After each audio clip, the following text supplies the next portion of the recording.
All right. Last night there was a series of things filed. I've received them via email. I've looked through them. Mr. Perry, have you seen them? I have. All right. Let's take up perhaps the easiest ones first. The state has filed a motion to amend the felony information against Mr. Godejohn. It looks like there's two changes. One is the spelling of, and the other is the cause of death. Is that correct? Yes, sir, that it's no longer joint information as the original one. That's correct. Miss Gypsy Blanchard was charged initially, and it now just lists Mr. Nicholas Godejohn. Any objection to that, Mr. Perry?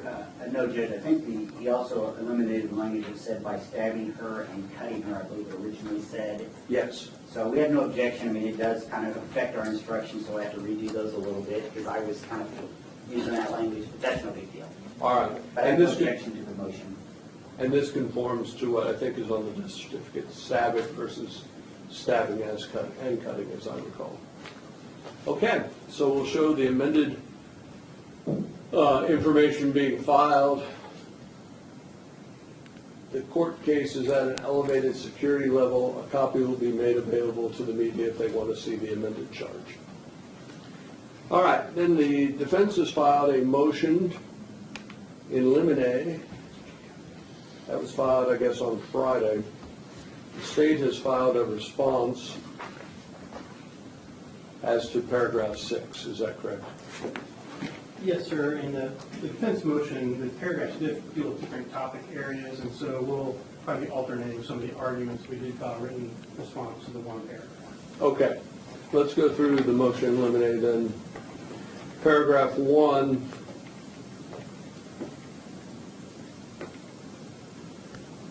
Well, not paragraph 1. The first motion in limine, which is stated in paragraph 2, is getting into whether or not the public defender's office was representing the defendant. I'm assuming the state has no objection to that. Paragraph 3 is also experts hired by the public defender's office. I'm assuming you have no objection to that. It's relevant whether an expert has worked for one party or the other party. Specific to the public defender's office, I agree, but with regard to whether the expert has worked for the state or the defense, that is certainly relevant. Oh, I would agree with that. I just don't want you to be mentioning that for public defender's office. Paragraph 4, sexual misconduct. This is sort of a area that I'm not aware of. Are you getting into sexual misconduct?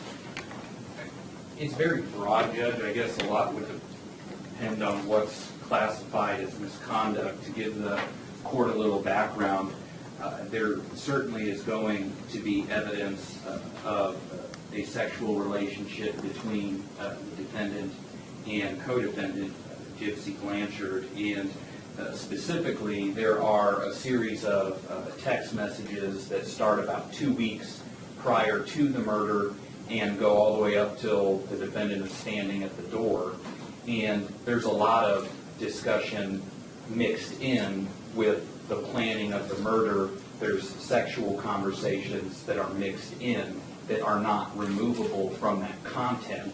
It also, the nature of it goes to show the nature of the relationship also in terms of who was more controlling, who was more dominant between the defendant and Gypsy, which will be relevant in this case. In addition, there's will be testimony from the defendant's confession, specifically that he had considered raping the victim, Claudine Blanchard, but ultimately decided not to. That obviously goes to his deliberation, his reflection, and that he and Gypsy had sex after the murder. Again, going to his mindset and of events that can't be removed, and it is relevant to ultimately the dynamic between both the defendant and Gypsy Blanchard, as well as his deliberation, his mindset. I don't know, because it's not specified in the motion, what the defense is specifically seeking to win it. So all I can do is inform the court, that's what the state's evidence will be, and then I suppose I can reply when I hear what the defense is trying to specifically keep out if any of that is involved. All right. Mr. Perry, are there specific instances? Yeah, Judge, the most notable thing that we are asking the court to exclude for being irrelevant is this discussion that he has just referenced in Mr. Godejohn's statement to law enforcement, in which she asked him on a couple occasions about having sex with the victim, and whether he thought about raping her. It kind of, there's a couple of places where she sort of keeps bringing it up.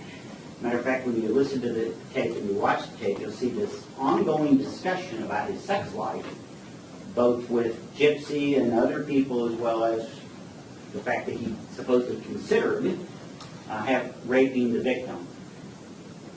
I just don't see how what one considers committing, when one considers committing a crime that's not the crime charged, how that's relevant. He may have considered a lot of things. That does not prove that he killed her after deliberation. And so what happens is the officer asked him initially, early on, if he had sex with her after she died. And he said, no, he didn't. And they have a discussion of what that would be.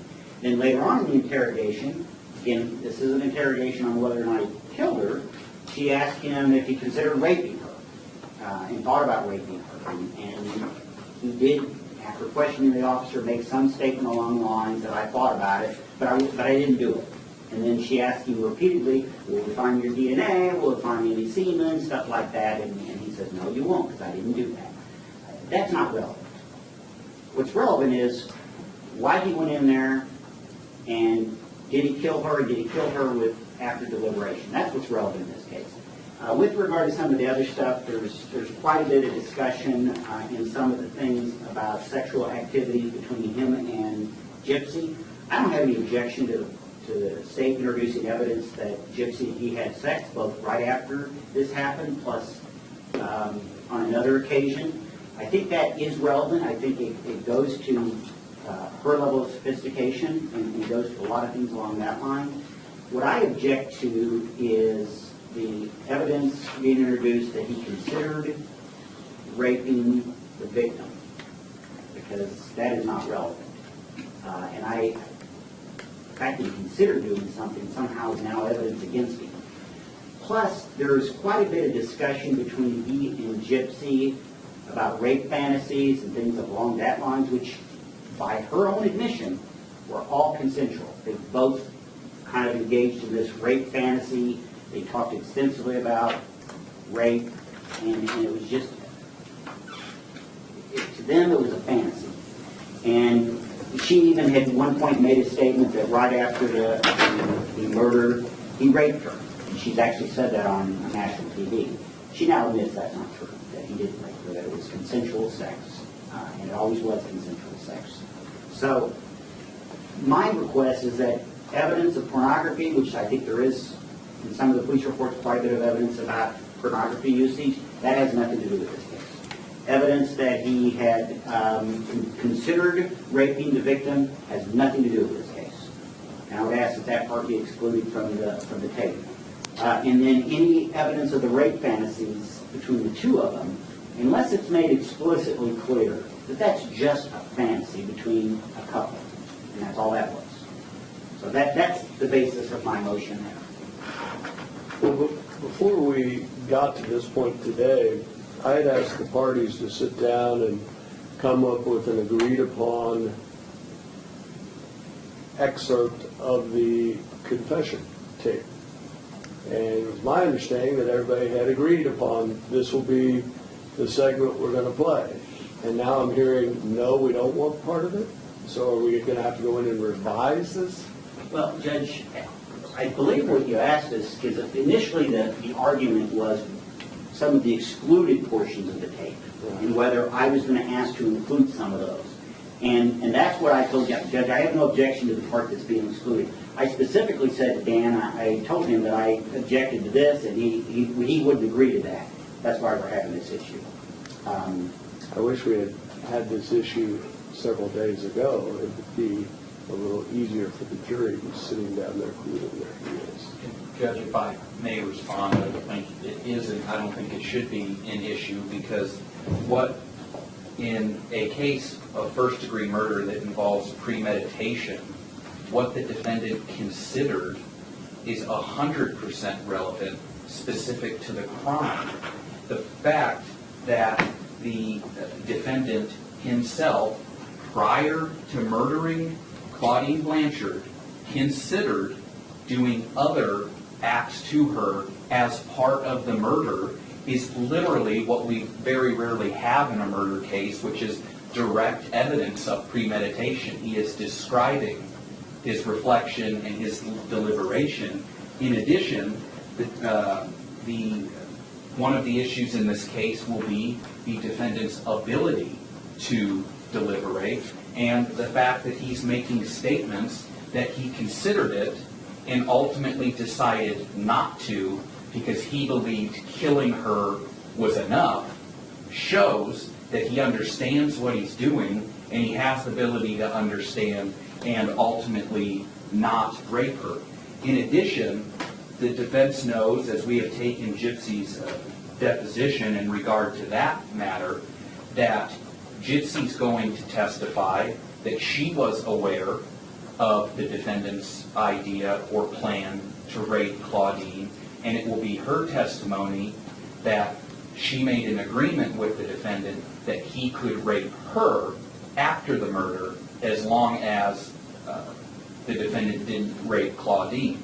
So again, this all is part of their premeditation and deliberation, and just because it's not charged, if it doesn't matter. It's part of the defendant's consideration going into this crime. Because it's terrible doesn't mean the defendant gets to distance himself from it when he admits it. He admits that he considered it. We're not introducing evidence that on some other occasion he thought about raping Claudine, or on some other occasion he thought about raping someone else. We're talking about his statement of what he considered and deliberated on for this murder. I'm going to allow that testimony to come in. Mr. Perry, if you want some type of limiting instruction, I will consider it. All right, paragraph 5. Statements that Gypsy Blanchard has told the truth. I think that's really up to the jury to decide, isn't it? And, Your Honor, I believe what Mr. Perry's referencing here is that during the interview, the detective, as part of getting the defendant to open up and talk about what happened, makes some statements to him that, Gypsy's telling the truth, you need to tell the truth. Obviously, the state, just like any interview, there's lots of statements made by a detective that would be considered hearsay or otherwise comments on credibility. The state's not introducing that statement during the interview for the truth. It is part of the interview, and it is part of what ultimately allows the defendant to open up and talk about what's happened. So that's just basic interview techniques that are on in almost every interview. So this was the preliminary when the detective first came in and was trying to get him to open up. It's a little different than what Mr. Chapman just said. My objection is not necessarily the hearsay aspect of it. My objection is that she lies to Mr. Godejohn. And she says, Gypsy's told us the truth. Gypsy had not told her. And the officer knew that when she told him that. So what I'm asking is either that it be excluded, or I be able to introduce, at least insofar as the officer knew Gypsy had not told the truth and that she was lying to Mr. Godejohn. That's all I'm asking. Either to exclude it altogether, or if it is introduced, that I can ask the officer, did you know that Gypsy had not told the truth, and were you lying to Mr. Godejohn when you told him she had told the truth? It's a law enforcement trick. We know that, and they do it all the time. They lie to suspects to try to get them to say they've committed a crime. I just want to be able to make that clear to the jury, because otherwise the jury's left with a false impression, which is what a trial is supposed to try to avoid, that Gypsy had told the truth. And Gypsy had not. So that's all I want to do is clarify that for the jury so they know Gypsy didn't tell the truth. Well, in the past, I have routinely allowed cross-examination on detectives' interview techniques. I think that's an appropriate line of inquiry. I would agree with that. All right, Mr. Perry. All right, then that's fine. Thank you, Does Judge. that take care of it then? Yes, that takes care of that. All right. Paragraph number 6. That's where you're wanting to exclude Dr. Denny from testifying. And so the record's clear on this. I want to make sure that I'm not misstating anything. This case was assigned to another judge before me. And that judge is the one who entered most of these orders concerning the psychological issues, including the admissibility of the psychological testimony. As I recall, Mr. Patterson, after Mr. Perry raised the issue of diminished capacity, you filed a motion before Judge Holden to conduct an examination of Mr. Godejohn. And I believe if you had not yet received Mr. Perry's expert's information, you at least had a summary of what it was about. And that was back, for some reason I'm thinking maybe in December or so, but you didn't file it under 552, which I think everybody's in agreement that the Carruthers case specifically prohibits a 552 type examination. You requested it under the alternative actually suggested by the concurring opinion, Yes. which is under the rule for good cause shown, which the Court of Appeals concurring opinion, that would be Judge Sullivan, said would be an option that one could proceed under. As I understand it, have I stated this correct at this point? Yes, sir. Just to give a little bit further background, this case was actually set for trial in front of Judge Holden. And very close in time to that trial, the defense moved to endorse Dr. Franks as an exhibit, and we filed an objection to the late endorsement of that witness. Then we had the offer of proof. Judge Holden ruled that he would allow the testimony. At that point, I filed our motion under Rule 25 for good cause shown for a state examination. On December 20th, or 22nd of 2016, the defense agreed to the granting of that motion. Well, and that was a question I had, because there is a docket entry showing Mr. Perry, I believe it says with joint consent, something to that extent. It says sustained by agreement, because there were discussions at the time of the late endorsement, because we all understood the pretty settled state of Missouri law at that time. There was an agreement that because of the late endorsement, it would be necessary to continue the trial so the state could obtain its middle examination under Rule 25, and then that motion was granted by agreement, and then ultimately, after Dr. Denny did his exam, the state moved to endorse him, and he was endorsed without objection by the defense. Now, I see in your, would that be a correct? That is, Judge. Also remember, the Carruthers case didn't exist at the time, and I really had no case law that would have permitted me to successfully argue the state didn't get to do it. So, I mean, you got to look at it from my context at the time. However, the case law came down interpreting the law that was in existence at the time. And the Carruthers case came down and said that the state's not allowed to do that. Now remember, in the Carruthers case, a second mental exam was conducted anyway, as you know. And the Carruthers court excluded it after it was conducted, which is what I'm asking. Because the law has changed on this issue, as the court knows. Diminished capacity is not an injury defense.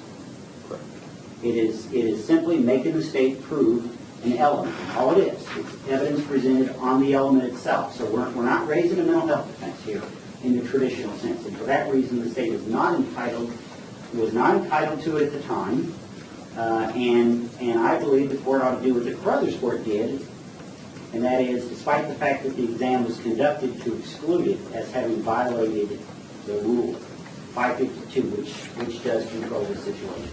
Although it wasn't under 552, it was under, I realize that, but I did for it's still a 552 motion. I mean, it's a mental health request.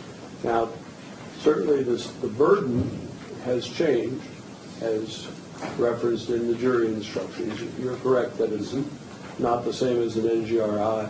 It's my understanding, Mr. Patterson, that you, out of try to avoid error and out of an abundance of caution, have agreed that you will not introduce testimony concerning your expert's examination of the defendant. Is that correct? Yes, sir, if I could clarify a couple other points. One, Carruthers is an Eastern District opinion. It is currently pending a motion to transfer filed in the Missouri Supreme Court that has not been ruled upon. That decision is also contrary to prior decisions of the Eastern District in State v. Dixon and State v. Wayne, which I cited in a footnote in my motion. But because of the uncertainty caused by the Carruthers decision, I've spoken with Dr. Denny, and he will be able to testify and form opinions based upon the investigative records and the work done by Dr. Franks, the defense expert, and in order to testify those opinions will not need to refer to his own examination and testing of the defendant. The defense motion is overbroad to exclude Dr. Denny's testimony in its entirety. If we were to say Carruthers control, the only thing that would be excludable is that examination and testing done by Dr. Denny. In fact, Carruthers specifically notes It affords Yeah. the state the opportunity to put on an expert right to challenge basically the basis for the defense expert. right to do exactly what I'm proposing to do. The other important thing about Carruthers is procedurally in that case, there was a writ filed in the Court of Appeals. The Court of Appeals issued a stay order, and that exam was conducted after the stay order. So part of Carruthers is punishing the state, the Department of Health, for doing something in violation of its order. We don't have those facts here. Here the exam was conducted with a court order, by agreement of the defense, and the state is not going to put on, like I said, our expert's examination and testing, only his review of the other matters in the case and the opinions he's able to form based on that. Well, with that, First of all, if the court allows Dr. Franks or Dr. Denny to testify, then I'm going to object to what he's suggesting limiting. The reason he wants to limit the testing is that testing is helpful to Mr. Godejohn. Dr. Denny's testing actually was more favorable to Mr. Godejohn than was even Dr. Franks' testing. And so what the state wants to do is the court of exclude the bad part for them and let the rest of it in.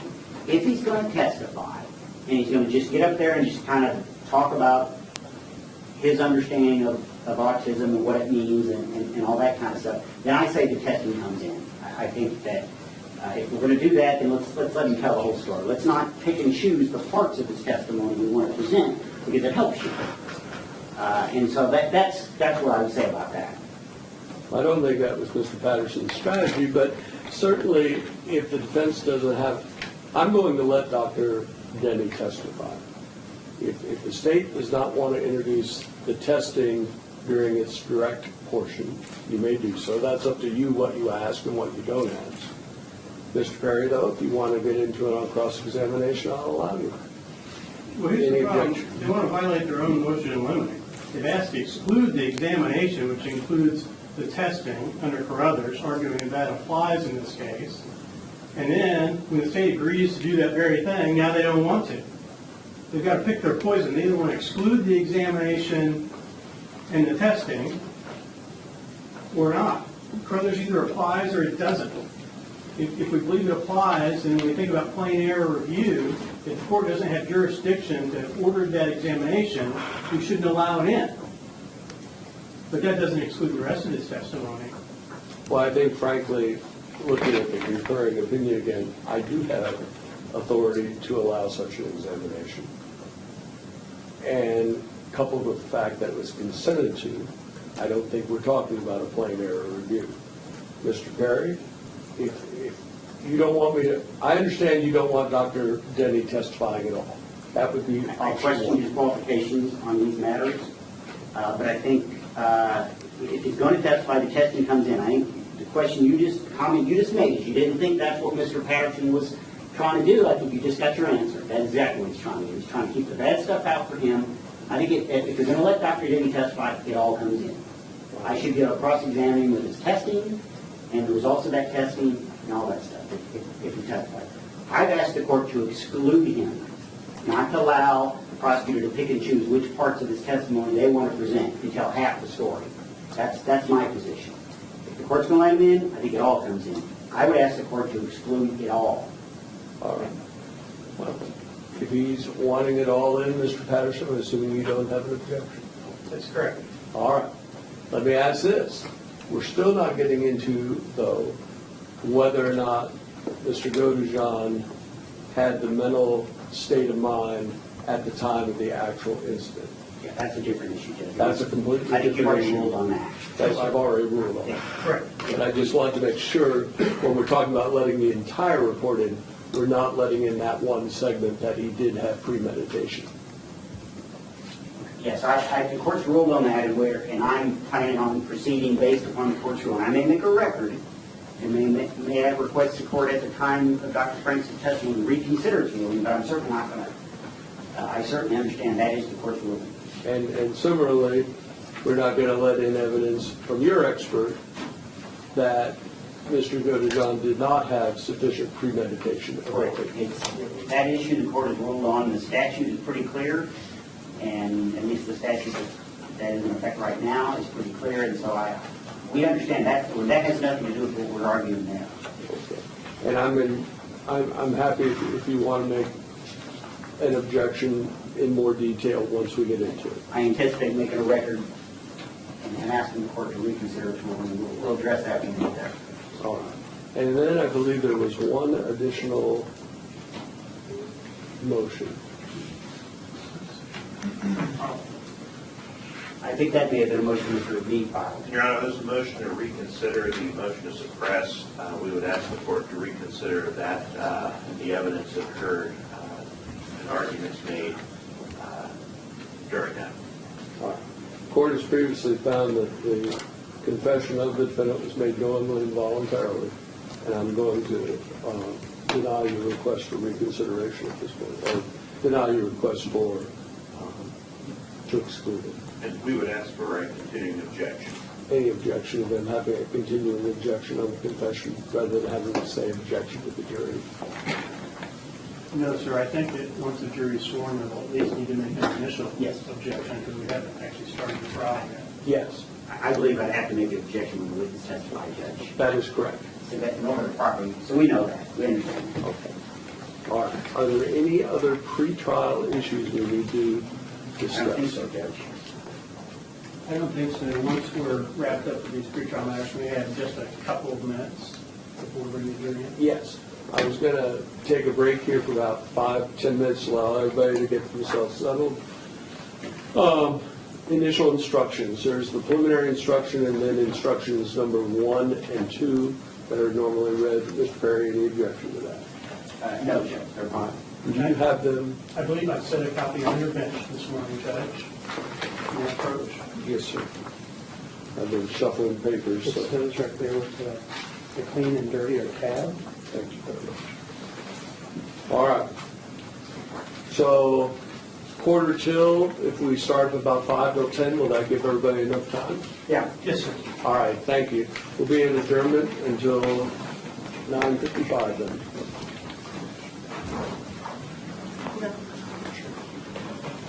Please be seated. Thank you. Well, good morning. Now, on Thursday, you took an oath as a prospective juror to answer questions truthfully. Now that you've been selected to serve on the jury, there's a different oath that I must swear you all to. So if you'd raise your right hand. Do you and each of you solemnly swear that you will, well, and truly try the issues herein joined and a true verdict render according to law and evidence, so help you God. Thank you. You may put your hand down. Now, this is the case of the State of Missouri versus Nicholas Godejohn. Is the state ready to proceed? Yes, Your Honor. Is the defense? Yes, Judge, and we would ask the court to invoke the rule. The rule on witnesses is invoked. Both sides will be responsible for their own witnesses. Now, ladies and gentlemen, I have several instructions I'm going to read to you, but let me tell you a couple little courtroom things. We'll take a break about every hour to an hour and 15 minutes. If you need a break before that, just raise your hand and let me know, and we'll take a break. I don't want to make anyone to be uncomfortable. If you can't hear or see things that may be up on the screen, let us know. Just raise your hand and we'll make sure that we turn it up or we move people around so that you're able to see. There is no note-taking during this trial, and the court reporter will be unable to read back to you any portion of the trial during your deliberations. So it's very important that you pay attention to what the witnesses are saying. All right. Now, the case will proceed in the following order. First, the court will read to you 2 instructions concerning the law applicable to this case and its trial. Next, the attorney for the state must make an opening statement outlining what the attorney expects the state's evidence will be. The attorney for the defendant is not required to make an opening statement then or at any other time. However, if the attorney chooses to do so, he may make an opening statement after that of the state, or the attorney may reserve his opening statement until the conclusion of the state's evidence. Evidence will then be introduced. At the conclusion of all of the evidence, further instructions in writing concerning the law will be read to you by the court, after which the attorneys may make their arguments. You will then be given the written instructions of the court to take with you to your jury room. You will go to that room, select a foreperson, deliberate, and arrive at your verdict. If you find the defendant guilty in this first stage of the trial, a second stage of the trial will be held. During the second stage, additional instructions will be read to you by the court. Additional evidence may be presented, and the attorneys will make their arguments as to punishment. With the additional instructions of the court, you will return to the jury room, deliberate, and determine the punishment to be assessed. Sometimes there are delays or conferences out of your hearing with the attorneys about matters of law. There are good reasons for these delays and conferences. The court is confident that you will be patient and understanding. We will have recesses from time to time. The following 2 instructions of law are for your guidance in this case. The 2 of them, along with other instructions in writing, read to you at the close of all the evidence, will be handed to you at that time to take to your jury room. Instruction number 1. Those who participate in a jury trial must do so in accordance with established rules. This is true of the parties, the witnesses, the lawyers, and the judge. It is equally true of jurors. It is the court's duty to enforce these rules and to instruct you upon the law applicable to the case. It is your duty to follow the law as the court gives it to you. However, no statement, ruling, or remark that I may make during the trial is intended to indicate my opinion of what the facts are. It is your duty to determine the facts and to determine them only from the evidence and the reasonable inferences to be drawn from the evidence. In your determination of the facts, you alone must decide upon the believability of the witnesses and the weight and value of the evidence. In determining the believability of a witness and the weight to be given to testimony of the witness, you may take into consideration the witness's manner while testifying, the ability and opportunity of the witness to observe and remember any matter about which testimony is given, any interest, bias, or prejudice the witness may have, the reasonableness of the witness's testimony considered in the light of all of the evidence in the case, and any other matters that has a tendency in reason to prove or disprove the truthfulness of the testimony of the witness. It is important for you to understand that this case must be decided only by the evidence presented in the proceedings in this courtroom and the instructions I give you.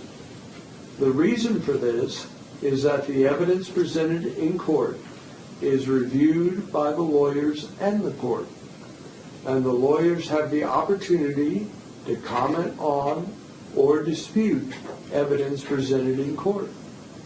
If you obtain information from other places, the lawyers do not have the opportunity to comment on or dispute it. Fairness in our system of justice require giving both sides the opportunity to view and comment on all evidence in the case. It is unfair to the parties if you obtain information about the case outside this courtroom. Therefore, you should not visit the scene of any of the incidents described in this case, nor should you conduct your own research or investigation. For example, you should not conduct any independent research of any type by reference to textbooks, dictionaries, magazines, the internet, a person you consider to be knowledgeable, or any other means about any issue in this case, or any witnesses, parties, lawyers, medical or scientific terminology, or evidence that is any way involved in this trial. You should not communicate, use a cell phone, record, photograph, video, email, blog, tweet, text, or post anything about this trial or your thoughts or opinions about any issue in this case to any person. This prohibition on communication about this trial includes use of the internet, Facebook, MySpace, Twitter, or any other personal or public website. Faithful performance by you of your duties as jurors is vital to the administration of justice. You should perform your duties without prejudice or fear, and solely from a fair and impartial consideration of the whole case. An individual juror's personal bias, prejudice, or opinion about any characteristics or perceived characteristics associated with disability, gender, nationality, race or ethnicity, religion, gender identity, or sexual orientation should not be considered.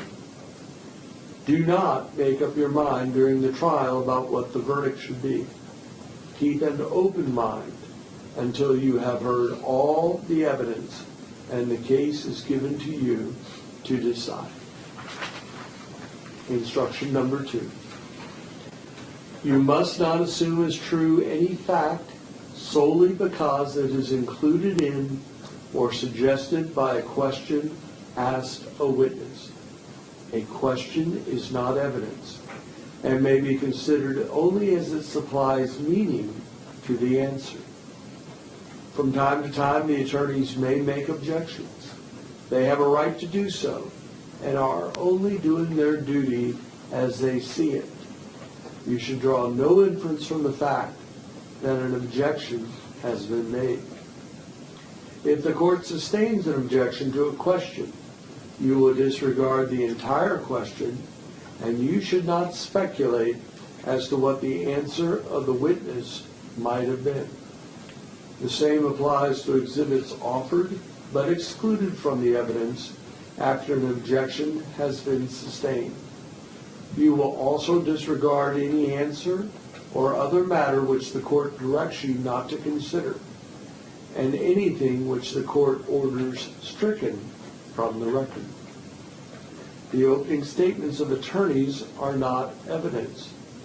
Also, you must not consider as evidence any statement or remark or argument by any of the attorneys addressed to another attorney or to the court. However, the attorneys may enter into stipulations of fact. These stipulations become part of the evidence and are to be considered by you as such. May it please the court. Yes. Outside of Claudine Blanchard's bedroom door stood the defendant, dressed in all black, wearing blue latex gloves, holding a knife. For the defendant, he was in love with Gypsy Blanchard, Claudine's daughter. And as he stood there, the only thing that stood between him being with Gypsy was Claudine. And so he stood there holding that knife for a minute, considering and deliberating the murder of Claudine Blanchard. But this was not the first time the defendant deliberated. Before he got to the house and walked in the front door, he was handed the blue gloves and the knife. And he deliberated. In his words, he had two thoughts. A benevolent thought that he described as an angel, just take Gypsy and run, and a malevolent thought, a devil on the other shoulder that said, the bitch is dead. Even that wasn't the first time the defendant deliberated. Hours before getting to the house, he sat in his hotel room at the day's end, texting Gypsy, making sure everything was ready. Making sure the knife was ready, the gloves, duct tape, telling Gypsy that he was planning on wearing a scary outfit that would scare Claudine, and telling Gypsy not to underestimate his will to kill. That wasn't the first time the defendant deliberated. 36 hours prior, knowing he was coming to Springfield to murder Claudine. That bus stopped in 3 different cities as the defendant sat on it, knowing he was coming to Springfield to murder Claudine. That wasn't the first time the defendant deliberated. It was a year prior when the defendant, while speaking with his girlfriend Gypsy, was first introduced to the idea of killing Claudine Blanchard. A year prior. And the evidence will show that although it was Gypsy's idea, it was the defendant's deliberation that led to him standing outside of Claudine's bedroom door with gloves on, dressed in black, holding a knife, and thinking, the bitch is dead. And the evidence will show that after that deliberation on June 10th of 2015, he entered that bedroom and stabbed Claudine Blanchard to death. Back in June of 2015, Claudine Blanchard lived at 2103 West Volunteer Way with her daughter, Gypsy. And on June 14th of 2015, neighbors and friends of Claudine and Gypsy became concerned because they saw a Facebook post. It was posted on a joint account that Gypsy and Claudine shared, and the post hinted that Claudine was dead and that Gypsy had been raped. these neighbors and concerned friends, they go to the house, nobody's answering, so they end up calling the Greene County Sheriff's Office. They respond. They're not able to get anyone to come to the door. Eventually, they make entry to the house. There's no sign of Gypsy, but Claudine Blanchard is found in the back bedroom, dead, face down, blood-soaked nightgown with multiple stab wounds. The police then try to determine who made this Facebook post. And they end up determining that it was made from a residence all the way in Waukesha County, Wisconsin, a residence that's associated with Nicholas Godejohn. At this point in the investigation, the police don't know if Gypsy's also a victim, if she's alive, if she's dead, and they don't know who Nicholas Godejohn is. But knowing that that's the location where the Facebook post originated, they coordinate with the Waukesha County Sheriff's Office, who ends up serving a search warrant on that residence, and they find the defendant, Nicholas Godejohn, and they find Gypsy. To their surprise, Gypsy was not injured. She was not being held captive. They, for the first time, find out that Gypsy is there willingly as the defendant's girlfriend. And that's the first this relationship between the defendant and Gypsy Blanchard becomes known, after Claudine is dead. Both Gypsy and the defendant, you will hear a lot about their relationship. And it's bizarre. It starts in October of 2012 when they meet on Christian Dating for Free, an online site. And within just a few days of talking to each other, they decide to become committed. And they carry on for almost 3 years an almost exclusively online relationship where they communicate over Facebook, Yahoo Messenger, and Skype. You're going to hear about and see some of the dynamics of this relationship and how it started to become very sexual, and they introduced fantasy role-playing into their relationship. They each developed alter egos, evil sides, and they would fantasy role-play with one another while talking about sexual things using these alter egos. Eventually, the defendant learns that Gypsy, who he initially knew was in a wheelchair, didn't have to be in one. He learns that Gypsy is not happy at home, and he learns that Claudine is never going to let Gypsy be with him. And it is around that time, back in May of 2014, a year before the murder, that Gypsy first introduces the idea to the defendant about killing her mom. And that idea is what culminates in the defendant ultimately standing outside of Claudine's door with that knife.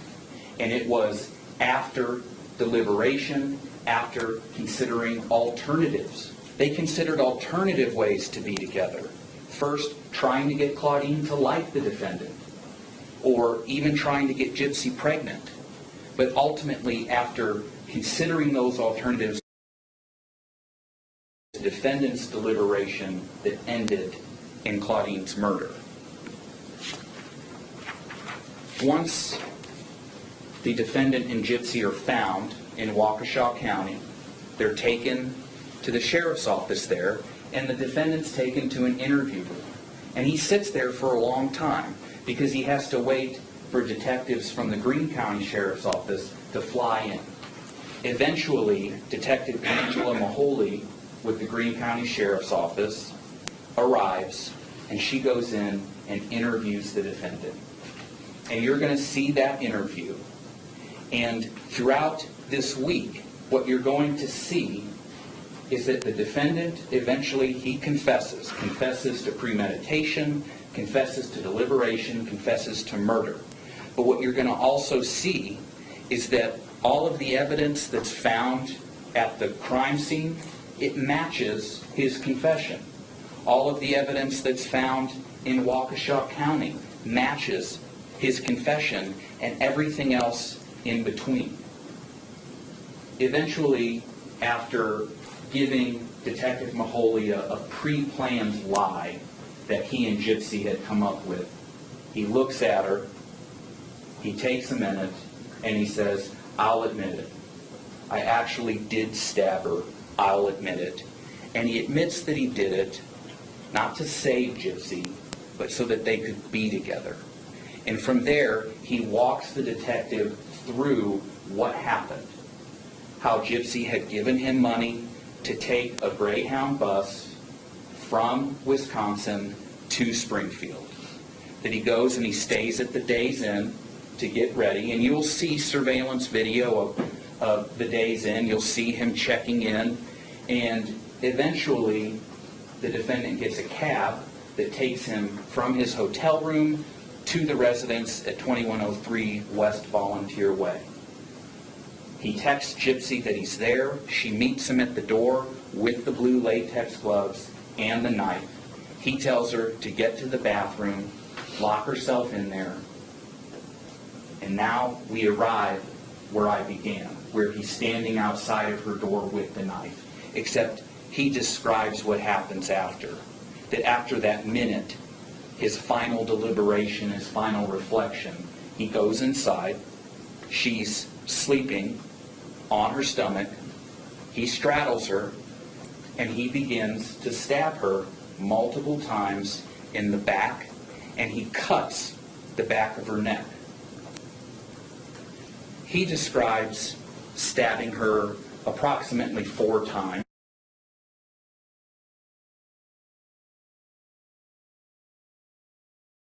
Going deeper than others because the knife is getting harder to pull back.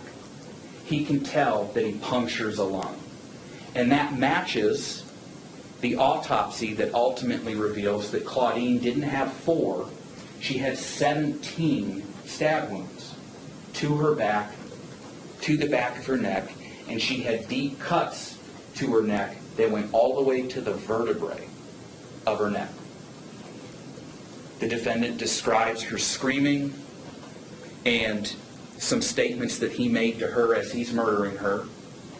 Then he talks about afterwards the fact that he went and got Gypsy from the bathroom and that they began to clean up. He adds that he asked Gypsy to clean up the blood naked because that turned him on. And that after cleaning up, as Claudine's dead, knife-ridden body is laying in her bedroom, the defendant and Gypsy actually go into Gypsy's room and have sex. They then ultimately pack up, take a taxi to the Days Inn, a Greyhound to Wisconsin, and that's ultimately where they're found. Before they get on that Greyhound bus, they take the knife and they take those blue latex gloves and they actually go to the post office, put them in an envelope, and mail them to the defendant's residence in Wisconsin so they don't get caught on the bus with it. And that matches what's found in the defendant's room in Wisconsin. They find the envelope with the knife, the gloves, that ends up having Claudine's DNA on the blade and a mixture of the defendant, Gypsy, and Claudine's DNA on the handle. You'll see this confession, you'll hear the physical evidence, you'll see how everything matches up. Ultimately, what is going to tie it together is the online persona and the online world that the defendant and Gypsy lived in. Computers were seized, cell phones were seized, and you get the full picture by reading and hearing the defendant's conversations, not with police, when he didn't think people were listening. You see that about a year prior, he talks on Facebook with a friend about their plan to kill Claudine. and that they're going to put it off for a while and try a different approach. They're going to first see if the defendant can meet Claudine and maybe she'll like it. Well, that doesn't work. They also talk more about this idea to maybe get Gypsy pregnant. That doesn't work. The killing was always supposed to be the last resort. But then by May of 2015, after reflecting on these alternatives, the defendant's computer search history shows he had already reflected and he had deliberated and he had agreed and chose to murder. He searches for bondage tape, tasers, knives, tactical knives, a jungle primitive knife, a SEAL team knife, and then lastly, you'll see the text messages between the defendant and Gypsy from about 2 weeks prior to the murder all the way up until he is standing out of the door. And what you're going to see and what the evidence will show is that, yes, this was Gypsy's idea, but the defendant on June 10th was ready to kill, and these texts show he was enjoying it. He was looking forward to it. He was excited about it. You'll see text messages while he's waiting in his hotel room, waiting to take the cab to murder Claudine, that yes, Gypsy's idea, but it's the defendant who's texting Gypsy saying, making sure he knows where the address is, making sure the knife and the gloves are ready. It's the defendant who asks if the floor squeaks, if Claudine is a heavy or a light sleeper. When Gypsy responds to him, she's a light sleeper, he says he's getting excited. It's the defendant that texts he's going to wear an outfit that will scare Claudine. It's the defendant that suggests he's going to finish Claudine no matter what and not to underestimate his will to kill.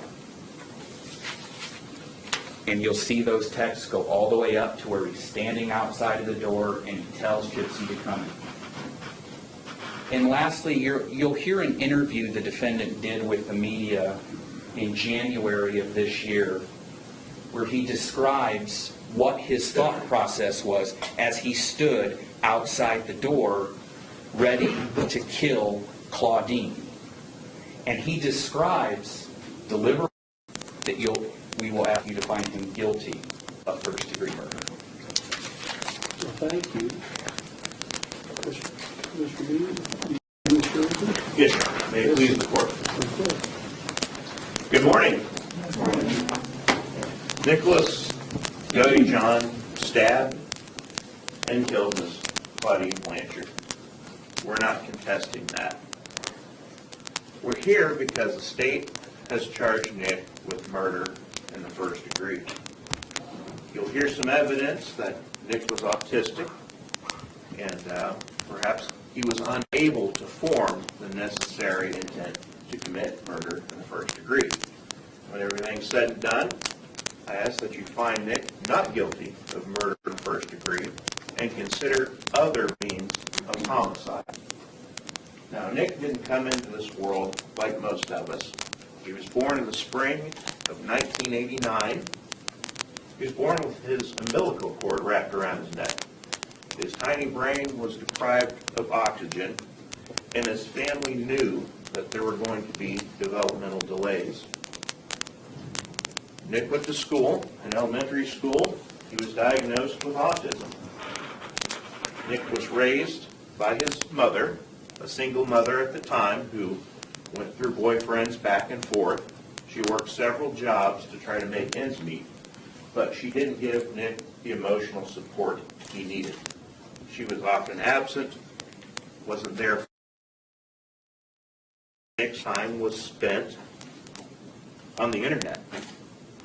He stayed in an upstairs bedroom on Cherry Street in Big Bend, Wisconsin, and that was his outlet to the world. And while on that computer, he met Gypsy Blanchard in October 2012 on a Christian dating site. It wasn't too long before they were in love. Nick loved Gypsy with all his heart.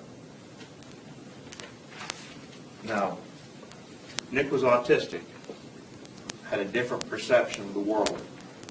And Gypsy knew he was autistic. She accepted that. Nick knew that Gypsy was in a wheelchair, and he accepted that. But it didn't take too long for Nick to learn from Gypsy that she didn't need to be in that wheelchair. And this is what the world was led to believe. Gypsy's mother kept her in this condition for charity, sympathy, attention, money, for a number of reasons. Gypsy was held captive in this wheelchair. At one point in time, I believe in 2011, Gypsy tried to escape. She left the house, walking without her wheelchair, made a phone call, and had a friend pick her up.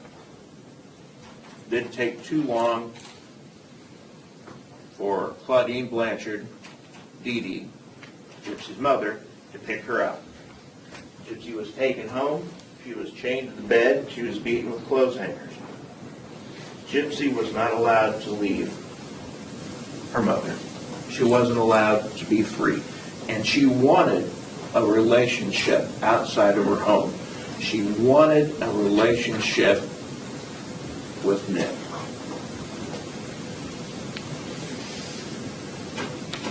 They talked about murder a year before it happened. But Gypsy formulated another plan.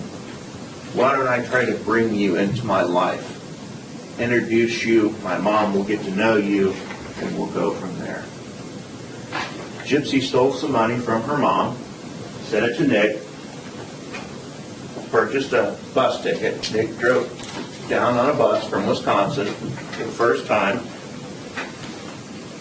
in 2015, in March of 2015, and stayed in a hotel that Gypsy paid for.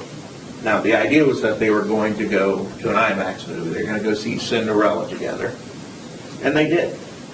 They both met there at the movie theater, talked to one another as if they'd never met before, like they didn't have any idea who each other was. And Gypsy's hope was that she would bond with this man in front of her mother, develop a friendship, and that her mother would accept that. Ultimately, they sat next to one another during that movie. And eventually they were able to get out of the theater. They went into the men's room and had sexual intercourse. When they went back into the theater, Gypsy's mother made sure they didn't sit next to one another. And Gypsy was heartbroken. She wanted her mom to accept Nick. And her mom described Nick as creepy. Gypsy knew there was only one way she was going to be able to spend a life with Nick. There was only one way to get out from under the grasp of her mother, and that was to kill her mother. Gypsy formulated this plan, and she wavered on it. For a while, she was committed to it. Later, she decided, no, that's not the right thing. Nick was happy to do whatever Gypsy wanted. He was always compliant. And finally, Gypsy said, it's getting worse here. This has to be done. She stole some more money from her mother, provided that to Nick to come down on a bus and stay in a hotel. She stole a knife from Walmart so that Nick could use that as the murder weapon, and provided Nick with gloves and tape and everything he would need to go through with her plan.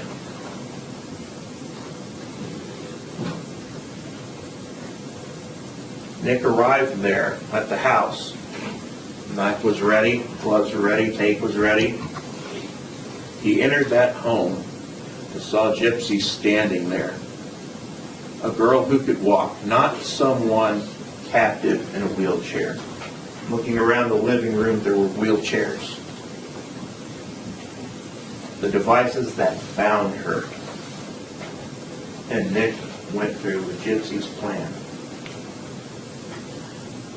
Before they left town, they mailed the knife back to Wisconsin. Gypsy got everything ready for that. They put Gypsy's address there on Volunteer Way as the return address. They dropped it in the mail. And they went to Wisconsin. Once they got to Wisconsin, Gypsy put a Facebook post on a shared account, an account she shared with her mother that said, "The bitch is dead," etc., etc. The goal there, and Gypsy will tell you this, was that she wanted her mother's body to be found. She wanted her mother to have a proper burial. And Gypsy will also tell you that she never thought she would be caught, that people would just forget about her, that they would bury her mom, and the world would move on. Before she left the house, she stole approximately $5,000 from her mom that her mom kept in the house in cash. Her goal was to start a new life with that. Her and Nick would live off that money for a while, and they'd start a family together. You're going to hear testimony about Nick's autism. You're probably going to hear from a couple of doctors who are going to tell you Nick is autistic. He has a low IQ. He suffers cognitive disabilities. And in the end, folks, you're going to understand the dynamics of this case, that Nick wasn't able to formulate the necessary mental state to commit murder in the first degree. I expect you'll find Nick not guilty of murder in the first degree. And you will have the opportunity to consider lesser degrees of homicide. I ask that you keep an open mind, and I appreciate your attention this morning. Well, thank you, Mr. Lee. Does the state have a witness? Yes, sir. The state calls Deputy Mike Robertson. All right. Deputy Robertson.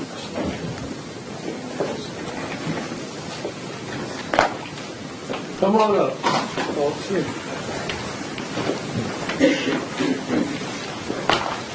Have a seat up here, okay?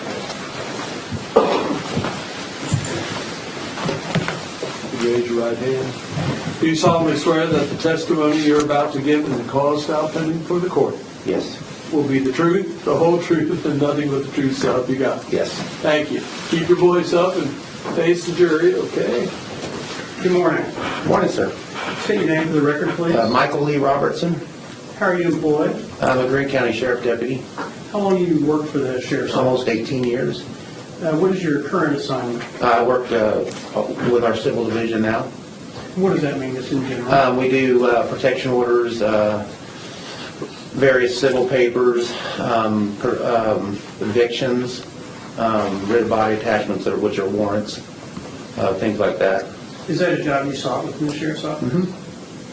Oh, and, I'll remind you, you got to say yes or no. Yes, sir. We're at part-time, typing down, Yes, as we sir. normally thought. What did you do for the sheriff's office in June of 2015? I was a patrol deputy. Could you talk to the jury a little bit about what the duties of a patrol deputy are? Various functions, criminal investigation, some accident, traffic investigations, or traffic stops, or things like that. It's about things, that's generally what it is, working cases and taking initial reports for cases and stuff like that. Responding to 911 dispatches? Yes. I want to take you back to June 14th of 2015. On that day in the afternoon, did you have an occasion to be dispatched to 2103 West Volunteer Way? Yes. Is that a location here in Greene County? Yes. What was it that caused you to be dispatched to that location? It came out as a check the well-being for two residents in that, two individuals in that residence.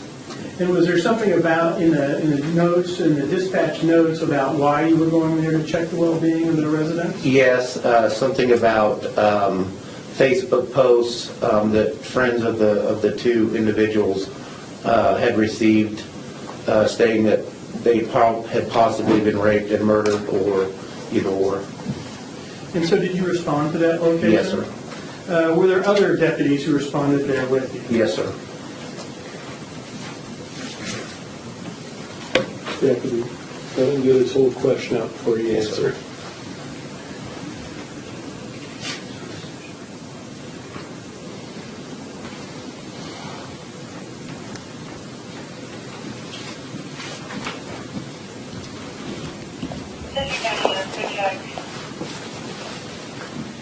Deputy Robertson, I'm going to show you a series of photos here that are marked. You can see they're marked on the back with the state's exhibit sticker. The state's exhibits 1, 2, 3, 4, and 5. If you just take a moment and look at those.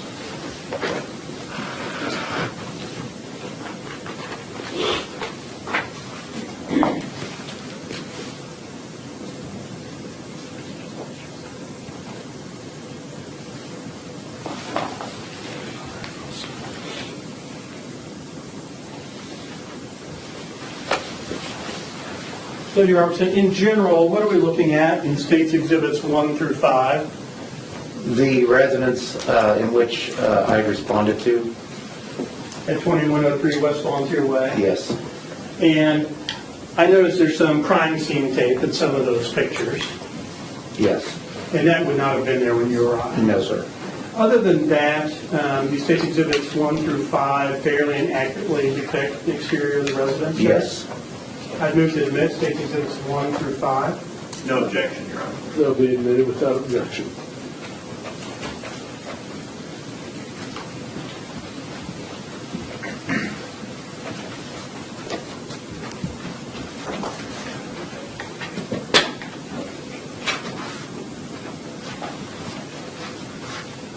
Can you see that, Deputy? Yes, sir. Can everyone see the screen?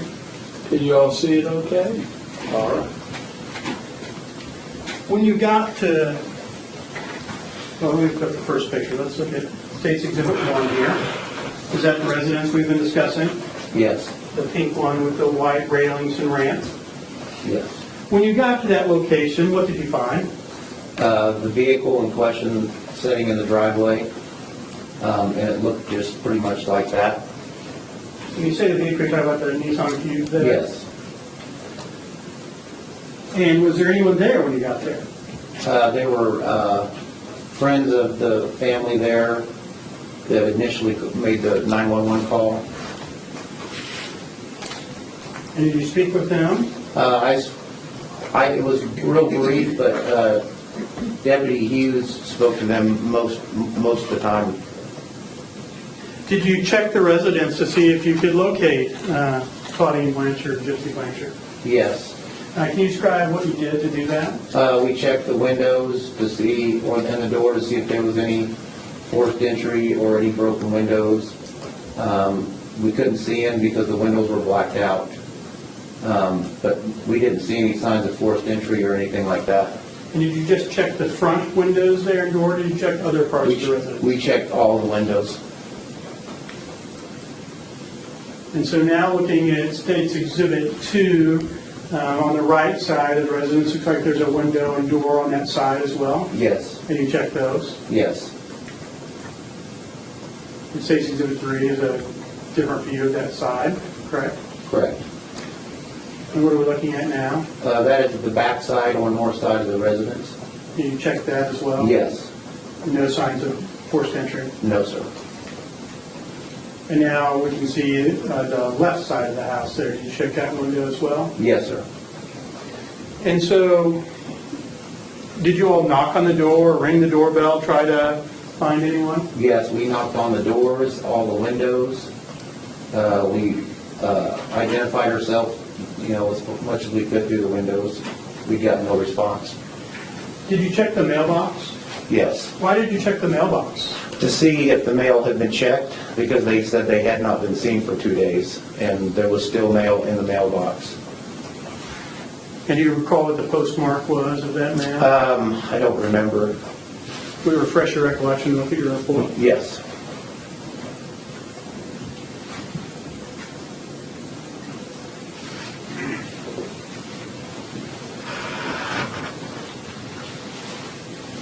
Is that your report there? Yes. And if you just take a moment and read it to yourself, not out loud, don't say it out loud. Does that refresh your recollection? Yes. What was the postmark of the mail in the mailbox? June 8th, 2015.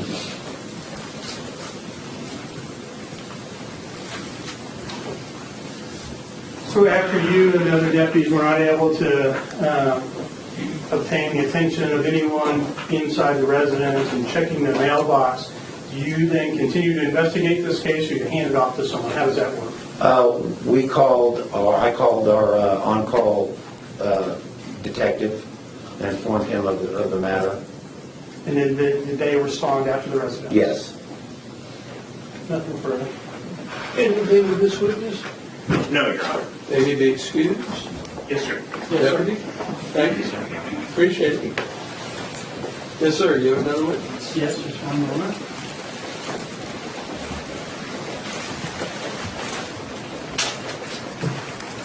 State called Jim Stanley.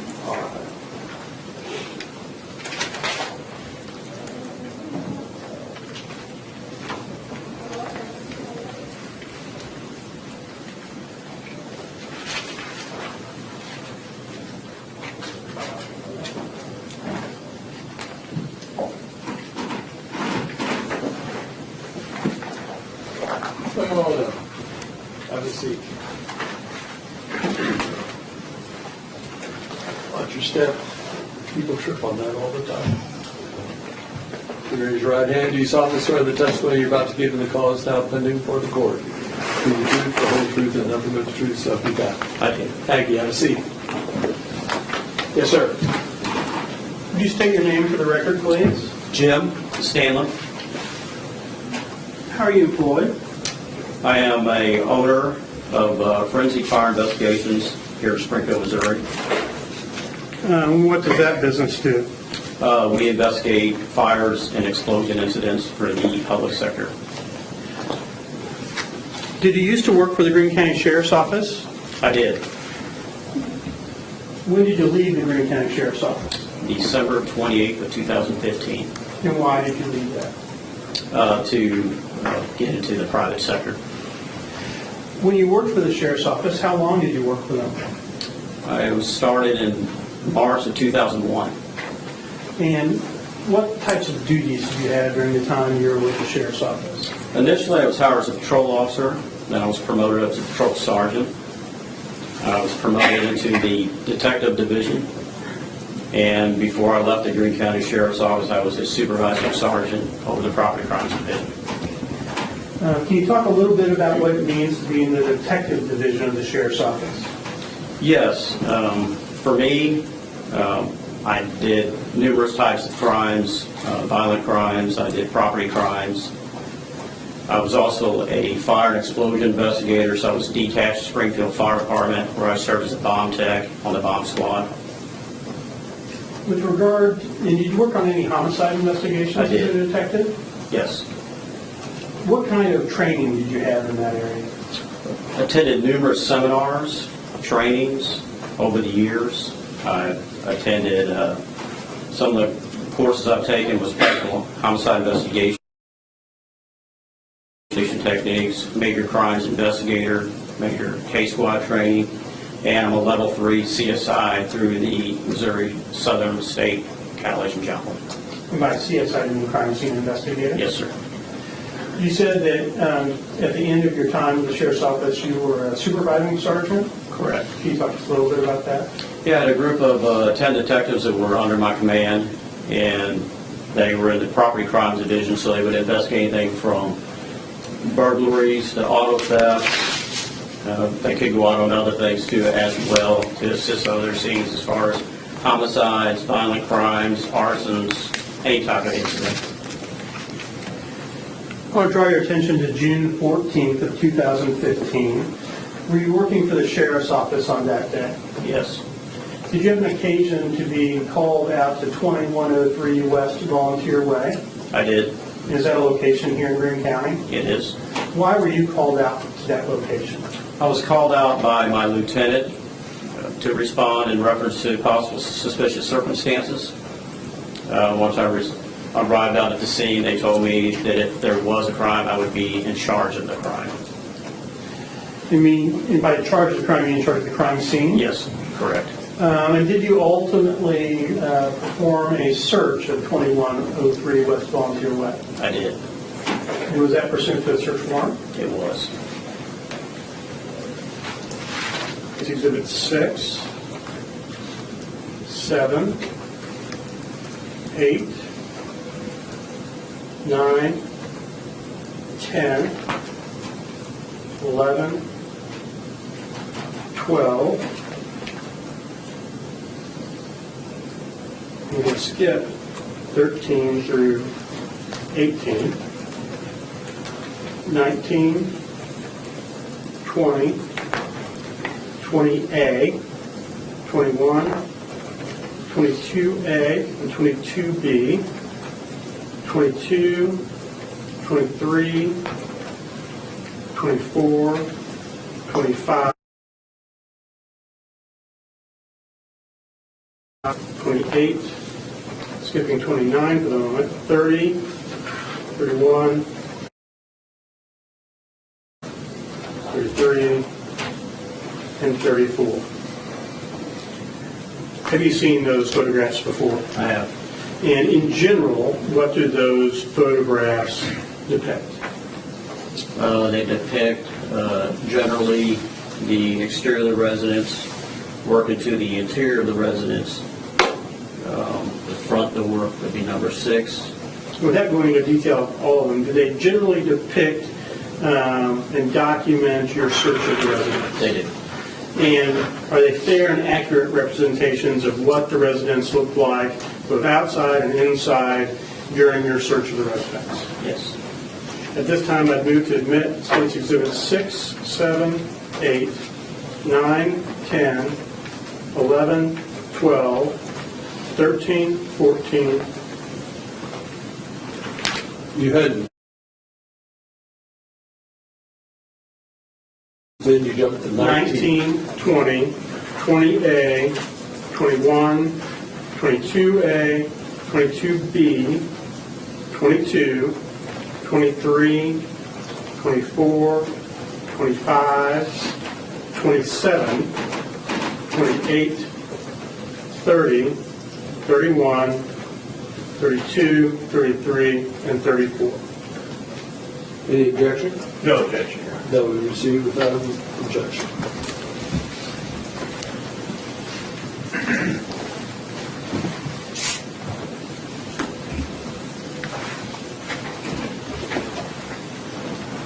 A moment ago, you were starting to tell us how the residence faced and where it was. Could you just briefly describe that to us as we look at State's Exhibit 1?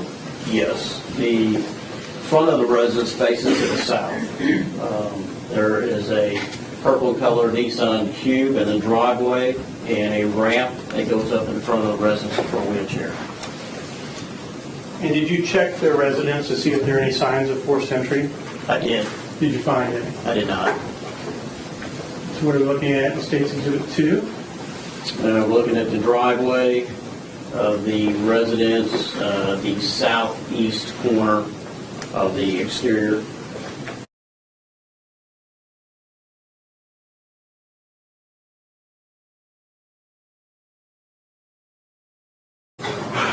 State's Exhibit 4. Be the rear corner, which would be the north side, back of the residence. State's Exhibit 5. We'll be looking at the southwest corner of the residence. And so in those exhibits 1 through 5, did we see all the windows and doors to the residence that you checked? We did. What are we looking at here in State's Exhibit 6? We're looking at the front door leading to the entry, located on the south side porch. And now what are we looking at? State's Exhibit 7. Now we're looking from the front door that opens into the left. We are looking to the north down a long hallway. So is that the door on the far left of the photograph there? It is. Okay. And I think you said we're looking down the hallway. What is to our left if we were to step in and turn left? That would be the living room. And if we were to turn to our right, what would we find? Immediately find a dining room and then a kitchen off just to the other side. So we can see some of the appliances there. Correct. What are we looking at now? We're looking at the dining room and partial kitchen. And later, there's going to be some items over here. What is this area of the kitchen? That would be the corner of the table. What are we looking at now? State's Exhibit 9. We are looking at the west north wall of the living room. You have a couch and a wheelchair off to the left. Is that what I'm highlighting there? It is. And this is the condition in which the living room was when you first entered the residence. Yes. Now what are you looking at in State's Exhibit 10? Looking down the hallway to the north, we are looking at a bottle, spray bottle on the floor. Is that what I've highlighted there? Correct. And what is this over here in the hallway? That is a black baseball style cap. As we walk down this hallway, what do we find to our left? The first room to the left Yeah. is a storage room, Okay. And then the next door? would be a bathroom. And is there a door beyond that? There is a door beyond that, which would be a bedroom identified as Gypsy Rose Blanchard's bedroom. Okay. And if we go down this hallway, down to the far end to our right, what do we find? That would be the bedroom belonging to Claudia Blanchard. Or Claudine Blanchard? Claudia, yes. We're looking at here and Stacy Goodall down the hallway to the left. Correct. And what are we, Correct. and what are we looking at here in State's Exhibit 12? Room all the way down to the right, Claudine Blanchard, laying on a bed. And is she in the bed here? She is.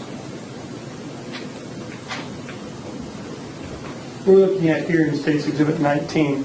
We're looking at a trash can next to the bed, would be on the east side of the bed against the wall.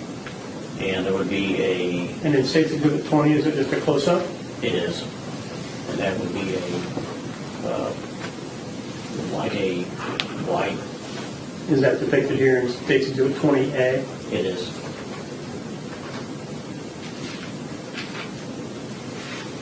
Where are we looking at now in State's Exhibit 21?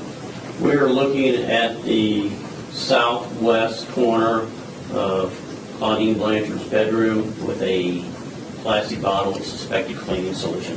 Similar to the bottle we saw in the hallway earlier. Yes.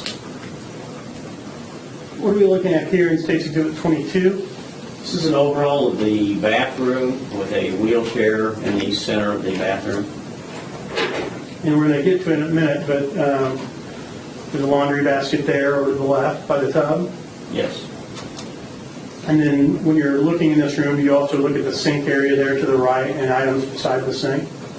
Correct. We're looking at here in State's Exhibit 22A. We're looking at the door leading into the bathroom, and we're I looking, see something right there that I'm pointing at with the pointer. What was that consistent with in your training experience? blood evidence. And now in State's Exhibit 22B, what are we looking at? We'll put the same thing close up. State's Exhibit 23, what are we looking at? We're looking at a disposable razor that's in a laundry basket. And now State's Exhibit 24, what do we see? Looking at a roll of paper towels next to the sink. State's Exhibit 25, what is that? That is the top section of the roll of paper towels with suspected blood. And do you have that map pointer there? Yes. Maybe want to step down to show what he's talking about. Of course. Talking about right here is we have droplets here, here, here, and then we have kind of a smudge mark here. Thank you.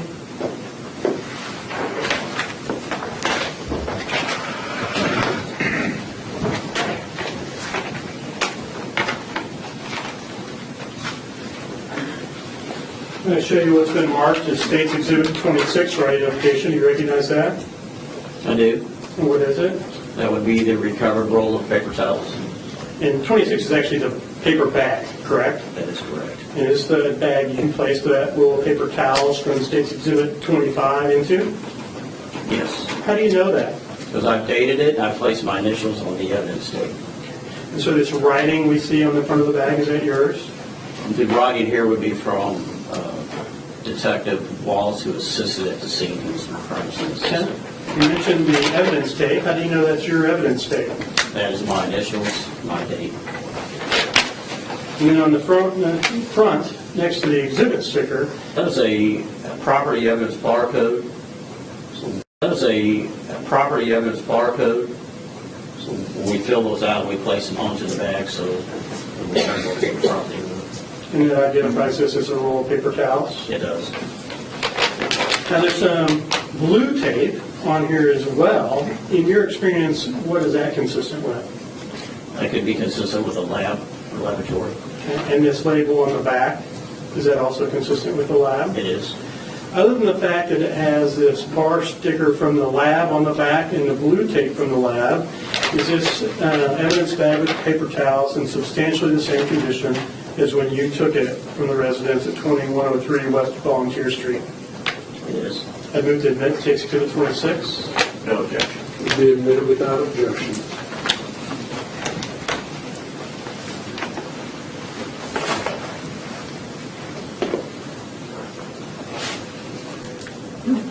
What are we looking at here in State's Exhibit 27? May I step down? Yes. We're looking at suspected blood droplet here in the sink. And did you do something to try to collect that suspected blood droplet from the sink? I did. What did you do? Took a DNA swab. And what are we looking at here in State's Exhibit 28? We were looking at the swab here that was used to collect the sample. You can see the red stain on the tip of the DNA swab. Okay. Go ahead, have a seat.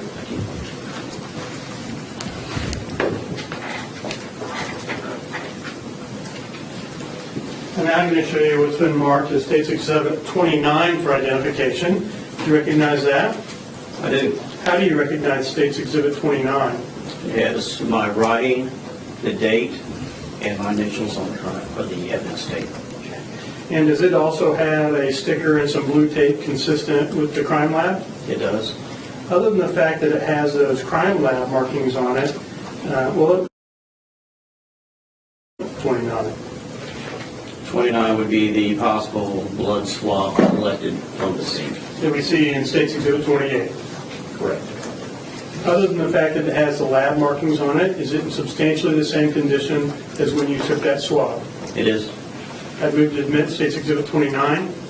No objection. To be received without objection.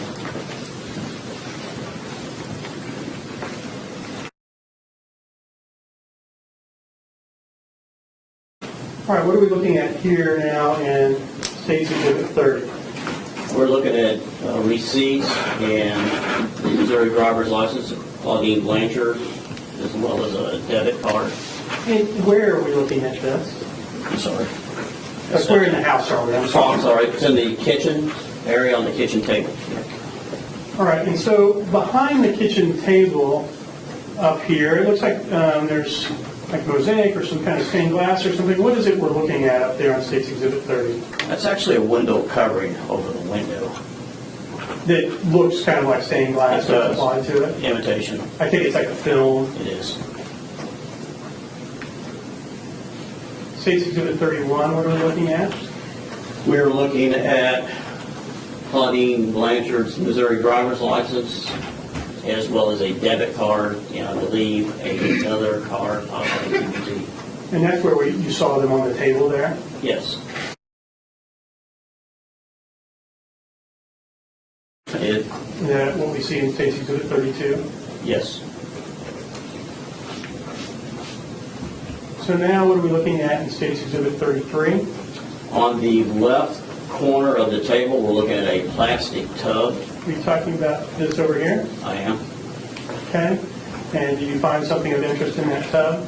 I did. What was it? It was a box of blue latex gloves. Is that what we're looking at here in State's Exhibit 34? It is.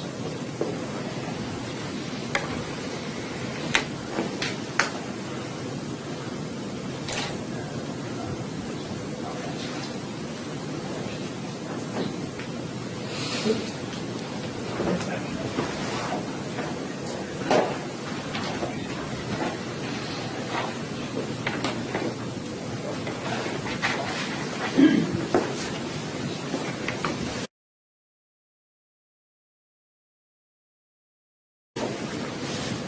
issue has been marked for identification in State's Exhibit 35. Do you recognize what's depicted in State's Exhibit 35? I do. In general, what is it? It is a bank bag in the top left drawer of the dresser that's sitting next to the bed, In which room? on the lectures room. Is that a fair and accurate depiction of that bank bag in that drawer? It is. I move to admit State's Exhibit 35. No objection. Be received without objection. And would you use your pointer and point out the bank bag we're talking about? Yes. It's right here, and it's the Community National Bank bag, top of the drawer. And what is this item to the up and to the right of the bank bag? That would be a roll of duct tape. Okay, thank you. No further questions? Mr. Reed, anything? No questions, Your Honor. May this witness be excused? Yes, sir. Yes, sir. Officer, thank you. Thank you. Appreciate it. Folks, we can go about an hour and 10 minutes here. I think it might be a good time for a little break. I want to again remind you of what you were told at the first recess of the court. Until you retire to consider your verdict, you must not discuss this case among yourselves and with others, or permit anyone to discuss it in your hearing. You should not form or express any opinion about the case until it's finally given to you to decide. Do not do any research or investigation on your own about any matter regarding this case or anyone involved with the trial. Do not communicate with others about the case by any means. Do not read, view, or listen to any newspaper, radio, electronic communication from the internet or television report of the trial. It's about 11:07. Why don't we come back about 11:20? All righty? All rise. You're just in charge of the Jolly Ranchers. But you can pass them down to whomever. Let me know. We usually go with chocolate in the afternoon and Jolly Ranchers in the morning, if that's okay with everybody. All right. Mr. Patterson, and we're getting, I understand we ran out of hot chocolate, so we're getting more hot chocolate brought up. Mr. Patterson, or Mr. Chapman. Thank you, Your Honor. The state calls Tom Vanderburg. Sir, come on up.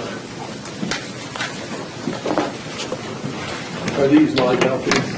Yes, sir. Okay, thank you, appreciate it. How are you? Good.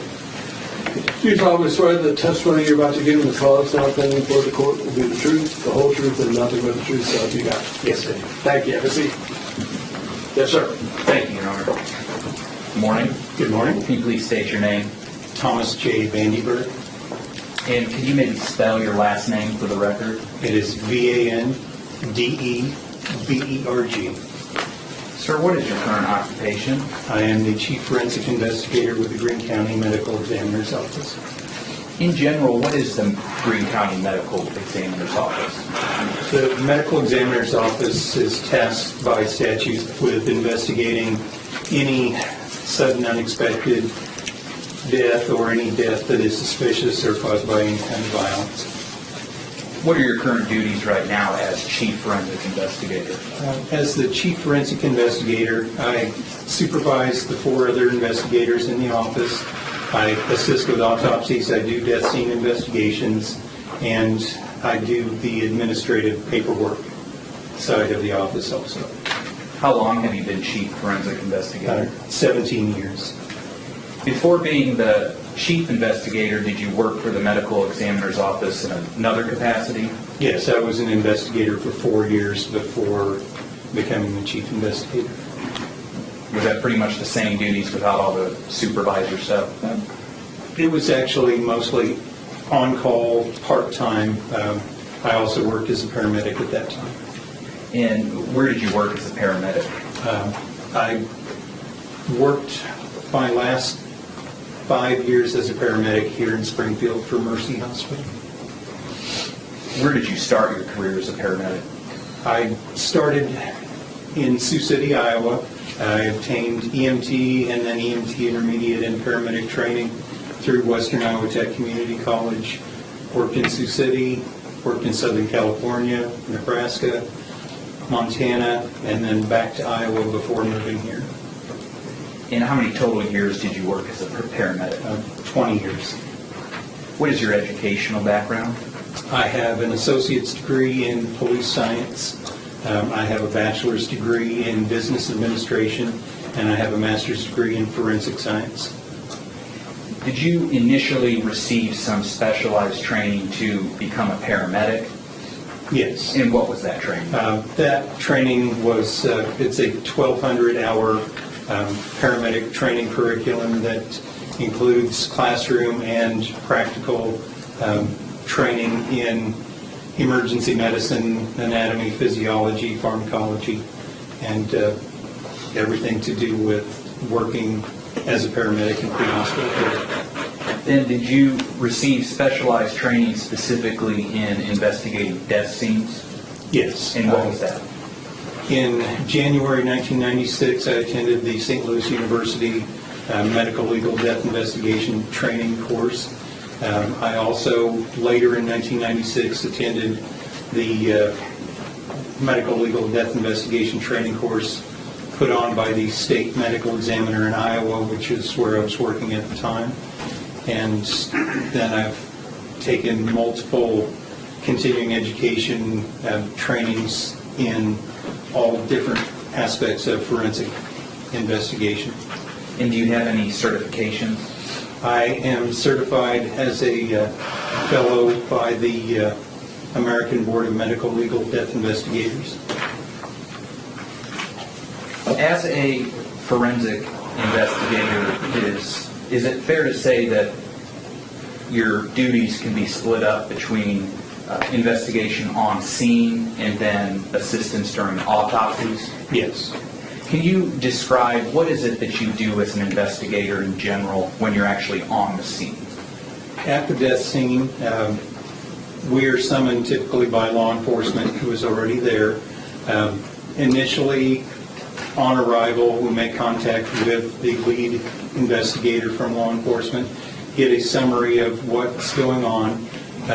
We start taking photographs of the outside of the scene, and then photograph as we go into the scene, gather all the information we can about the deceased, and then we observe and record what we see at the scene, and then do a examination of the deceased, and then package the deceased for transportation for autopsy if that's required. Then when you are assisting in an autopsy, what are your duties? When I assist with the autopsy, typically it's myself and the forensic pathologist. I get the body out, weigh the body, get all the containers and everything set up for the autopsy. Then I take the photographs during the autopsy. I assist with measurements and weighing and documentation as directed by the pathologist. And then I also assist the pathologist in opening the body, removing the organs for their examination. As the forensic pathologist is conducting the autopsy, are you also personally observing what, if any, injuries may be present? Yes. The pathologist is on one side of the table, I'm on the other, and we're working together.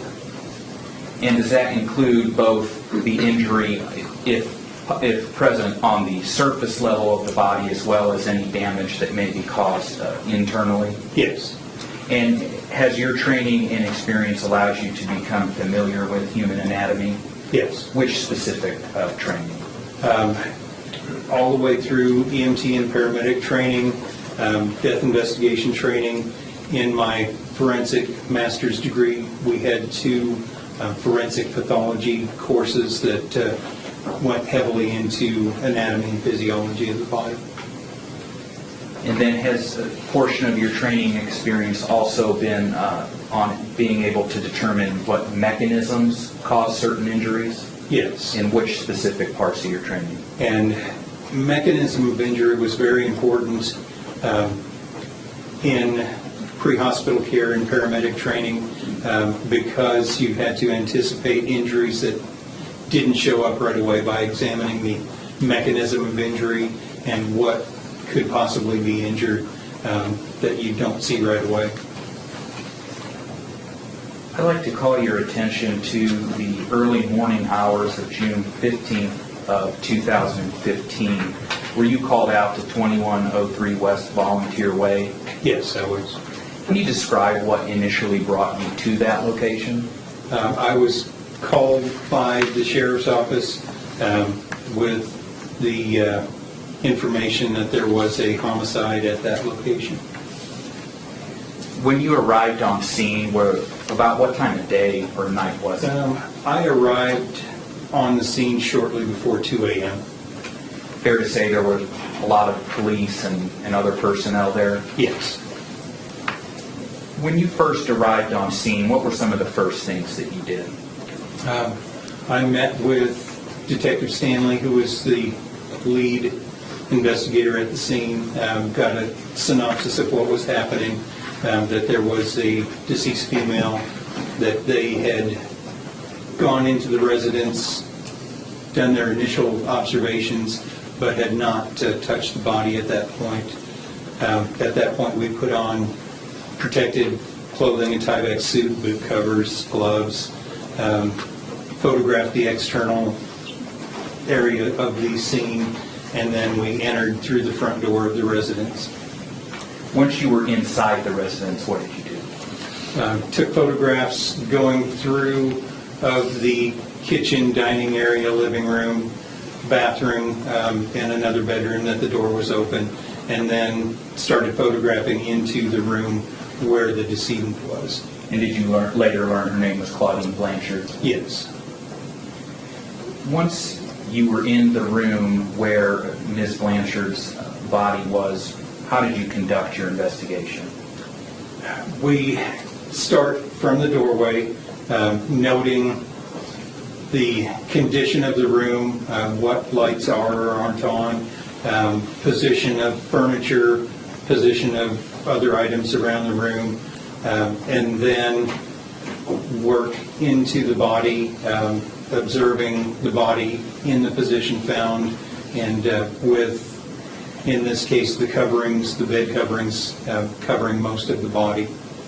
Did you ultimately observe any injuries? Yes. As we went up to the actual body, there were several defects which appeared from sharp injury through the back of the clothing. She was laying face down on the bed.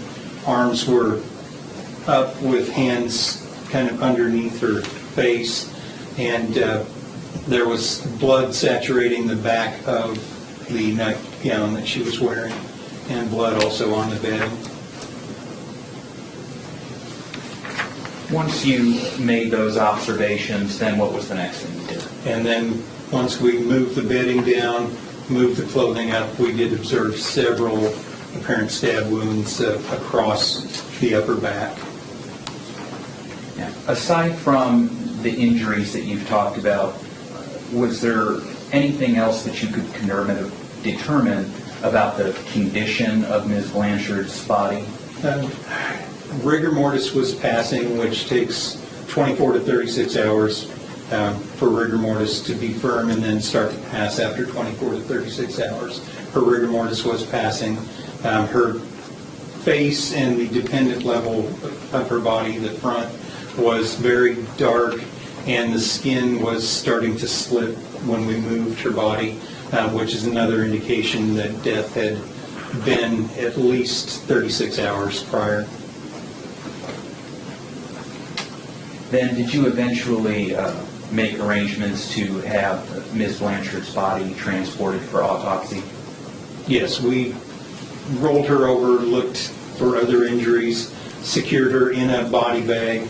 We put a identification tag on the left ankle at the scene, and then we put a locking seal on the body bag. We, at this scene, had another investigator who came out with the van, and we transported her to the medical examiner's office at that point. Is that then when her autopsy was conducted? Her autopsy was conducted I believe we started just before 1 o'clock that same day in the afternoon. In general, I should have asked this earlier, what is an autopsy?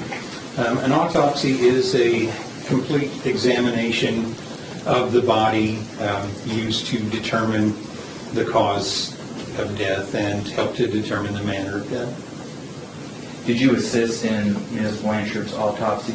Yes, I did. Who was the medical examiner or forensic pathologist? Dr. Jeff Harkey was the medical examiner at that point. And was there anyone else present during the autopsy besides yourself and Dr. Harkey? Yes, there were detectives from the Greene County Sheriff's Office that were present at the autopsy. In a case like this of a suspected homicide, is that unusual to have law enforcement there while you're doing the autopsy? No, that is standard, that law enforcement attends any autopsy for a suspicious death. Prior to examining Ms. Blanchard's injuries, did you do some preliminary evidence collection? Once the body bag is open and we put evidence bags on the hands at the scene, those bags are removed one at a time, the hands are photographed. We did collect all the specimens for a sexual assault kit, which is standard in a homicide that we do that. That included clipping the nails, swabs of the mouth, vaginal swabs and rectal swabs, and combings and pulled hairs, both pubic and head hairs. And specifically with the swabbing of the mouth, what's that called? It's a buccal swab, and it's a swab that we just rub the inside of the cheek for any DNA material that may be there. And in your experience, is that type of swab of the cheek typical to obtain a sample of that person's own DNA? Yes. Now, when you were collecting the swabs from Ms. Blanchard, what did you do with them after you had collected them? I collected the swabs and handed them directly to one of the detectives from the sheriff's office, who then packaged those and collected the whole kit. Did you make any preliminary observations on the clothing of Ms. Blanchard? She was wearing a nightgown, and it had multiple holes in the back and a few holes on the side, I believe. Then after the preliminary examination, did you go ahead and examine Ms. Blanchard's body for injury? Yes. And did you photograph that process? Yes, I did.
May I approach you?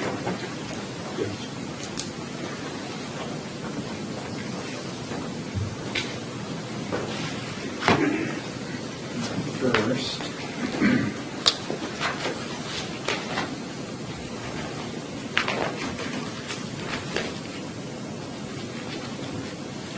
Show you what has been marked as State's Exhibits 13 through 18. If you could just take a second and look at those.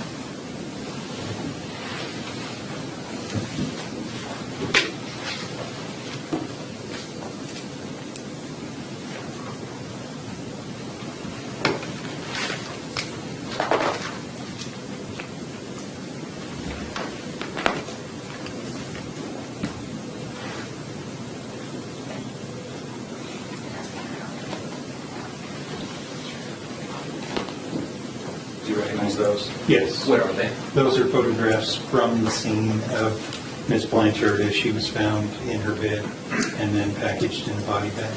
And do the images of Ms. Blanchard in those photographs fairly and accurately depict how she looked when you saw her? Yes. Then I'm going to show you what I have marked as State's Exhibits 36 through 41, if you could take a moment and look through those.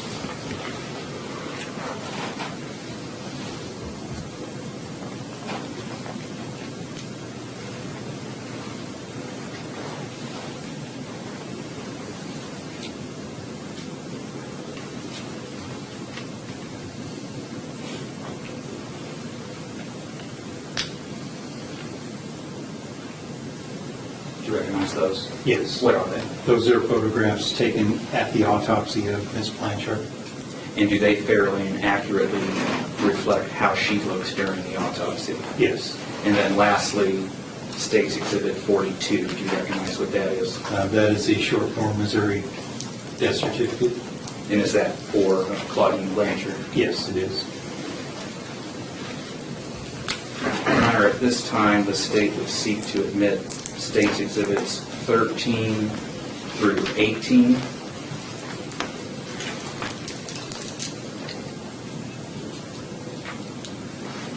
Oh, no objection, Your Honor. May receive without objection.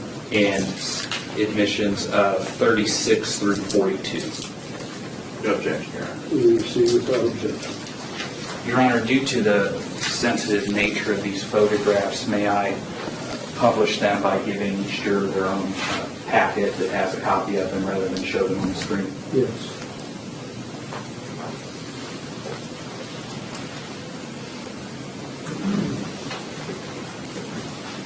Are you going to have the witness describing the notes here? Yes, sir.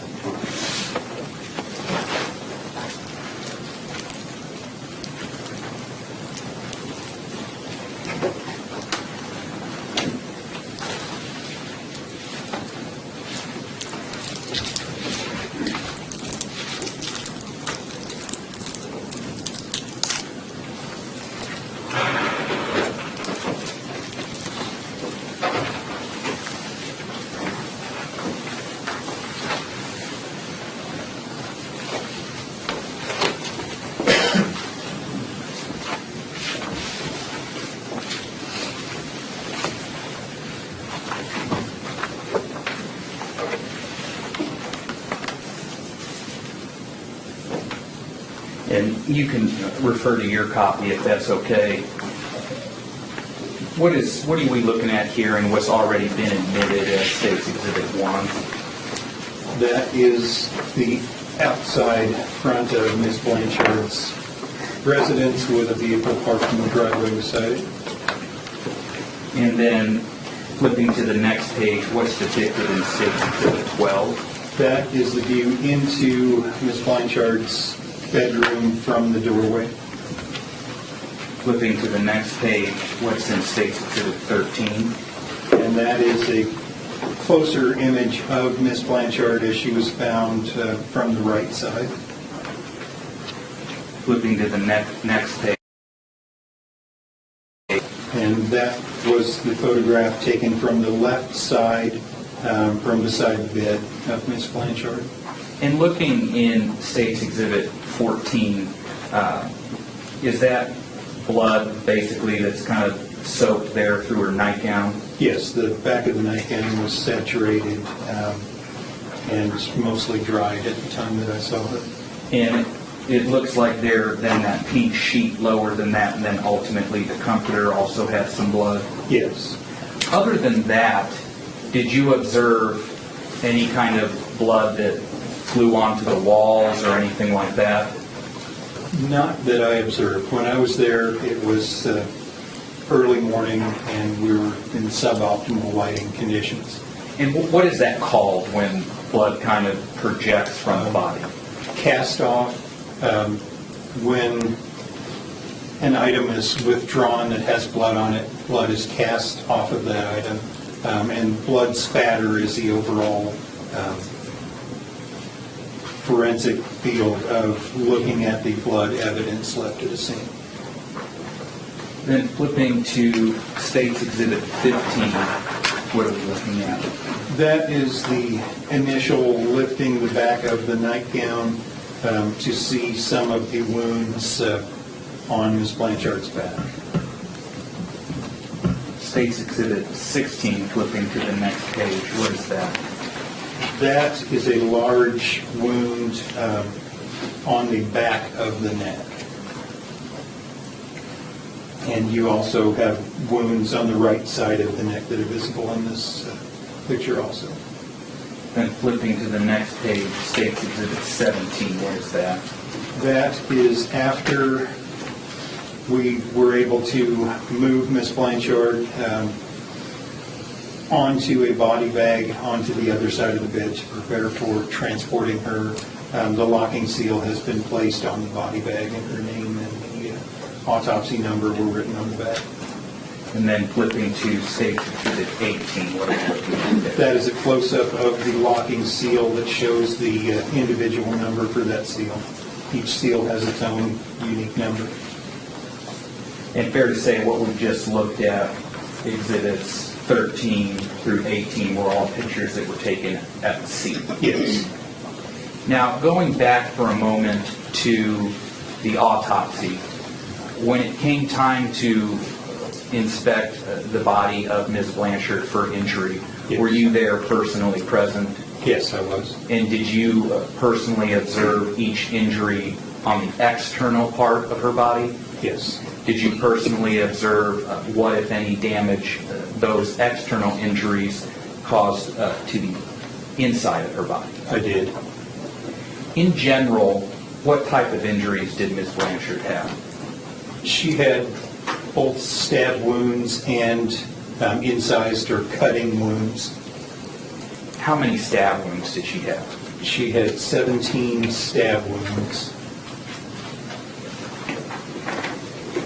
And how many incised wounds? There were 2 large incised wounds, but they appeared to have been a series of cuts to cause those 2 large wounds. Given which general part of her body were the stab wounds to? The stab wounds were primarily over the upper back. There was 1 stab wound on the right side, and there was 1 stab wound just above the collarbone on the right side on the front, and 2 in the back of the head.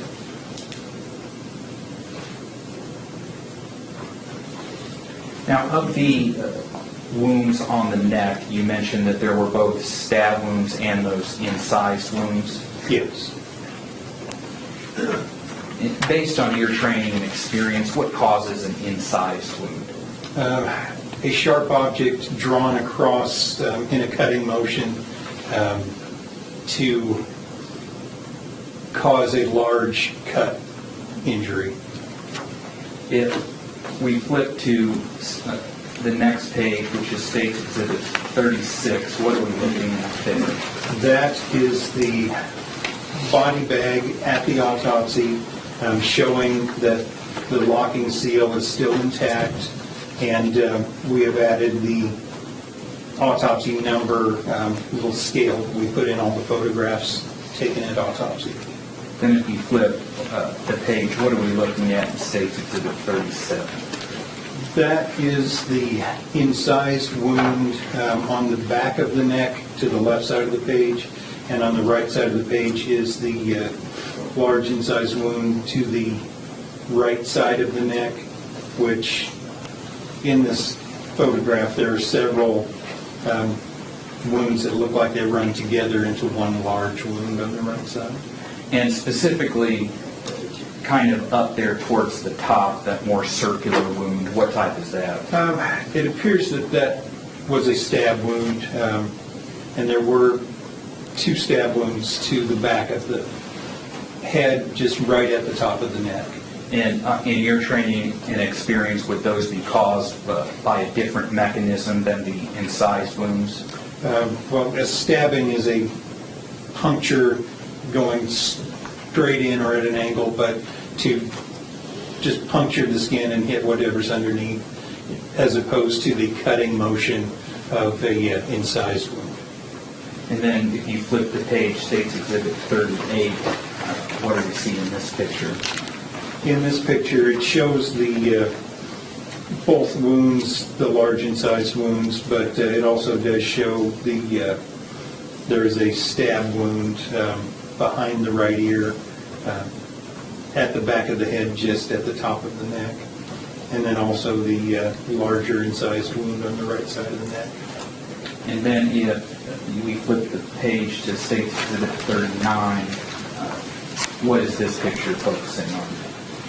This shows multiple superficial wounds on the right side of the neck going down towards the shoulder. And it shows the clear forked tails in that large wound on the right that indicate it was several cutting motions for that wound. The other wounds on the right are very superficial, and just one peeled some superficial skin, and several of them are just scratches. Now, in regard to the incised wound on the back of the neck, were you able to tell how deep that was? That wound did go all the way into where it was in contact with the bone of the cervical spine, and it contacted that between the 6th and 7th cervical vertebrae. And how about the depth of the incised wound on the side? The wound on the right side also went down to the cervical spine until it contacted the bone. If you flip to State's Exhibit 40, what is this a photograph of? That is a photograph of Ms. Blanchard's back taken from the right side. And there are numbers there. What do those signify? Dr. Harkey numbered each wound, and this shows the numbers 1 through 14 for the stab wounds on the back. And of those 14 wounds there on the back, were there certain ones that caused significantly more damage than others? Of these wounds, wound number 3, number 5, number 6, number 7, number 12, and number 14 penetrated into the chest cavity, and a couple of them on into the abdominal cavity of Ms. Blanchard. And if you go ahead and flip to State's Exhibit 41, what is this exhibit?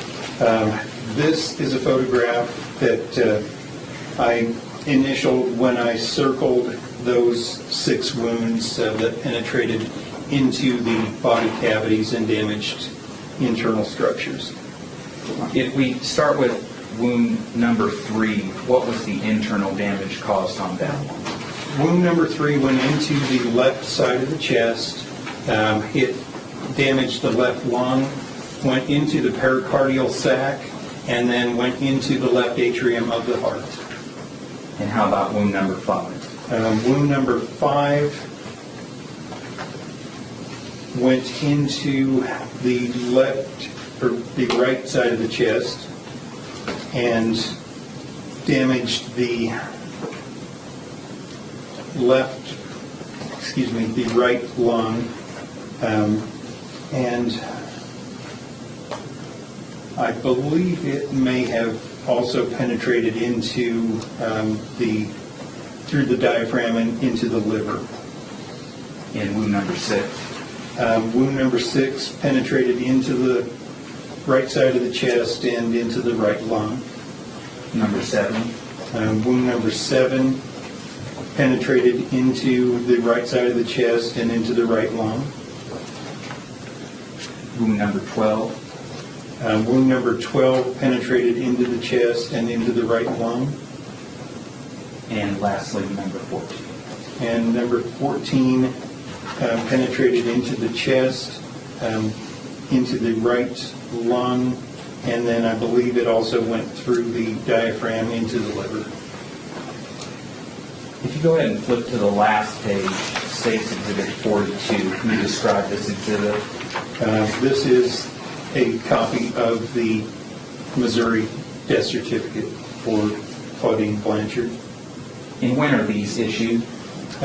These are issued after the certifying doctor has enough information to make the determination of the cause and manner of death. And it says there next to date of death, June 14th, 2015. Yes. Is that meant as the actual date of her death? No, that is actually the date found. When we don't know the specific day of the death, we put on the death certificate the date that the body is found. And ultimately, what was the listed cause of death? The cause of death is listed as stab wounds. Like that moment, Your Honor. Yeah.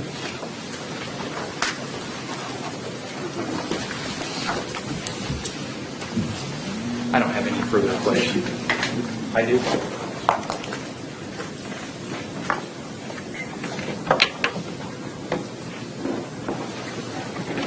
No further questions. Anything, Mr. Perry? Just briefly, Sir? my question would be, you can't tell us the order of these stab wounds, is that correct? That is correct. You can't tell us the time frame that these stab wounds occur, is that correct? The stab wounds would appear to be at the time of death. They're very closely within minutes of the time of death. And that certainly appeared to be more than 36 hours from the condition of the body, from the time I examined her early morning on June 15th. Okay, you can't tell us the time frame as relation to the other injuries. In other words, they all occur in a very short period of time, in your opinion? Yes, all appear to have occurred in a very short time. And almost all of the injuries were on the back, at least all the stab wounds, correct? Correct. And there was one stab wound kind of on her, it looks like her right shoulder, kind of on the side or just barely in front. Yes. That would be consistent with maybe her lifting up and the process of the stabbing continuing, correct? It could be that. And then she had some injuries on her hand. There was one incised wound on the ring finger of, I believe, the left hand. And there were stab wounds and incised wounds, correct? Correct. And stab wounds would, as you demonstrated earlier, would be the stabbing motion. Yes. And incised would be more of a slice or a cut. Yes. Now, you mentioned rigor mortis. When does that normally start after one passes away? Rigor mortis starts to set in within several hours. It's determined by the temperature and activity at the time of death, how soon it really starts. But by 6 to 8 hours, rigor mortis is firm, and after 24 to 36 hours, rigor mortis passes away again. Okay, and when you say passes away, tell us what that means. The body is in the position, but when we move an extremity, it doesn't try to go back to that position. It's flaccid once we move. And your best guess as to time of death would have been about 36 hours before she was found? That was a minimum. It could have been longer than that. That's all put by Judge. Anything further? No, Your Honor. May this witness speaks to you. Yes, on behalf of the city. Mr. Perry? Yes, Judge. Thank you. Thank you, sir. You're welcome. Excuse, if you would take those exhibit folders and pass them down to the office, please. I'm assuming you're not going to use them in the next witness. Correct.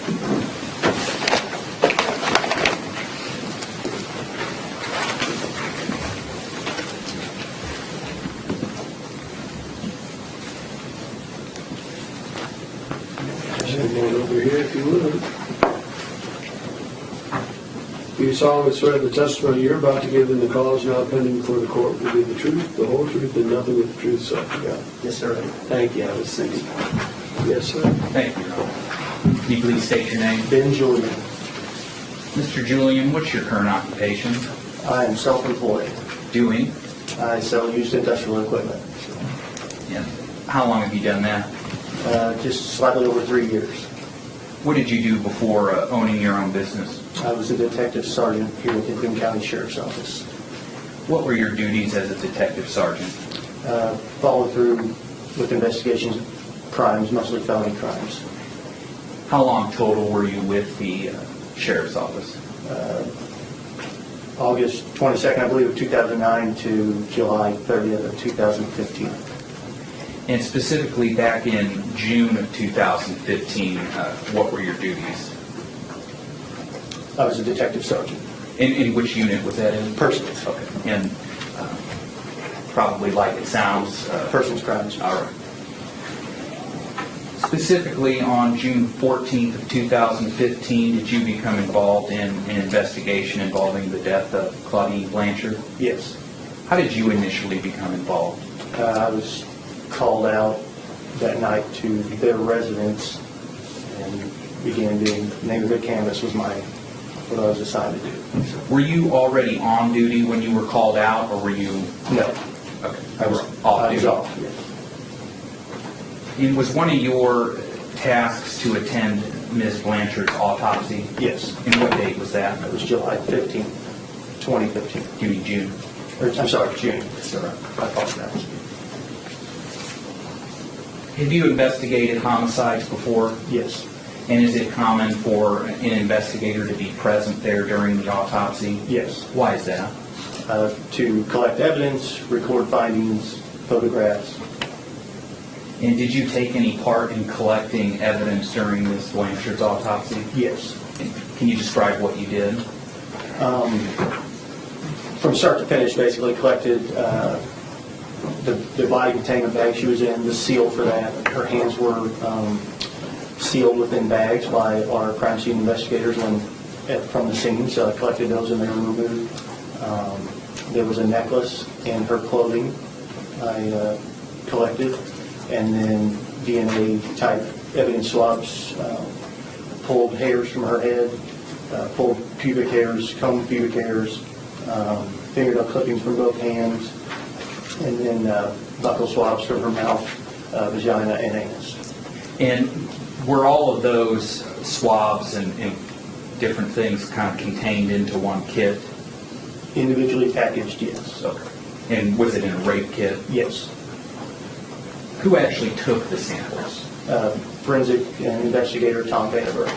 Now, were you present when he Yes. took them, and then did you yourself collect them? Yes, after each one I immediately collected them and put them in their respective package. Did you make any marking on them so that to document the fact that you were collecting them? Yes. And what was that marking? My initials and my DSN number, 704. And you mentioned buccal swab. What's a buccal swab? It's basically a swab that will collect DNA samples from whatever it's in contact with, the mouth, commonly done. And also can those be called oral swabs as well? Yes. And specifically, did you collect the oral swab of Ms. Blanchard? Yes. And what did you do with it after it was handed to you?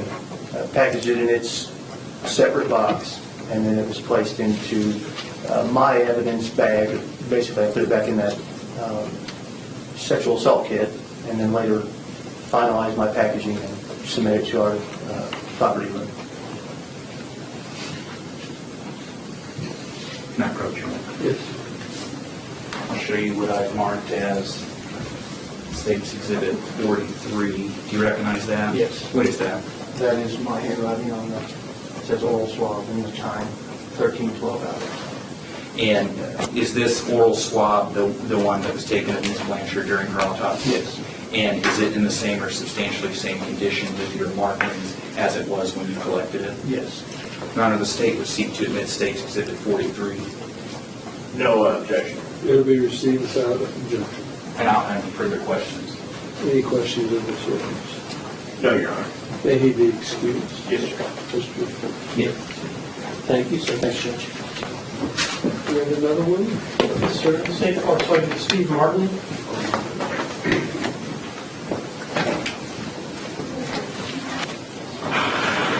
Come on up, officer.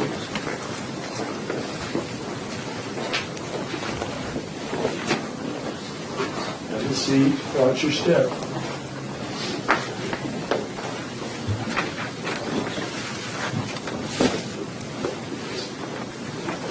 You can have a seat. I always worry somebody will call it, I need to swear. Sorry. You solemnly swear the testimony you're about to give in the cause now pending for the court will be the truth, whole truth, and nothing but the truth, so help you God. I do. Thank you. Yes, sir. Thank you. Can you say your name for the record, please? Steve Martin How are you employed? with the Greene County Sheriff's Office, And how long have you worked for this Greene County Sheriff's Office? December of 2007, so 11 years. What is your current assignment? Patrol supervisor? And you're a sergeant. Yes. What do you do as a patrol supervisor? My job is to supervise the daily activities of the officers on the street, currently taking calls for service, making traffic stops, etc. How is it different being a patrol sergeant versus being a detective sergeant?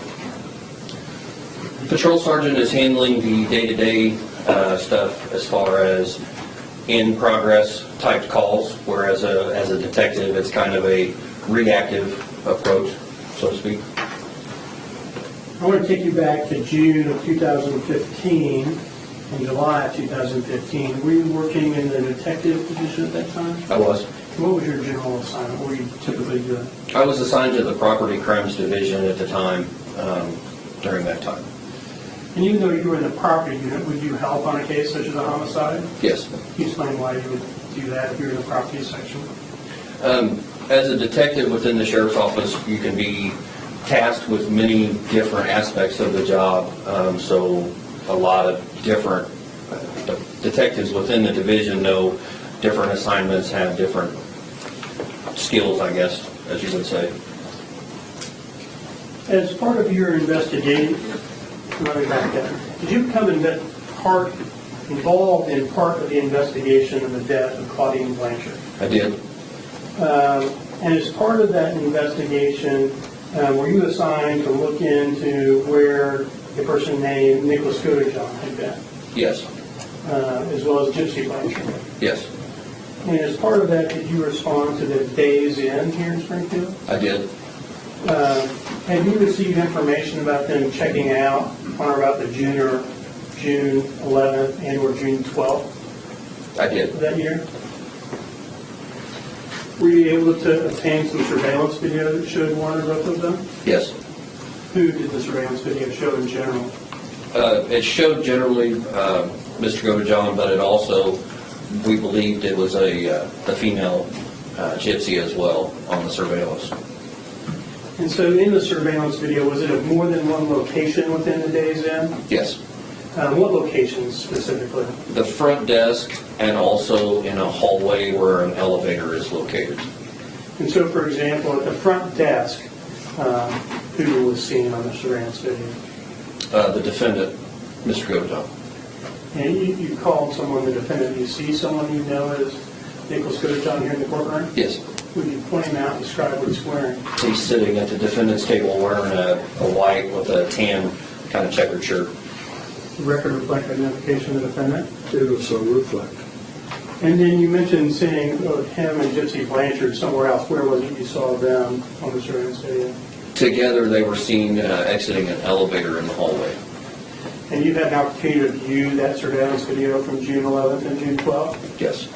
And did it fairly accurately capture those locations at the Days Inn? Yes. Did the system was working properly? Yes. I'm going to show you a disc, a DVD that's been marked with says State versus Nicholas Godejohn at the top and the case number. And then at the bottom it says State's Exhibits 46, and list them individually, but 46 through 67. Do you see that? Yes. Do you recognize this disc? Yes. How do you recognize this particular disc? Those are videos as well as, I believe, still photos from the surveillance video that came from Days Inn. And so, particular to Days Inn, it states exhibits 46 through 49 and 55 through 62 on the desk, correct? Yes. And you've seen those on the desk? Yes. And did you do something to this disc so you would recognize it again? I put my initials in the upper right corner. And so I see some initials TT, which is not you, correct? And then just below that, SM for Steve Martin that is you. Yes, sir. And so do you states exhibits for identification 46 through 49 and 55 through 62 fairly and accurately represent that surveillance video of the front desk and of that elevator location at the Days Inn on June 11th and June 12th, 2015? Yes. Nothing further at this time? You're not offering, correct? Not offering at this time. All right. Mr. Reed, Mr. Berry, any questions? Briefly, Your Honor. Sir? Dr. Martin, you had an opportunity to review that disc prior to today, Yes. and it showed Mr. Godejohn arriving there at the hotel. Shows him at the front desk, yes. And does it show him checking in? Yes. And do you know what manner of payment he used in checking in? I do know. All right. Thank you, sir. Anything further? No, Your Honor. Anything further? No, sir. May he be excused? Yes, sir. Thank you, appreciate it. We have another, well, we can show up again, sir. This be a good And time. morning witnesses, Your Honor. All right. Well, folks, it'd be a good time. Come on, sure.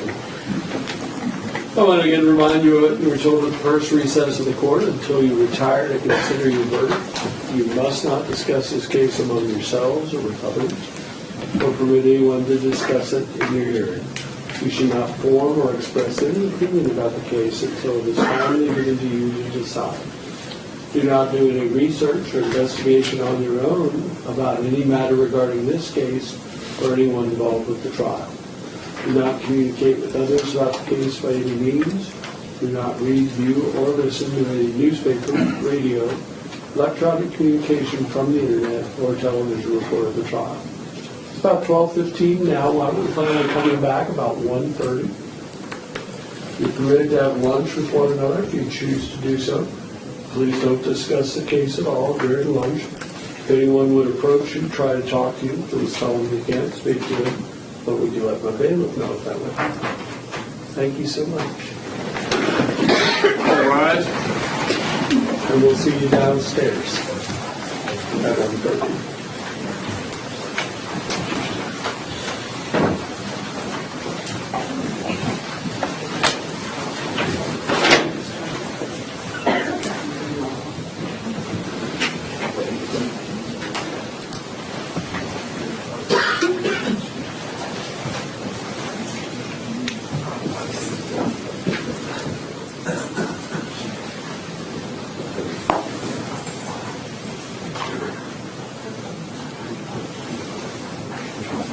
All righty.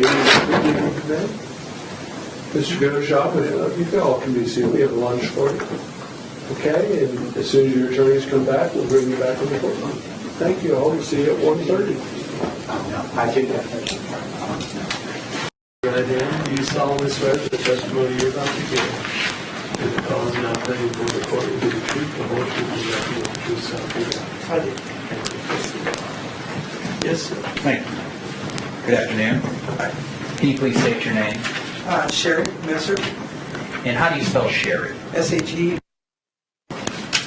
Ma'am, what is your current occupation? I am a yellow cab driver, independent contractor. What does that mean to be a yellow cab driver but independent contractor? I own a yellow cab. And how long have you been driving for yellow cab? I believe I've been driving since April of 2013. Ma'am, back in June of 2015, were you driving for yellow cab? Yes, sir. And do you remember the Greene County Sheriff's Office at some point coming to talk to you? Yes, sir. And was that about a ride that you had given in the early morning hours of June 10th, 2015? Yes, sir. And was that from, did you pick that individual up at the Days Inn?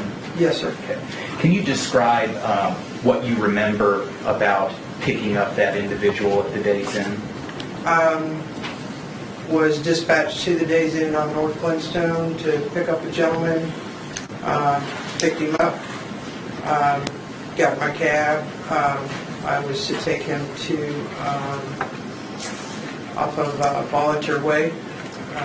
And do you keep logs of after each shift? Yes, we keep very detailed logs, trip sheets. And I know that this was some time ago. You've probably given a few rides since 2015. Would it be helpful for you to have a chance to take a look at your log? Absolutely.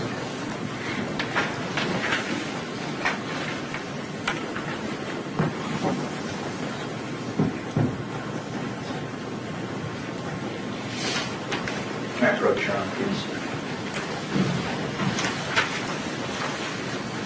Hand this to you. I know it's kind of small, but do you recognize that? Yes, sir. What is that? That's a trip sheet. What is a trip sheet? It's basically a log, a daily log of all of our calls, and each individual line is each trip that we make. It starts off with the time we pick up, the pickup address, and then the destination that we go to, and then the drop-off time, and also the amount of the trip. Now, on that, again, early morning of June 10th, what time were you dispatched to the Days Inn?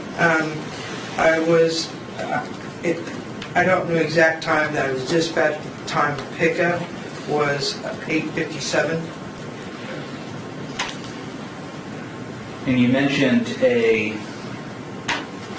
address on Volunteer Way. After looking at your log, does that refresh your memory on what the address was? Yes, it would be 2103 West Volunteer Way. And when you got to the Days Inn, did you pick up one person or more than one person? Just one person. And do you recall what you remember about him? It was just white male. If I could approach.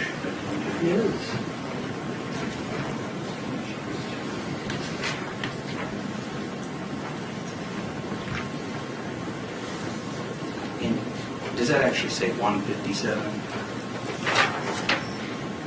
Yes. Okay. I thought you said 8. No, 157. Okay, that's all right. And that would be 1:57 a.m. Yes, 1:57 a.m. Now, when you picked up the individual from the Days Inn, about how long of a drive is that from Days Inn to that address on Volunteer Way? It's about, I'd say a little under 10 minutes, because you take the highway, you even take the Highway 44, and you get off on from Glenstone to North Kansas Avenue. It's a little under 10 minutes. During the drive, do you recall the passenger saying anything or doing anything? I do. You know, anybody, I'm very talkative, you know, with my passengers a lot of times, especially people I pick up at the airport or pick up at a hotel room. You know, normally I say, you know, what brings you to Spring Patch, you know, Springfield. And this gentleman, you know, hey, I'm from Wisconsin. You know, he said he was here to meet his girlfriend. You know, that's pretty much, you know, just small talk. And then as you were approaching the address at 2103 West Volunteer Way, do you remember him saying anything else or doing anything else? When I got there, he asked me to wait just a few seconds. He was on his cell phone. He was texting he said he was texting his girlfriend to see where he was supposed to, what door he was supposed to go to. It says something like that. And if it's 1:57, fair to say it's pretty dark out? Correct. Okay. And when you got to the address, did you park on the street, driveway, or something different? I was on the street. And eventually, did the gentleman get out of the cab? Yes. Did you make any observations about what he did once he got out of your cab? What I saw is he got out of the cab and he went to the right of the home, right where rear of the home. And was there anything odd about what you saw that kind of stuck out in your mind? Just, he didn't go to the front door, he went to the rear of the home. That's the only thing. And after refreshing your memory on your log, about what time was it that you dropped him off? The drop-off time was 2:06 a.m. I don't have any further questions, Your Honor. Any cross-examination? Yes, Your Honor. Mr. Messer, I just have a few questions. You made a pickup and drove someone from the Days Inn to a house on Volunteer. Is that correct? Yes, sir. Volunteer Way. Yes, sir. Have you had a chance to talk to our prosecutor and kind of prepare for your testimony today? Yes, sir. Okay, so you're refreshed, your memory with the reports and everything. Yes, sir. Then you told us that the person you picked up said, hey, I'm from Wisconsin. Correct? Yes, sir. I'm here for my girlfriend. Yes, sir. And you also told the officer that he had a strong accent, correct? I remember, I did say that in my initial report, that he did kind of have an accent. Yes. Was it a Wisconsin accent? I don't know what a Wisconsin accent sounds like. But he talked it. Yes. All right. No further questions, Your Honor. Anything further? No, Your Honor. Any objection to this witness being released? No, Your Honor. Thank you. Thank you. Yes, sir. Thank you. State calls John Harmon.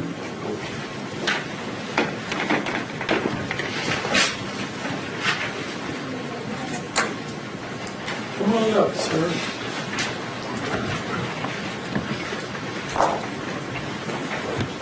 Just right over here. I have to swear you in, so just grab a seat. I'll show you in after you have a seat, okay? Raise your right hand. Solemnly swear the testimony you're about to give in the cause now pending before the court will be the truth, the whole truth, and nothing but the truth, so help you God. Thank you. Keep your voice up, okay? Okay. All righty. Good afternoon, sir. Can you please state your name? John Harmon, Mr. Harmon, how are you currently employed? in the Springfield Yellow Cab.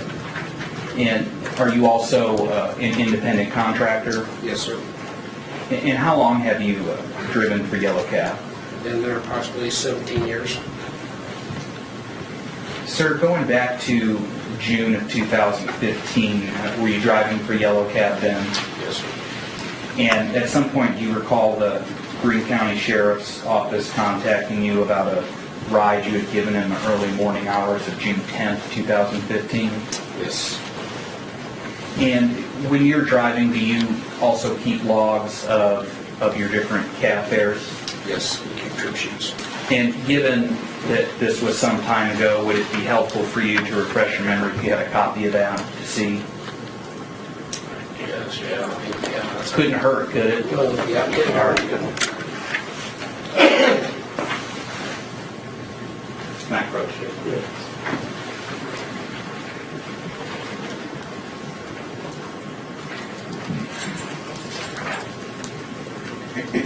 And according to that log, you made a pickup at 2103 West Volunteer Way, is that right? Yes. And about what time was it that you went to that residence? I think it's about 5:48 in the morning, 5:48 a.m. Because we write down our time just as soon as we get there. All right. And when you got there, did you park in the street, pull in the driveway, or something different? I pulled into the driveway.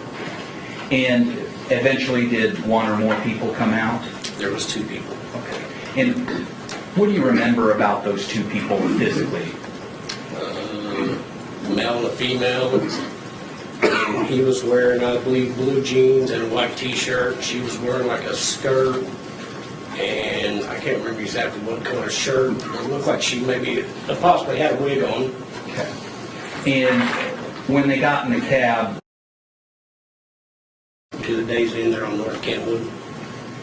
and is there anything that is noteworthy or that you remember about your drive there? Not really, it was pretty quiet. And then when you got to the Days Inn, Did they pay you and then go on their way? Yes, sir. Okay. And about what time was it that you dropped them back off at the day? I dropped them off at 5:55 a.m. And that was on June 10th? Yes, sir.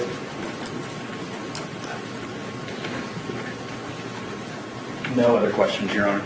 Anything in this one? Yes, Your Honor, briefly. You picked up a male and female. Yes, sir. Days in, No. I picked them up at 2103 West Volunteer Way. and took them to days in. Yes. And they paid you. Yes. $20 bill? Yep. Who paid you? I believe it was her, the female. The female, she had the money? Yep. No further questions. Thank you. Anything further? No, Your Honor. May this witness be excused? On behalf of the state. Mr. Reed? Yes, sir. Thank you, sir. Thank you. Good. Did we get a... Good. All right. All right.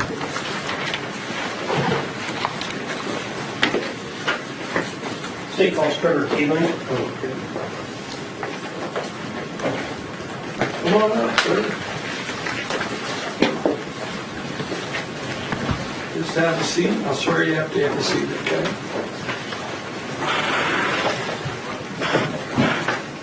When you're in, you're up, man. Do you solemnly swear the testimony you're about to give in the cause now pending before the court will be the truth, the whole truth, and nothing but the truth, so help you God? Thank you. Mr. Patterson? Good afternoon. Heather, State your name for the record, please. Trevor Teeling, Can you spell your last name for the court? Teeling, How are you employed? through the Green County Sheriff's Office. What do you do for the Green County Sheriff's Office? I'm a detective, How long have you been with the Sheriff's Office total? approximately 9 years, And how long have you been a detective with the Sheriff's Office? 5 years. What's your current assignment? I'm the supervisor over the property crimes division. I'm going to take you back to June of 2015, and were you working with the Sheriff's Office then? Yes, sir. In what capacity? I was a detective. Were you assigned parts of the investigation involving the death of Claudine Blanchard? I was. And through the course of your involvement in that case, did you become familiar with who Nicholas Godejohn and Gypsy Blanchard were? Yes. As part of your role in the investigation, did you go to the Greyhound station to look for something that occurred on June 11th or 12th? I did. What was it you went to look for? I was sent to look for video surveillance of both of them coming in and purchasing tickets. Were you able to find that on their surveillance I system? was. Was their surveillance system working properly? Yes. And you're familiar with the Greyhound-based bus station? Yes, sir. The surveillance videos that you found, did they fairly and accurately depict the Greyhound bus station? Yes.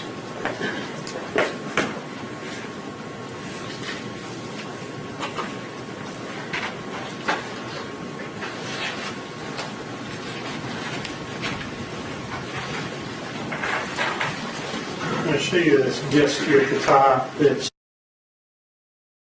Nicholas Godejohn, and then at the bottom it says States Exhibit. And you've had occasion to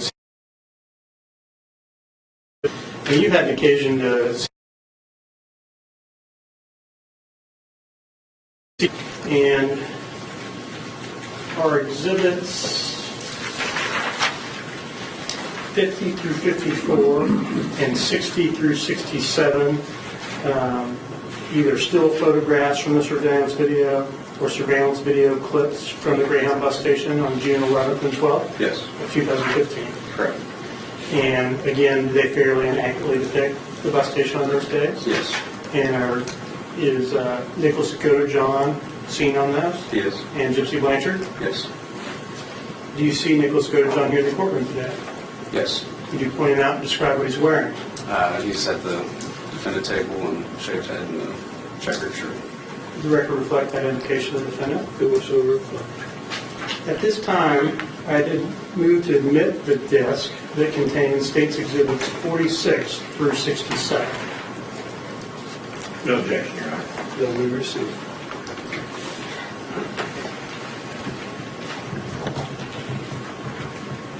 No further questions? Mr. Reed, anything? No questions, Your Honor. May this witness be excused? Yes, Your Honor. Officer, thank you.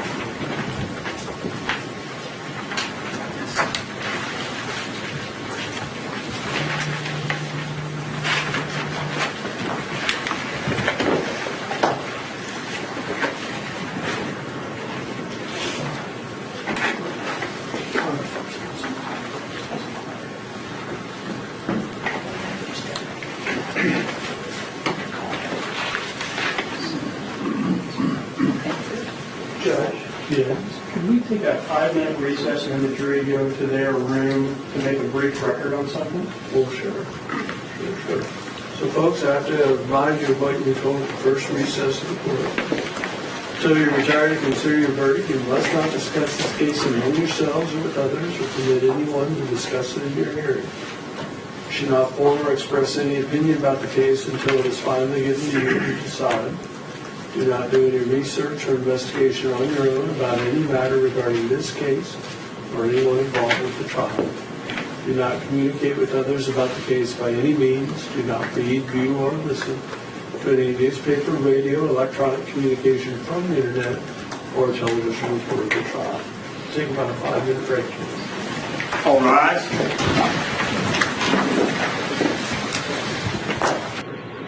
Please be seated.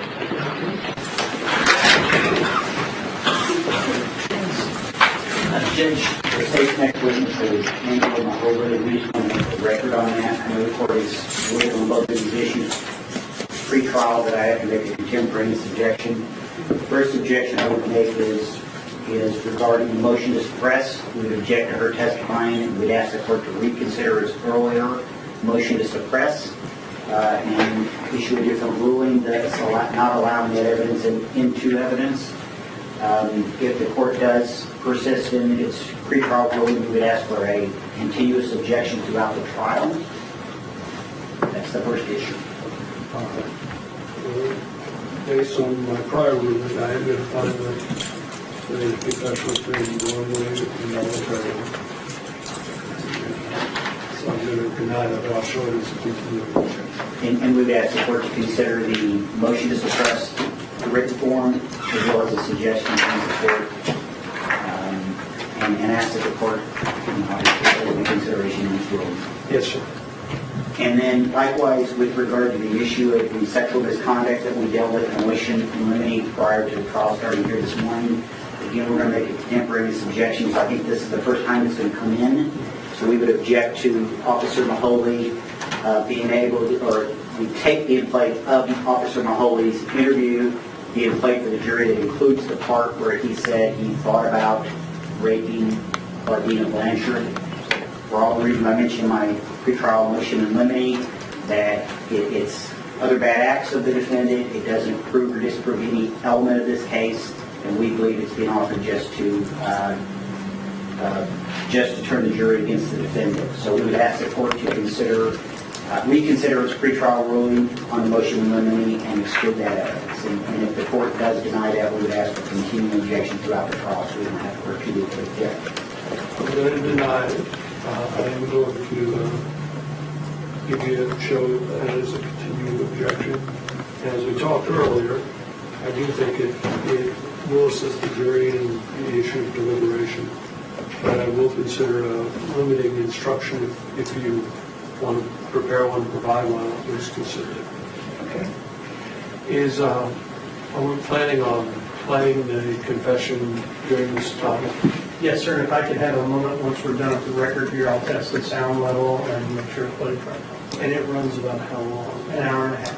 So I think probably what we'll do, maybe 45 minutes or so into it, we will pause and give them a break so they aren't sitting here until 2:30, 2:45. Get a long time. And one other thing, Judge, as soon as Ms. Maholi is sworn in and seated, I will make an objection just to make sure out of abundance of caution that we properly preserve the issue. Yes. And I would just say, Judge, we object on the basis, as we mentioned a few minutes ago. And that will incorporate both issues.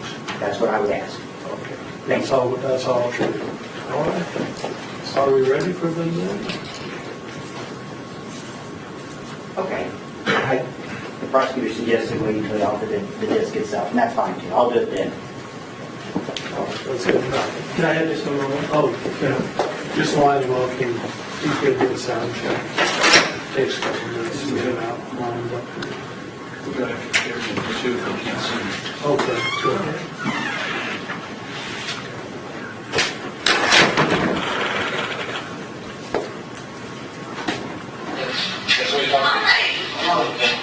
Hello. You've been here a long time waiting for me to get here? Oh my gosh, I've been never done. I tried to get here as fast.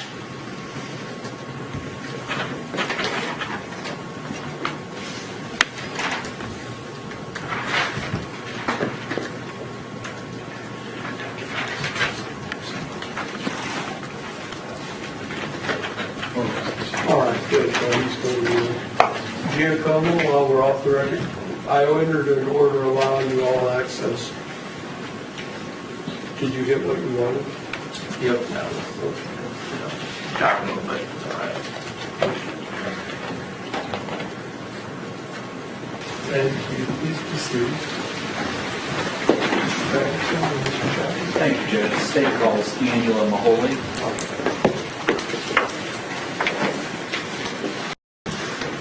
Come on up.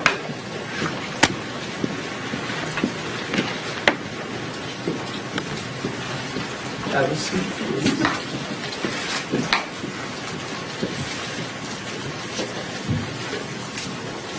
If you raise your right hand. You solemnly swear the testimony you're about to give in the cause now pending before the court be the truth, the whole truth, and nothing but the truth, so help you God.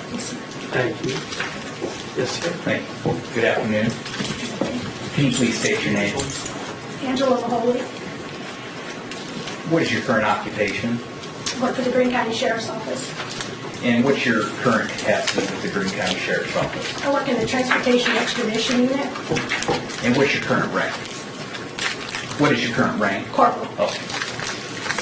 And what do you do? What does the Transportation Expedition Unit do? I travel across the state picking up inmates from different prisons or that have warrants for arrest. And how long have you had this current position? A little over a year. What did you do for the Sheriff's Office prior to your current position? I work for the Criminal Investigations Division as a detective. And were you assigned to a particular unit?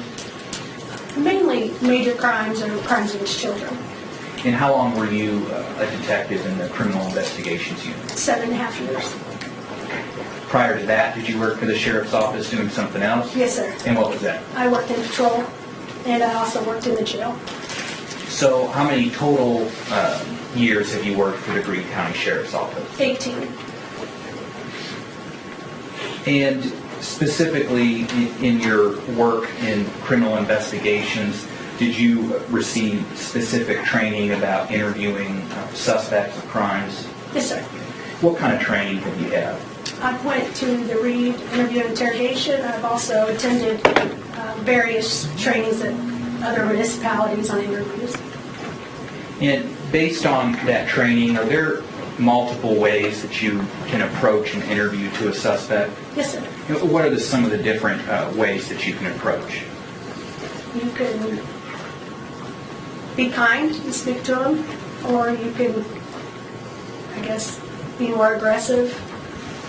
The goal is just to get the facts of whatever you're investigating. And specifically for you, do you kind of have a particular style that you use when you interview suspects? I do. Okay, what is that? I'm usually pleasant and kind, and just have a conversation. Do you typically kind of go through a rapport building stage? Yes, sir. And what's the purpose of doing that? It allows you to kind of see the person, their mannerisms or the way they react to questions. It allows both me and the person I'm interviewing to calm down and just kind of relax a little bit, kind of get to know a little bit about the person. And during that, you kind of mentioned that you have a pleasant style, is that right? Yes, sir. Okay. And do you keep that style regardless of how serious of a crime the person is a suspect in? Typically. And why is it beneficial, even if someone is suspected of doing something serious, to maybe downplay it or minimize it, act like it's not as serious? Well, because when I'm interviewing someone, I'm there to get the facts of the case. I'm not there to punish them or remind them what they did. I just want the facts. So I'd like to call your attention to June 14 of 2015. Were you working on that day? Yes, sir. And at some point, did you become involved in a case that involved a homicide of Claudine Blanchard? Yes, sir. What initially kind of brought you into the case? How did you get involved? My supervisor contacted me and started giving me some assignments to contact people. And ultimately, my assignment was to go to Waukesha County, Wisconsin, and interviewed Nicholas Godejohn. And you recall when you went to Waukesha County, what date that was? I believe it was on the 15th, but I didn't actually get to interview until a little after midnight on the 16th. Okay. And had you become aware that he was in custody there in Waukesha County? Yes, sir. And did you travel alone, or did another investigator go? Detective Hancock, Sam Hancock went with me. Was he the lead detective in this case? Yes, sir. Now, when you got to Waukesha County, did you more or less go pretty quickly to the jail where Mr. Godejohn was being held? Yes, sir. I went to the sheriff's office. Okay, sheriff's office, sorry. And you said that Detective Hancock was there too. If you were interviewing Mr. Godejohn, what was Detective Hancock, what was his role? His role was to interview Gypsy and Blanchard and to monitor my interview while I was interviewing Nicholas Godejohn. And by the time you made it to the Waukesha County Sheriff's Office, were you aware that Mr. Godejohn had been waiting for several hours? Yes, sir. So given that, did you ask any questions or make any inquiry about what his condition was before you did your interview? Yes, sir. I asked the detectives that were there just if he had eaten, had anything to drink, used the restroom, kind of what his mannerisms were. And why was it important for you to know or make sure that he had those kinds of breaks and food and water, things like that? Just to kind of judge the stress or distress he may be in. Where was specifically Mr. Godejohn being held at the sheriff's office when you arrived? In an interview room. And is that where you first made contact with him? Yes, sir. And the individual, Mr. Godejohn, that you interviewed, do you see him here today? Yes, sir. Can you just point to where he's sitting and what color shirt is? He's sitting there, he's got a tan colored shirt on. Your Honor, would the record reflect the witness has identified the defendant? It was so reflect. When you got into the interview room, what did you notice about the defendant's kind of demeanor initially? He was pleasant. He answered my questions. We talked about, he had a blanket. He was handcuffed. He was kind. Okay. And did he appear to be in any kind of distress or anything when you first made contact with him? No. Now, prior to asking him questions, did you advise him of his Miranda rights? Yes, sir. And did you use anything to assist you in doing that? Yes. What did you use? Greene County Miranda form. And was this interview recorded? Yes, sir.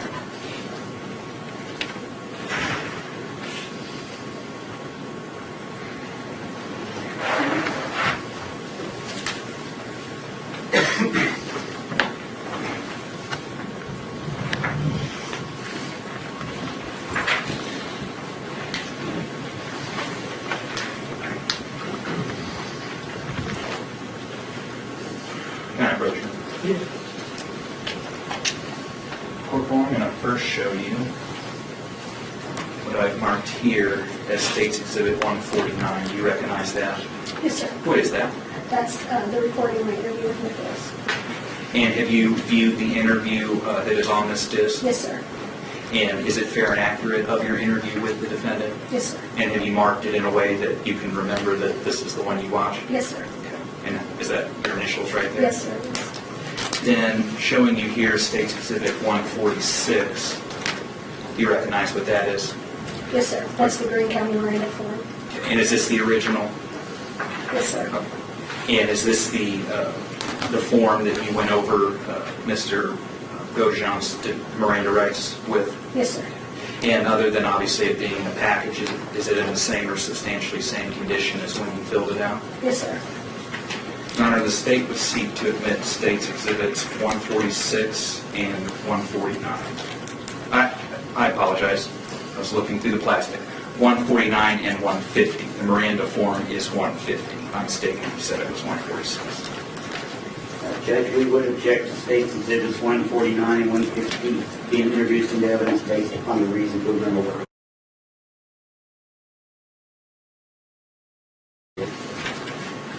And may State's Exhibit 149 be published? Yes. Now, before they do that, ladies and gentlemen, if you aren't able to see it, let me know. We can turn it up or move the screen, or we can move the chairs. It lasts about an hour and a half, as I understand it. So after probably about an hour, we're going to take a break, just so you don't get uncomfortable. If you need one before that hour break occurs, let me know, okay? That's it. Whichever you want, you can step down while this plays, unless you're going to be pointing at things while it's playing. Not during. You'd be a lot more comfortable than sitting right there being asked about a speaker. Where would you like for me to sit? Oh, just really on the front row if you want. You can sit. You can sit over here if you'd like, whatever whichever's comfy. You can move it over here behind. Those benches get a little hard after a while. As the jury has found out. Can everybody see the screen?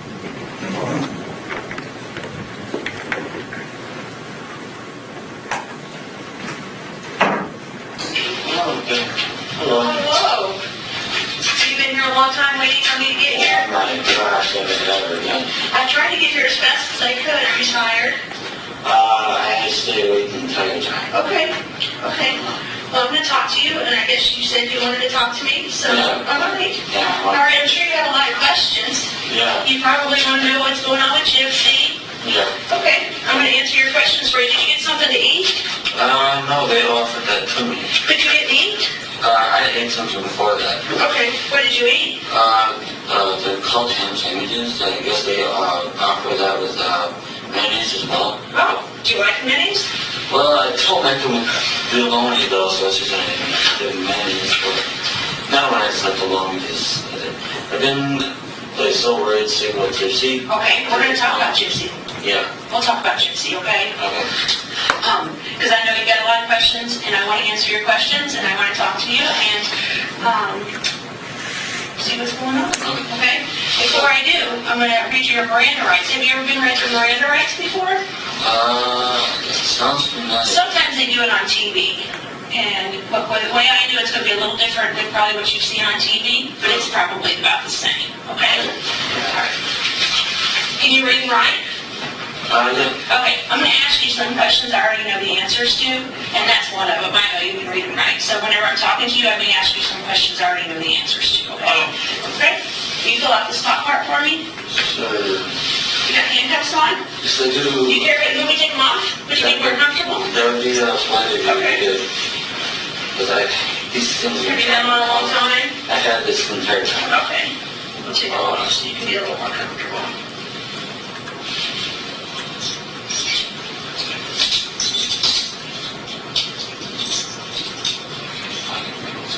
Yeah, that probably feels a lot better, doesn't it?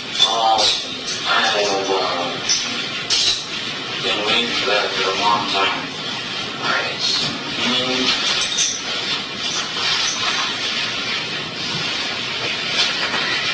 It says Nicholas. You go by Nicholas, something different? I prefer, usually by my family I'll be called Nicholas, but by friends and other people I usually be called Nick. What would you like for me to call you when I'm talking to you? Nick. Nick? Okay, I'll do it. That's your address. Okay. Oh jeez. A little too much.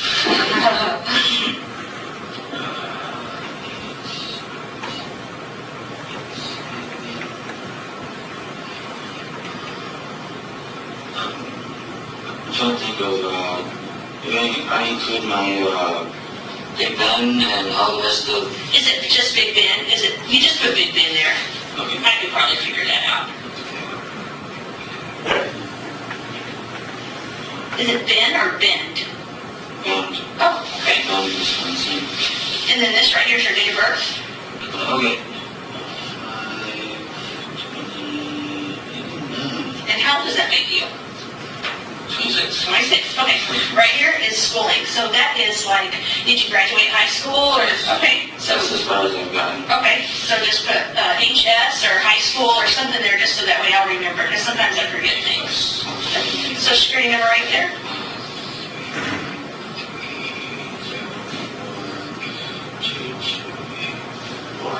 And then here is the date.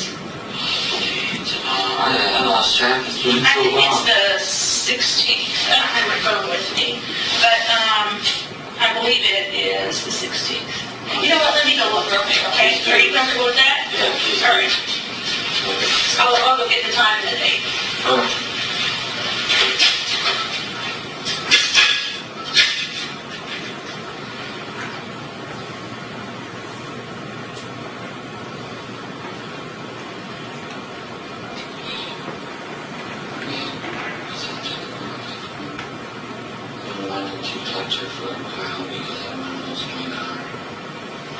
It is the 16th. Okay, okay. Just leave it. There you go. Right there. And it's June, right? June, yeah, June 16th.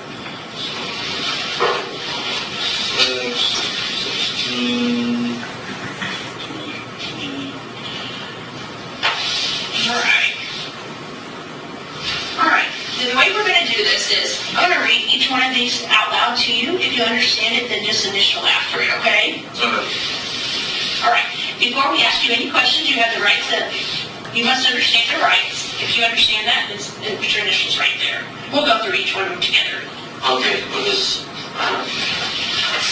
I have a question. Yeah. If I may ask, is it okay to put it right there after you read them all to me? We have to do them one at a time. Oh, okay. Okay, so that's just so I can make sure you understand each of them. Okay. Just your initials. Yeah, just like that. Okay, the next one is you have the right to remain silent. Anything you say can be used against you in court. That's a little different than on TV, huh? Yeah, don't you? You have the right to talk to the lawyer for advice before he asks you any questions and to have a lawyer with you during questioning. Right there. If you can't afford a lawyer, one will be appointed for you before any question if you wish. No. Okay, if you decide to answer questions now without an attorney present, you can stop answering questions at any time, okay? Okay. All right, sign right there if you initial that, if you understand that. And can you read, Nicholas? Yeah. Another question I knew the answer to, but I went ahead and asked it. But if you can read this paragraph right here to me out loud, and if you understand it and agree with it, then you can sign this page. Okay. Okay. Just forgive me. No, wait. you're So fine. long. You're fine. Okay. I have read this statement of my rights, and I understand what my rights are. I am willing to make a statement and answer questions. I do not want a lawyer at this time. I understand and know what I am doing.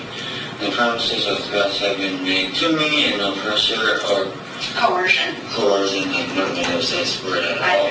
Do you know what it means, though? Isn't it mean like a form of punishment? Yeah, or trickery or anything Oh, like okay, that. okay. Okay. Yeah, coercion of any kind have been used against me. If you understand and agree with it, then you can sign it. All right. And then I've got to sign it too. Oh, as a witness, I'm Yeah, they always make us sign them too. I always sign it as Nick. That's fine. Anyway, I know the sign it. Okay, thank you, Nick. And you said I could call you Nick, right? Yep. All right. All right. So I guess you have a lot of questions for me. You've been waiting to speak with me, right? That's what they said. At least, I lost track of me. Okay, so I want to answer your questions, but I kind of want to ask you some questions first. Is that okay? And then we can maybe take turns. Like I'll ask you some questions, you can ask me some questions. Is that Yeah, okay? it sounds fair to me. Okay.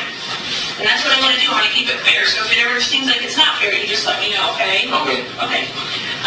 So you said your name is Nicholas. Yes. And what is your middle name? It's Paul. Paul. And what is your last name? It's Godejohn. And how do you spell that?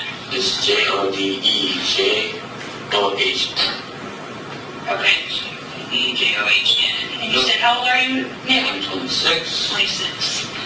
Where'd you go to high school at? I went to high school at Nathan Hale High School, was in West Dallas, Wisconsin. Okay, so you haven't always lived where you live at now? Nope. How long have you lived in Big Bend? Only months. Oh, so before that, where did you live? I lived in Waukesha. Okay. Is that a city or a county? Or It's a city. City. Okay. Yeah. Is that a big city? It's city of Waukesha. This is obviously the county of Waukesha, so yeah. So they have a county named that and a city named that? I bet that gets confusing. Oh, not me, 'cause I'm actually born from it. Oh, okay. All right. So do you have any kids? No. No kids? No kids. Okay. As you can imagine, we talked to Gypsy a lot tonight. Because it's been quite a wait. Yeah. So we talked to her, and she told us a whole bunch of stuff that's happened to you guys. And so I kind of just want to talk to you and start from the beginning, maybe like how you guys met or whatever. You know, can we start from where you guys met? Would that make you feel comfortable? Okay. Where did you guys meet? It was a site called ChristianForDatingFree.com. Okay. Is that like a dating site? Yeah, it's for Christians, but it's meant to be free. Okay. So you don't have to pay any money for it. It's just a place you can go to meet people? Yep. Okay. And have you met a lot of people on there? I met a couple others before I met her. Okay. Yeah. And do you guys have like names, or how do you know who you're talking to?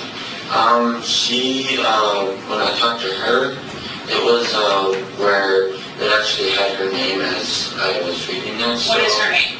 Her name is Gypsy Rose. Gypsy Rose. Yeah. Okay. And then what was your name whenever she was talking to you? And this way, I'm honest about it when I was online, so. Okay. So you had your name, and then she had her name. Yep. And then you guys met on there. And then so once you met on there, what happened? We got closer on there, and we connected more and more. Okay. And then we got comfortable where we, about like, I don't know how to explain it. It's like the way that we clicked is it made it seem like we somehow just knew we were right for each other. Okay. So we, what was it, like 4 days, I would have to say, 4 days later, we started a relationship together. Okay. Yeah. And so your relationship, what kind of relationship was that you guys started? It was one of those committed ones. Okay. Relationship. To each other, committed to each other. Yeah. So you were on there looking for other people, and she wasn't looking for other people. Yeah, exactly. Okay. Exactly. And then, so did you guys start communicating in other ways other than that website? Since you're a couple now. Yeah, we tried to do a site called meetme.com. Okay. But that is confusing. There's just so many, I have so many friends on there. Okay. And then, other than that, what else was it? There was, they did do Facebook for a little while too. Facebook, okay. Yeah. And what is your name on Facebook? It's my name is Godejohn. Okay, and how about hers? Well, actually, she got rid of hers recently. Okay. Because me and her, because I don't know how much she told you. I hope she told you everything that I do know also. Okay. Apparently, from what she told me, her mom kicked her out of her house. Okay. So she texted me to pick her up. Okay. And what happened was I got on a bus about a day later, about in the afternoon of that day. Okay. And then I got back to, what was it? I believe it was Springfield, Missouri. Okay. That's where it is. I'm all loopy for being so away. Okay. So long. Yeah, Springfield, Missouri. As soon as I got there, I walked straight to a hotel, and then I let her know that it was at the hotel. Okay. So you got there on a bus. What kind of bus was it? It was a Greyhound bus. Okay. So you got to Missouri on a Greyhound bus. Yep. And you walked straight to a hotel. Yep. Do you remember what that hotel was called? It was called Days Inn. Days Inn. Okay. And that's in Springfield, Missouri? Yep. Okay. So you get off the bus and you walk straight to Days Inn. What kind of clothes are you wearing? Oh, jeez. I don't have that good of a memory. Okay, okay. I can't remember. Was you wearing jeans or shorts or something? I'm always wearing these athletic clothing. Athletic clothing? Okay. Yeah. Okay, so you get off, do you have luggage with you or anything? Yes. Okay, what kind of luggage do you have? I had my clothing, Okay, since I wasn't sure how long I was going to be there. 'Cause okay, I was worried sick about her when I got there, to where I wanted to find her as soon as possible. okay, Because I knew she was wandering the streets. okay, So I brought like 3 days worth of clothing. So I was gonna do all I could to find her. okay. What were you carrying your clothing in? It was a duffel bag. Oh, okay, what color? It was red and black.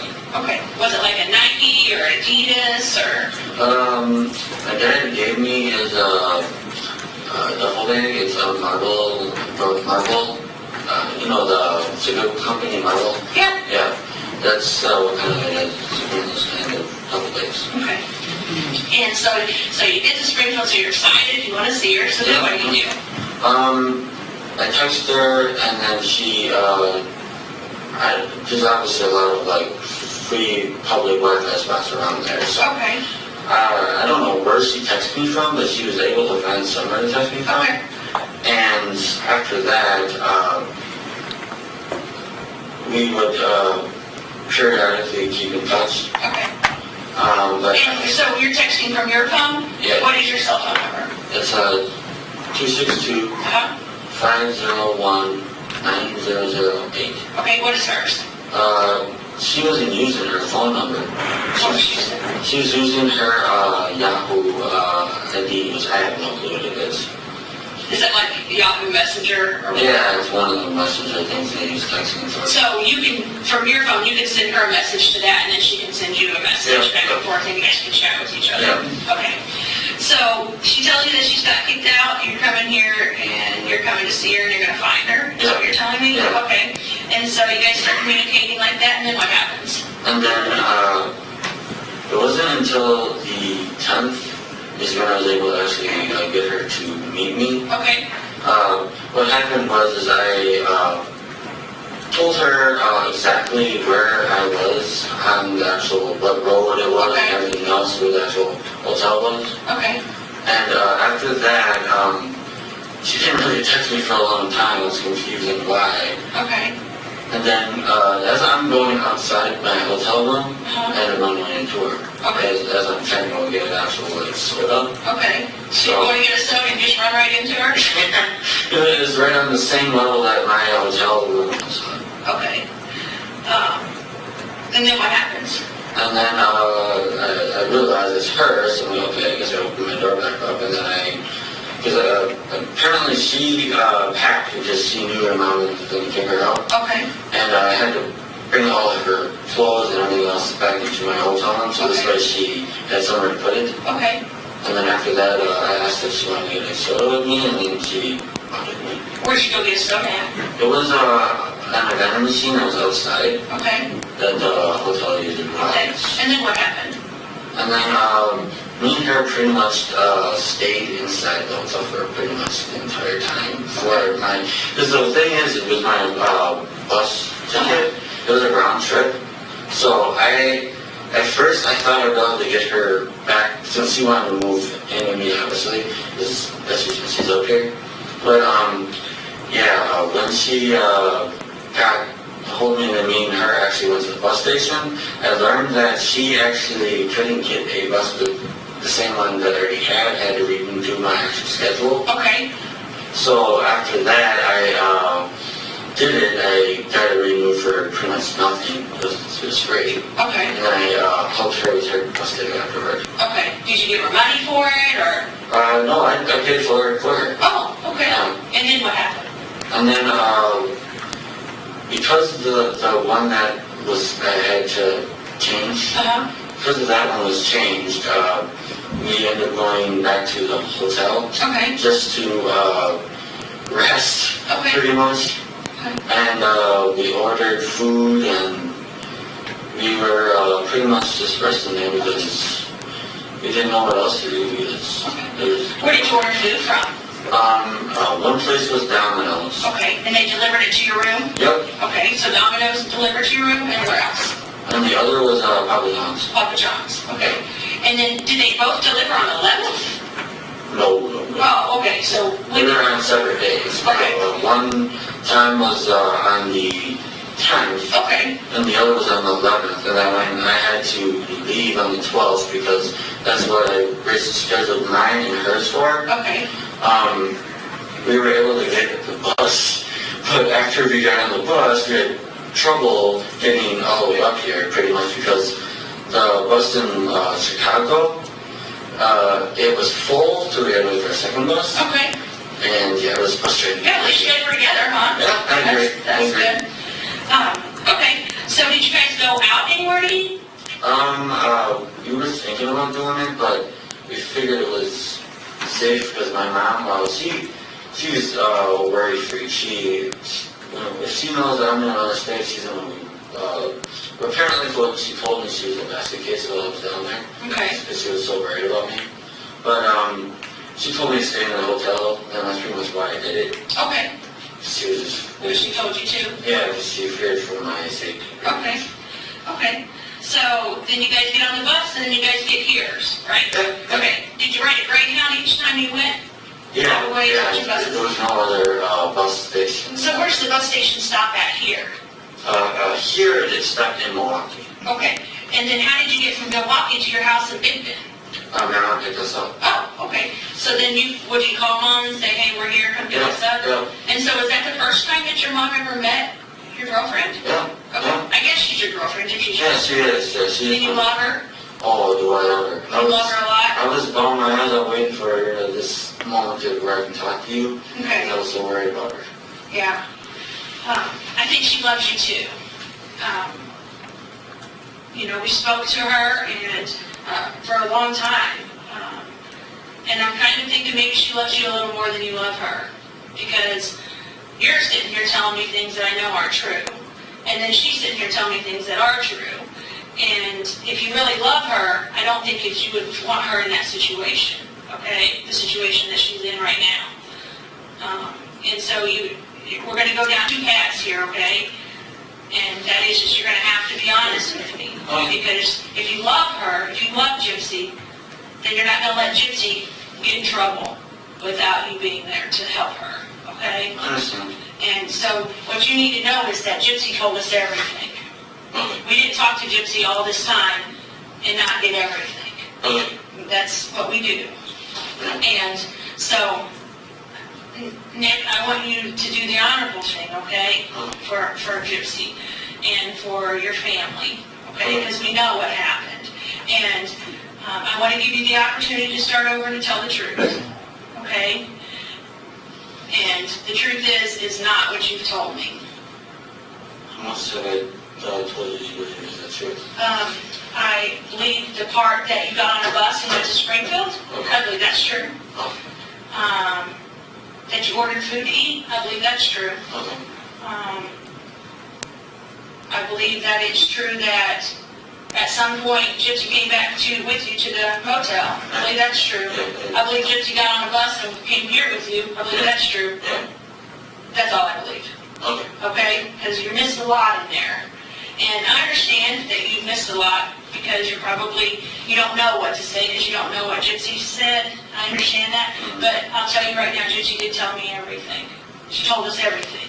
She told us about you coming there. She told us what happened to Mom. She told us about your guys' relationship. She told us about the cleanup. She told us about all of that.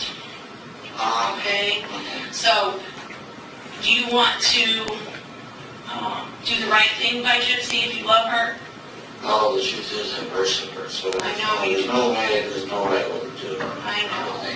I know you do. I believe you do. But this is the point where you're going to prove whether you do or not, okay, when me and you talk.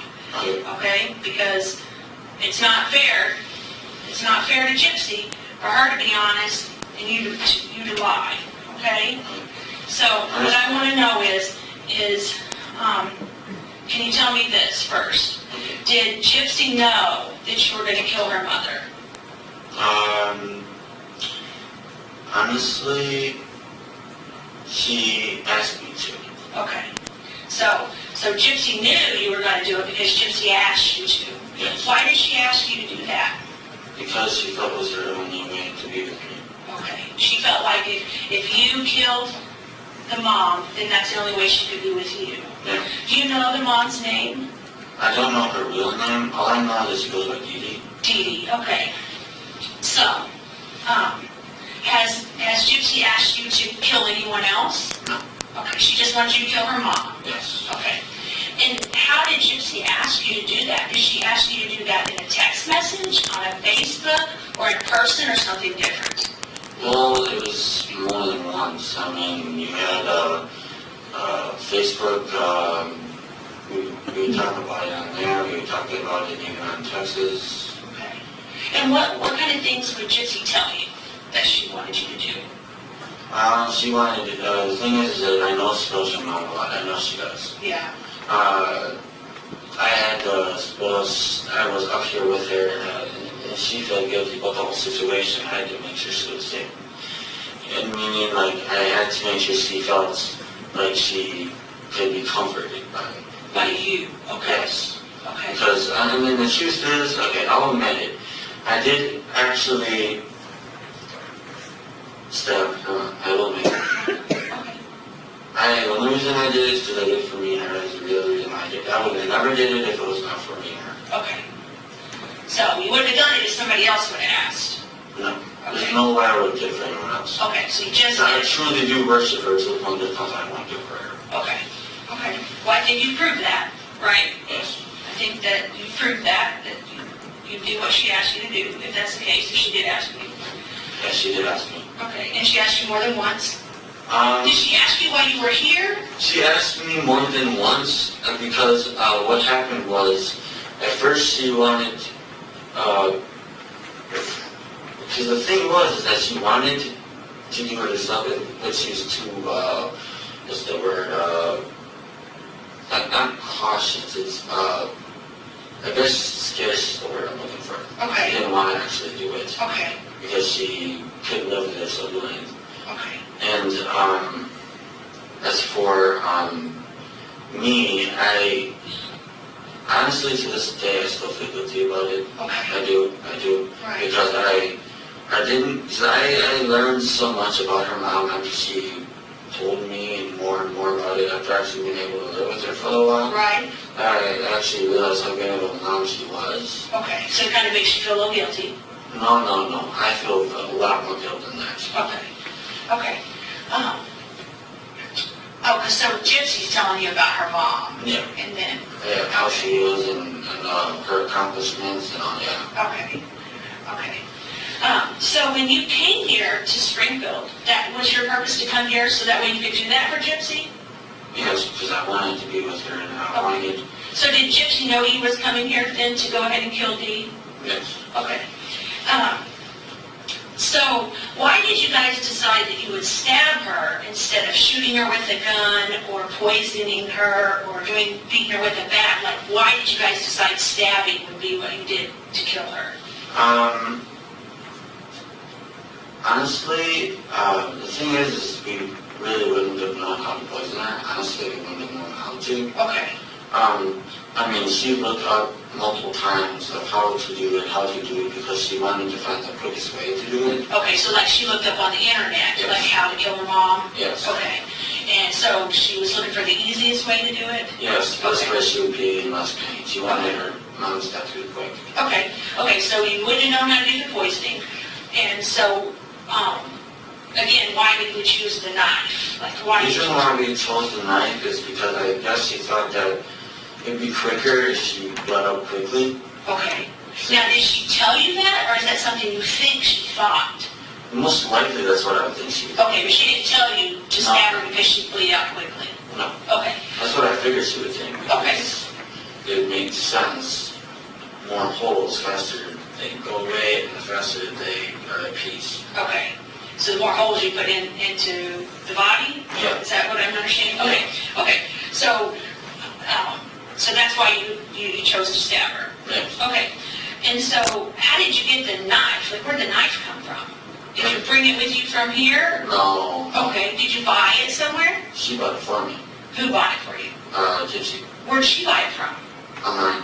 She bought it online? Oh, wait, no, it was not online. I gotta get that straight. It's not. Yeah, don't lie, because you don't want to get Gypsy in trouble for something because you're gonna lie about it. I know.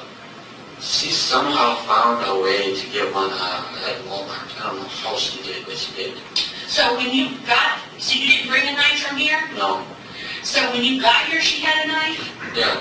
So did she know you was gonna stab her? Yes. Okay.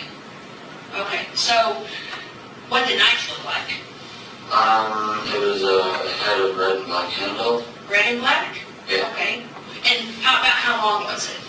Gosh. Use your hands to show me. Maybe that long, maybe. Was the red and black handle plastic or wood or? It was a squishy grip. I can't remember what it's It called. was a squishy grip? Yeah, it's harder to put into words. Okay. On the edge of the knife, like, can you draw the knife for me maybe? I'm a bad artist. You're not artist? Okay. Would the knife, like, okay, if the knife went like, was the knife smooth like this or was it jaggedy like that? It was jaggedy. Jaggedy? On one side and the other side it was smooth. Okay. And what color was that part of the knife? It was just a black. Oh my gosh. I'm so sleepy. That's correct. It was just the normal color of what blade usually looks like. Like stainless steel type Yeah. look? Okay. Yeah. So like, see this edge of this table right here? Kind of like that? Yeah. Okay. So that's what that looked like, and then the handle was red and black, kind of squishy. Mm-hmm. Okay. Could you hold the knife with one hand, or did it take two hands to hold the knife? One hand. One hand? Yes. Okay. Have you ever stabbed anybody before this? No, that's the reason why this was the very only one person who would ever do this one. Okay. Only person you do it for is Gypsy. This is the first time you ever stabbed anybody? Yes. Okay.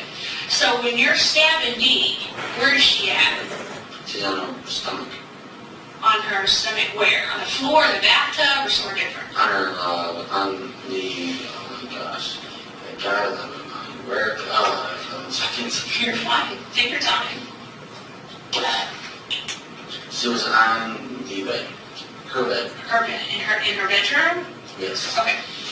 So was she sleeping on her stomach, or just laying there watching TV, or? Sleeping on her stomach. Okay, so she's laying in her bed, sleeping on her stomach. Is she covered up with covers or uncovered, or?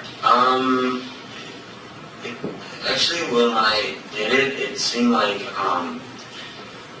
she had her, as long as I can think on it, it seemed like. Okay. And, she barely even was covered at all. Okay. So, it was easy access to her body. Okay. So she didn't have a bunch of covers on her. It made it a lot easier to do that. Okay. And so when she's laying there, where's the first place you decide to stab her? And I just was in a random spot in the back. In the back, just random. Yes. Do you know how many times you stabbed her? 4. You stabbed her 4? Yeah, 4 times. Okay. The 4th one, I felt it go into, I think it might have been her lungs. Okay. It was harder to get out. Okay. Did it take one hand to get it out, 2 hands? I had to yank it out. Okay. With my hand.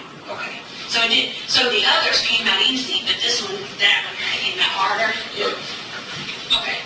And so, you only stabbed her 4 times? Are you sure about that? Well, as it's stabbing, I stabbed it 4 times. Okay. But I did actually cut her one other time besides that. Okay. Where'd you cut her On out? the back of her neck. Okay. And did you use the same knife that you did the others with? Yep. Okay. And when you did across the back of the neck, did that even cause an injury, or did you see any blood or anything? Yeah, she was bleeding. Okay, she's bleeding. And so did she scream or holler? Or Yeah, she did. what was she saying? First she said help, and then she didn't recognize who I was. And she Okay. said, who are you? And then, She said, who are you? yeah. Okay. And she didn't recognize who you are. She says help, and then what does she say? And then she called up for Gypsy, but she didn't do anything. Okay. She hollered for Gypsy. Yes. Did she holler for Gypsy once, twice, 5 times, 3 times. 3 times? And what was she saying? Can you tell me how she said it? She pretty much yelped it.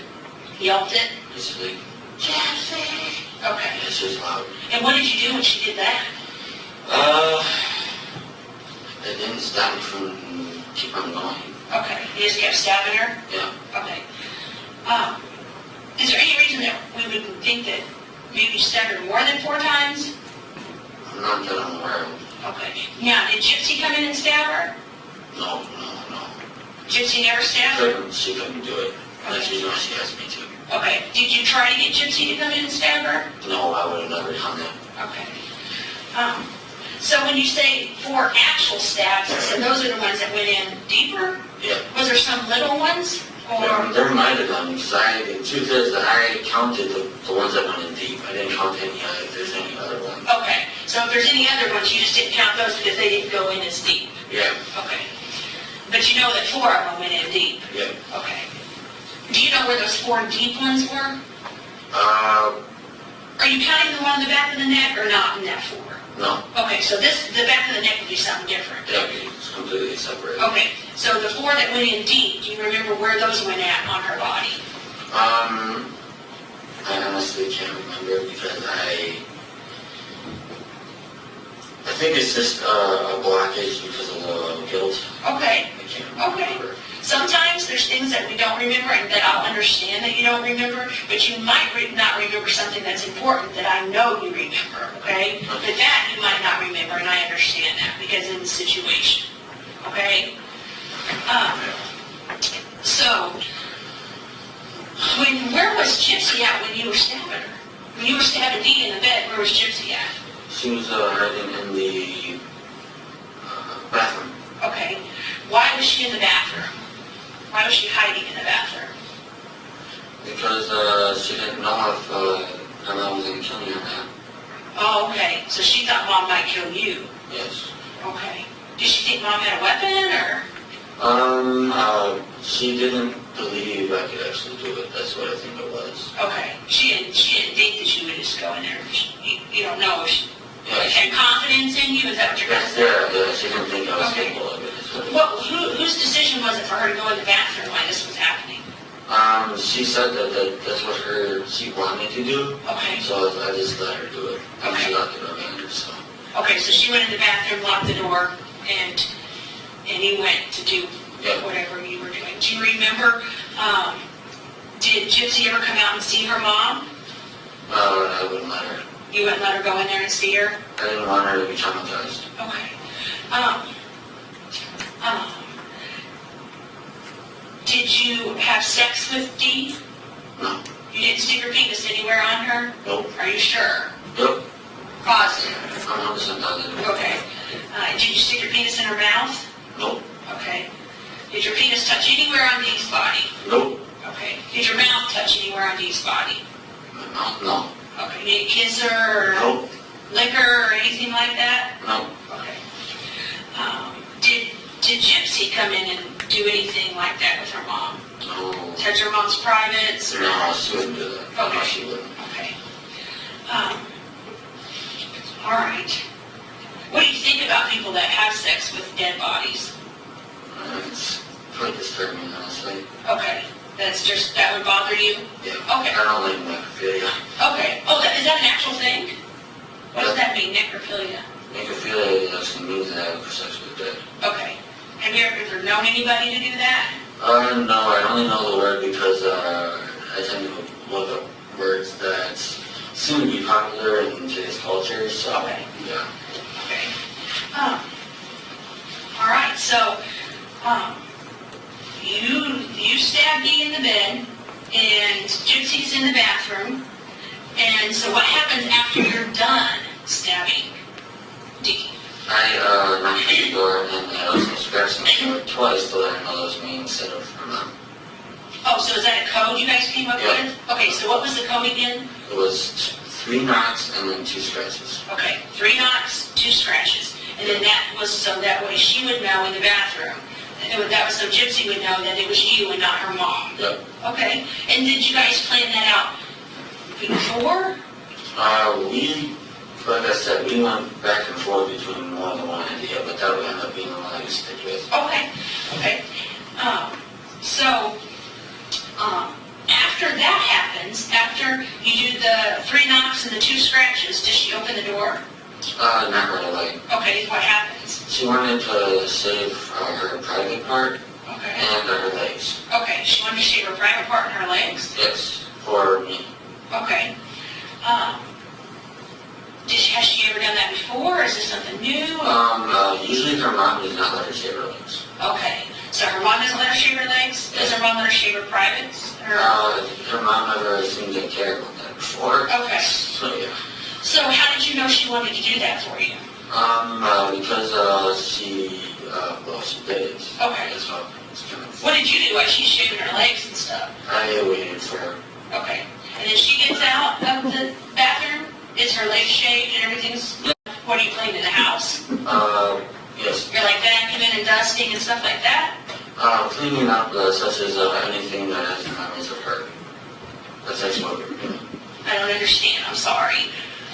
Like anything that had, she took some pictures away and she actually threw them in the trash. She tried to get rid of things that would give you guys the idea that she really lives there. Oh, okay. Okay, I see what you're saying. Yeah. Okay, so did you guys clean up any blood or anything? Yes. Okay, what kind of blood got cleaned up?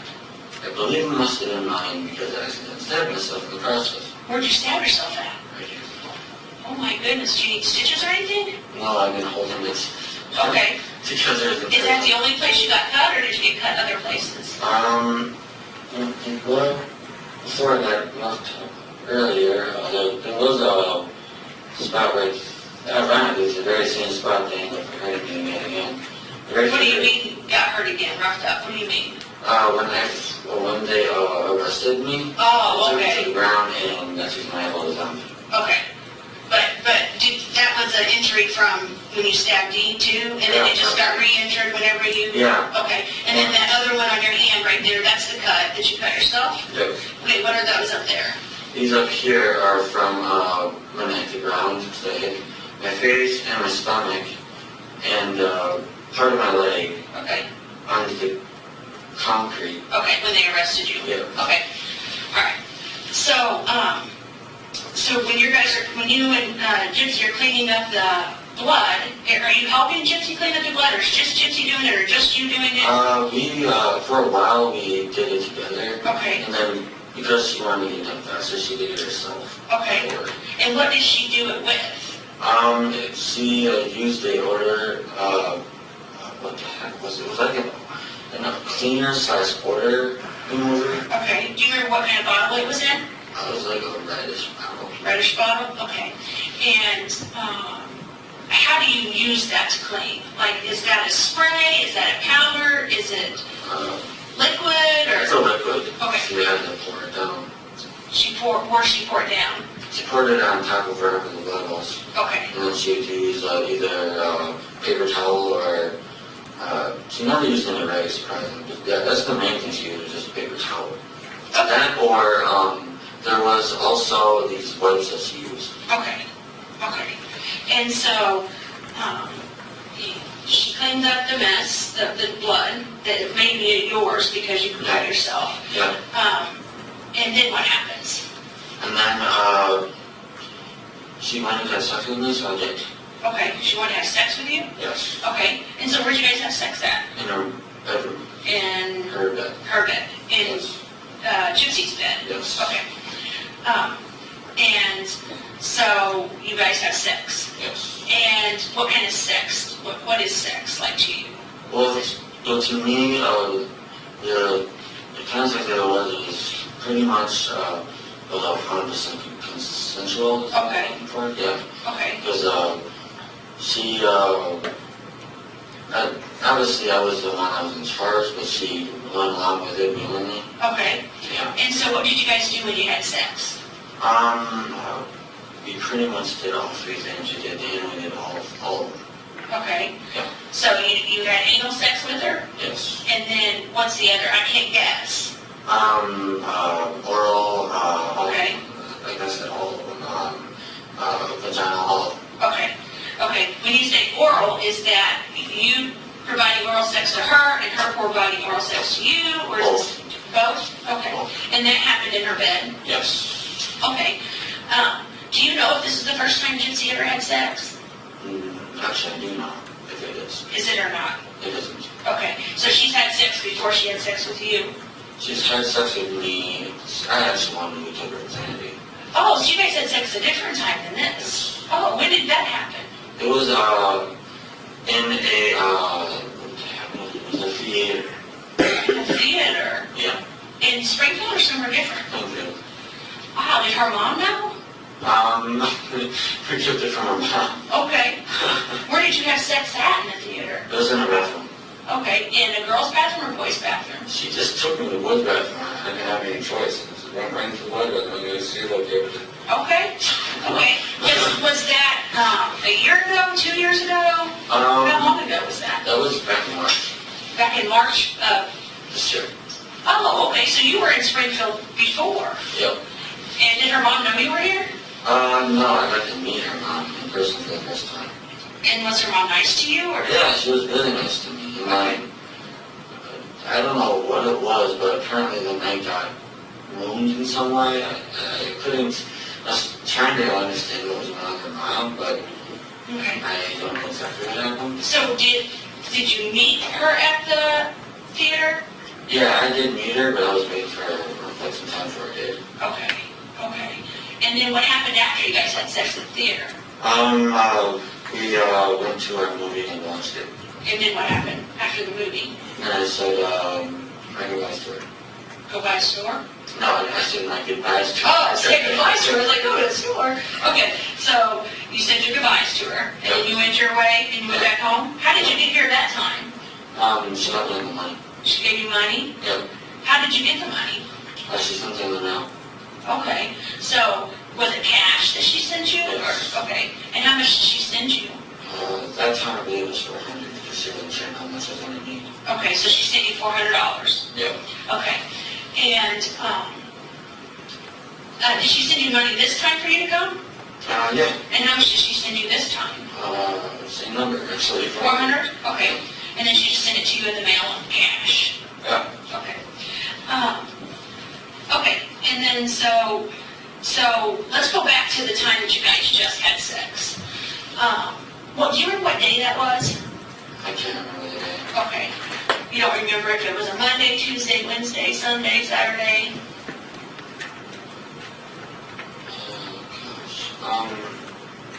If I could guess. So you don't have to guess. If you don't know the answer, you don't have to give me an answer. I would say Tuesday. Okay. Guess. Okay, if you had to guess, you'd say it was a Tuesday. Yeah. Okay.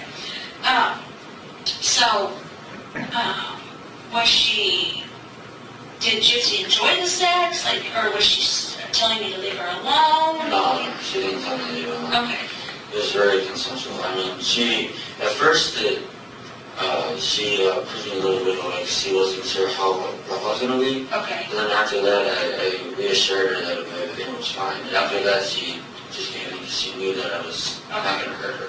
Okay. So then she just gave in and just Yeah. did. Okay. What was she wearing when you guys had sex? It was a dress. It was like a Cinderella dress. Okay. Because that's the movie we were seeing Okay. together. So she had a Cinderella dress on? Yep. And what color was that? It was a lightish blue and it had white onto it also. Okay. Yeah. Did she have a wig on or no wig? Or what color was her wig? Her wig was blonde. Blonde. Okay. And did she have that on when she was in the bathroom? Yes. Waiting for you to stab me? Oh, no. No, she didn't have it on then? No, she had a different wig on at the time. Okay. So the Cinderella dress thing, was that when you were at the movies or was Yes. that? Okay. Okay. So when you were at the movies with her having sex, she had a Cinderella dress on and a blonde wig? Yep. Okay. But when you had sex with her at her house, what was she wearing this time? It was like a really dark brunette wig. It was pretty long. Okay. Yeah. And what kind of clothing did she have on? Me and her did it naked. Okay. Did she have clothes on before you guys got naked? Not really, because she was in the bath. Remember I told you she was in the bathtub doing that, and she stayed naked the entire time because of it. Okay. So she shaved her legs and her vagina, right? Yep. And then she comes out, and then she cleans. Is she still naked when she's cleaning? Yeah, she did the entire thing. She felt like she was in a rush, so she did the entire thing. Okay, did it naked? Yeah. Okay, and then, Judge, we about reached the mark that you asked us about. Is everybody good for watching another half hour, or would you like to take a break? Keep going? All right. Then we'll take a break and we'll finish this, okay? Thank you, Mr. Commissioner. and then you go into her bedroom. Okay, is her bed got blankets on it? Is her bed on the floor? What kind of bed does she have? It was, the biggest thing I can remember about is that it was full, and I mean full of stuffed animals. Okay. Gosh. How did you guys have sex on the bed if there was a bunch of stuffed animals? We threw all of it off of it. Okay. It's, Throwing them off onto the floor? Or? yeah, onto the floor because there was too much of it on there. I mean, it's like the ones that was like part a pillow, but part also stuffed animal at the same time. We left that on the bed just in case you needed any comfort with it. Was there, was Dee making any noise or was Dee dead by then? She was probably long gone by then. Long gone by then, by the time you guys are having sex? Yes. Okay. And, so, when you have sex, do you ejaculate? Like the semen come out of your penis? I think I may have like too much, what's the word I'm looking for, stamina or endurance or something like that, because it takes her a lot to even get me close. Okay, so it takes a long time for you to get there. Yep. Did you get there that day, that night? No. Okay, so you wasn't able to ejaculate? Not that time. Okay. Was you, at that time during the movie theater, were you able to? I got close to it, I wasn't able to do it though. Okay. I got close. Okay, and so you got close, did you get close this time at the house? No, actually I didn't get as close as I thought I was going to it. Okay. I barely felt any pleasure, actually. Okay. All right. Is there a reason you didn't feel pleasure?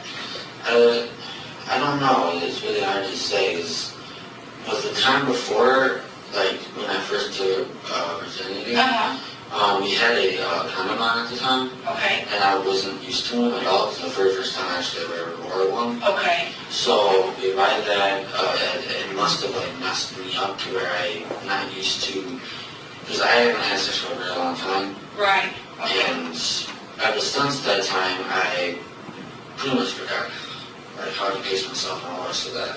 Okay. So yeah. Okay. When you say you forgot how to pace yourself, what does that mean?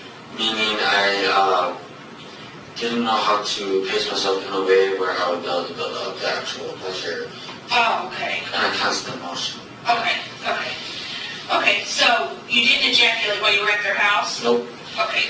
So when does the sex come to an end? Like how do you determine, okay, we've reached the point where we're done having sex? I did make her have her an orgasm once. Okay. And then after that, she might have blew me a little bit, and then after that, I think we stopped because we realized there's a lot of packing and stuff to do. Okay. And what do you mean when you say blew me? Blow me meaning like she gave me a little bit. Okay. Is that put her mouth on your penis? Yes. Okay. Okay. So after that, and you guys decide, okay, now we've got packing to do. What do you guys do then after you have sex? We packed clothes, we packed movies, we packed whatever she thought we would like need pretty much. Okay. Yeah. What kind of movies did you guys take? She took some seasons of like some TV shows. Okay. Do you know what kind of TV shows they were?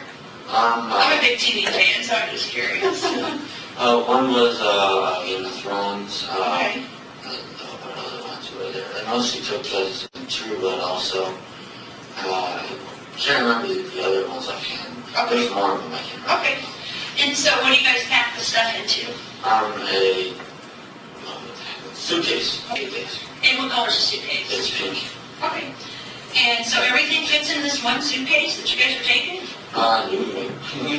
We also took a backpack. A backpack? Okay. What kind of backpack was it?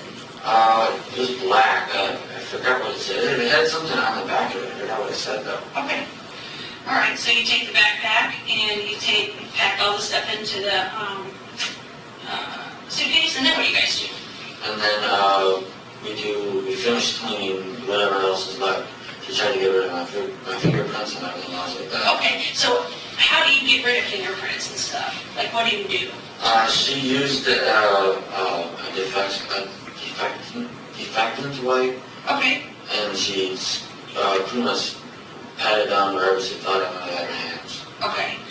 And did you tell her to do that, or did she just do that? She did it because she was afraid of me getting caught, even though I had a weird feeling I wanted to get caught, but yeah. You did have a weird feeling you were going to get caught? Mm-hmm. What gave you that weird feeling? I just had this feeling in my stomach it was going to happen, and it was just thinking it was only a matter of time before it happens. I wasn't sure when it was going to happen, I just knew it was going to. Okay, all right. Well, you seem like a pretty honorable person. You love Gypsy, so, I mean... Well, that's the thing. I admitted to, the thing is, me and Gypsy have cried multiple times. Together over this? Yes. Okay. And I told her this whole time, this one, I just the truth of it. Okay. Well, you're doing the right thing now, so you should at least give yourself credit. You know, don't be so hard on yourself. Okay, so you guys get everything packed up, and then she writes down the fingerprints or whatever. Do you help her? No, I do not, because I don't want to use any chances of me getting any fingerprints anywhere else. Okay. So I let her do the rest of it just so I don't make any more for her to clean pretty much. Okay. So yeah. Okay. Now, in their house, is their house really clean and neat, or is it... No, it is not neat at all. It's not? That was the first time ever in their house, and I can't believe how much of a pigsty it was. Oh, okay. When you say pigsty, what do you mean? I mean, there was one room where it was hard to even get into the room. Almost just anything. Then DD's bedroom, there was stuff along where the bed is. You got the bed, and you got pretty much where the edge of the bed is. Okay. That's where she had all the different things, just all over there. I don't know how else to put it. I mean, she might have had like clothing and all different things in there. Okay. Do you remember ever seeing a Barney doll, or it's like a purple dinosaur? Yeah. Where did you see that It's not in there. I could have sworn it was in her room. Was it not? I think it was in Gypsy's room. at? In Gypsy's room? That's what I remember. Okay. But do you remember seeing a purple dinosaur? The Barney dinosaur or whatever? Well, I know she did watch it, but I don't know. Oh, wait a minute. I'm thinking about this now.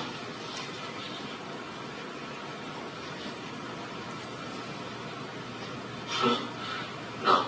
I don't remember seeing one. You don't? Okay. No, I don't remember seeing one. Okay. I'm thinking about it. Okay. Okay, so you guys get everything packed, she wipes down the fingerprints, and then what do you guys do? We get a taxi and we get to the hotel from the taxi. Okay. Where does the taxi come to? To the address of her house. Okay, so you call the taxi, or does she call the taxi? I called it because I was the only one that had to do it. Okay, and then do you give them the address? Yep. Okay, and so you give them the address and they come to the house. Do you remember what day that was and what time it was? It was in the morning, really, really early in the morning. I remember the sun coming up, so. Okay, so you guys didn't sleep there at the house where Dave was at? Okay, so you remember the sun was coming up and you called the taxi? Yeah. Okay, and so when the taxi comes, what color is the taxi? It's yellow. Okay, and is there a male or a female driving? Man or woman?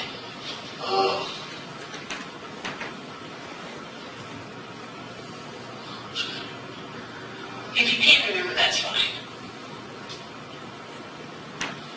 I can't remember. Okay. Okay, so do you both get in the taxi with the luggage? Yep. And then where does the taxi take you? Back to my hotel. Hotel, and how much did they charge you? Do you remember? I can't remember the exact amount. Okay, but did you pay for the taxi? No. Okay, and then you guys get out of the taxi, and then what do you do? And then we, obviously we paid for it, and then we went up to my bedroom, or, you know, my... What room was you in? At the time when we did this, it was 227. What was it? The room number was 227 at the time. 227, okay. So you go up to the room, then what happens? And then we set everything in an area to where it was easy to maneuver around the bedroom of Okay. the hotel. Okay. And then we just relaxed at on top of the bed. Okay. We Did you guys have sex again? we did, but we didn't do it right away. Okay. Something that we didn't talk about that we probably should is, I've worked cases where people have stabbed people to death before, Okay. kind of like this. Yeah. And usually when they do, they don't just get cuts, but they usually get blood on them. Like you get blood on your clothing or on your hands, or Yeah. you know how probably when you were stabbing her was blood kind of splattering a little bit or anything? I didn't pay attention exactly to the blood. I could actually see like where the back of the knife was. I could see blood coming out of there, Okay. and I could see blood coming off the knife, but other than that, I didn't really know exactly where it was. Did you get any of her blood on you? Yes. And how did you clean that up? I didn't even clean it because we were in such a rush. I didn't clean it. So you had blood on your body when you had sex with Gypsy? No, I had it on I actually remember where I wear it. Okay, what did you wear? I wear it was like a, what the heck is it called? I think, I'm not sure if that's the correct term, but I think it's called a spin jacket, almost like. It was black, Okay. and I also had a black shirt on as well as black pants. Okay. What, did your black shirt have anything on it? Yeah. Or just plain black? It had clowns on it. Oh, okay. Was it like a band or a... No, it pretty much looked like crazy clowns, pretty much. Okay. And then you had black pants on? Yep. And what kind of shoes did you have? Like, Leather shoes here? no. No, they're at the house? Yep. Okay. And so you had the black jacket, the clown shirt, clown shirt, black pants, and tennis shoes. Yep. And what color were the tennis shoes again? White. Right. Okay. Did you have any jewelry on? Any earrings, necklaces? No. You don't look like you don't have your ears pierced, do you? No. Okay. So, all right. So you go to the room. I didn't mean to interrupt you, but I was thinking, oh, we never talked about that. So let's talk about that. Okay. So you go to the room, and you're up in the room, and you guys are relaxing on top of the covers. Is that what you said? Yep. Okay. And then what do you do? And then while we were relaxing, we cuddled for a while. Okay. And then while we were cuddling, we were talking, but honestly, I can't remember the entire conversation. Okay. Did you guys talk about your future? What was your plans for your future? We wanted like a family together, and we wanted to build a life together and stuff. We thought we really had a chance to do it, so Okay. we were happy about that. Okay. At any time during any of this whole situation that's happened, did Gypsy ever have to be in a wheelchair? Yes. Okay, when was that? That was only when she was living at home. Okay. Otherwise, me and maybe like five other people knew that she could walk. Oh, okay. Why didn't nobody know she could walk? Her mom wanted everyone thinking that she was like 16 the entire time. So, yeah, she felt kind of trapped. But in a wheelchair when I actually was trying to encourage her to go more. Okay, so she can actually walk Yep. and stand and do everything. Yep. But her mom wanted her to use a wheelchair and pretend like she was 16? Yeah, 16 when disabled this. Okay. So what would she do to pretend like she's disabled? Oh gosh, I can't even answer that question because I've only been around her one time when she was in her wheelchair. Okay. And other than that one time, I mean, it's one of those one wheelchairs where it's motorized. Okay. And the thing moves fast. But other than that, that's all I really know. Okay. So she can walk everywhere. Yeah. Okay. So when she was with you this whole time, she hasn't had to have a wheelchair? Nope. She can walk upstairs? Yep. Walk downstairs? Walk downstairs, upstairs. Okay. Okay, so, all right, so you guys cuddle, you lay in the bed. Are you talking about having a family then? Yeah. Okay. What do you do with your clothes that you had on? Me and her, we we weren't sure how long we were going to be away. So we both got naked and we both got really, really into it and pretty much like snuggled together for a while. Okay. And it led to my sex. Okay. So, Was you able to ejaculate that time? no? No? I had trouble the entire time I was in Springfield. Okay. Okay. So, what did you do with the knife? We wanted to mail it Okay. to my house. Okay. So did you mail it? Yes. Okay. Did it come? Has it came yet? Yes. Okay. What did you do with it when you got it at your house? We were planning on hiding it, so we did try to hide it. Okay. Where'd you hide it at? It's in my closet. Okay. In your bedroom? In your house? Yes. Okay. And so you just, what kind of package did you put it in to mail it to your house? I believe it's called bubble wrap. Oh yeah, that clear plastic stuff. It's like that, but it has a brown, Where did you get that stuff at to mail it? Gypsy had that all set up. Oh, okay. Yeah, she had that already all set up. So she had more than one of those to use. She put it in two. Okay. And then so she put it in there with your did you write your address or she write your She address? wrote it down. I have no or that good of penmanship. Okay. So she writes the address on it and then you guys mail it to your house. Yep. Okay. Whose idea was that? Well, it was actually both of ours because we were thinking about like getting rid of it permanently over time. Okay. Okay.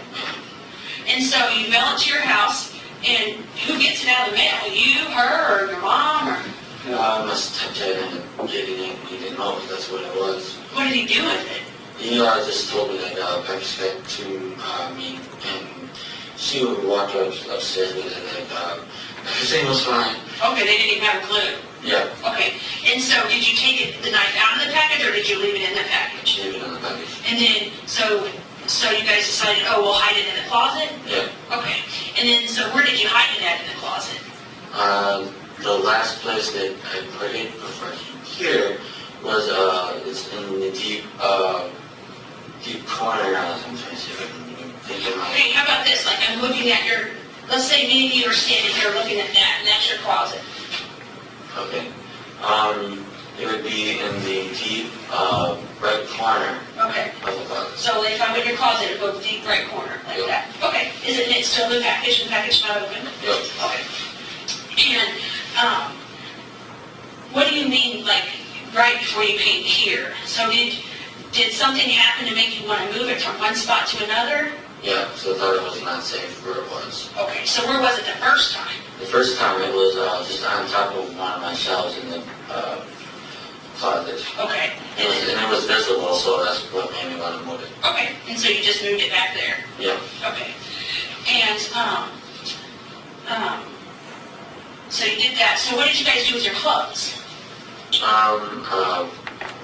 She didn't really have to worry about anything with hers because none got on her. Okay, But for me, I haven't even washed my clothes yet. okay. You haven't even washed them? No, Where are they at? they're in my duffel bag still. In your bedroom? Yeah. Okay. And what kind of duffel bag do you have? Can we talk about that already? Yes. Oh my gosh. I'm so sorry. It's Okay. okay. So the clothes is still in the duffel bag in the bedroom? Yes. Okay. And your shoes are in your bedroom? Yes. Okay. So, okay, so do you guys just wear these clothes on the bus ride? Do you change, or? We did change. I mean, each day, since I had the 3 days worth of clothes, I did change each day. Okay. And then the last pair that I had of clothes or outfit, I guess we'd call it, I just wear that on the bus and read the bus the entire way there. Okay. Did you guys ever go to a Waffle House to eat? Yes. Okay, because I thought you said that you guys went to Waffle House and eat. Yep. And is that Waffle House close to the hotel in Springfield, Missouri? It's right next to it. Right next to it, okay. And you remember what day it was that you guys went there, or what time it was? All I know is really early in the morning, and actually I might even look at a time. I would say about maybe like around 8 a.m. I'd say. Okay. And the only reason I remember this so well is because I learned not really learned, it's more like we learned it, that she is, what is it, I'm trying to think of what it is that when you are, you can't drink milk, what's that called? Lactose intolerant? Yes, that's what she is. Okay. Lactose intolerant. Okay. And so you relearned that at this restaurant? Yeah, she forgot on me. Okay, so, you eat at that restaurant, do you remember what you ordered? I had a, what was it? It was like a steak and cheese omelet is what I ate. Okay. I didn't eat really much of anything else that I got on there. I think I had like a raisin toast. Okay. Raisin toast. And then, what else? I'm trying to think here. I ate a little of hash browns also. Okay. When you were at that restaurant, was that the day that morning that you guys, or that you killed Dee, or was that the next day, or what day was that? That's the only thing I don't remember. I don't remember the exact day. I don't remember the time. Okay. But would it be fair to say that it was either the 9th, 10th, 11th, somewhere in there? It's somewhere in there. Okay. Okay, so, so you did that. What day did you guys leave to come back here? The 12th. The 12th, okay. And that was the whole ticket thing that you couldn't get the ticket? Yeah. Okay. Let's talk about this. When did you, like when you came to Springfield, you went ahead and got the hotel, is that right, before you went? How did you get from the hotel to her house? By a taxi.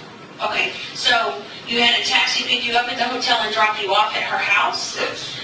And what day was that, do you remember? It was in the morning. I believe it was on the 10th, if I'm not mistaken. Okay, on the morning. So you went there, and is that the day that you killed Dee? Yes. At the same time, so the taxi brings you from the hotel to her house. And what's Dee doing? Does she care that you're there? She is not even aware that I'm there because she's sleeping at the time. Okay, so do you go into the house, or does Gypsy come outside, or how does that She work? let me in. She let you in the house? Yes. Okay. Did you ever go in that shed? Shed. There's like a shed on that property? Oh, no. Okay, didn't go in there. Did you ever get in their vehicle? No. That vehicle there? So you get dropped off by the taxi, and Gypsy lets you in? Yep. Okay. And when you get there, do you already know that you're going to kill Dee? I pretty much, at that point, I made my mind up that it's the only option at that point. Okay. So I just went right for it, and I had a latex glove on, and something like that. Okay. So to try to hide my fingerprints. Okay. Did you bring the latex gloves? No, she provided them for me. Okay. So when you get there, you put the gloves on?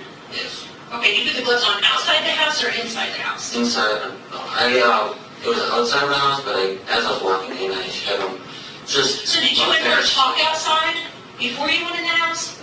I did whisper, because it was part of our plan, and she's the one that thought of that part of the plan. Okay. I told her to get her back into the bathroom because that's what she wanted to do. I wanted her to get to her right away because I wanted to get this over with and get out of there as soon as possible. Okay, so when you get there, she has the latex gloves or the gloves. What color are they?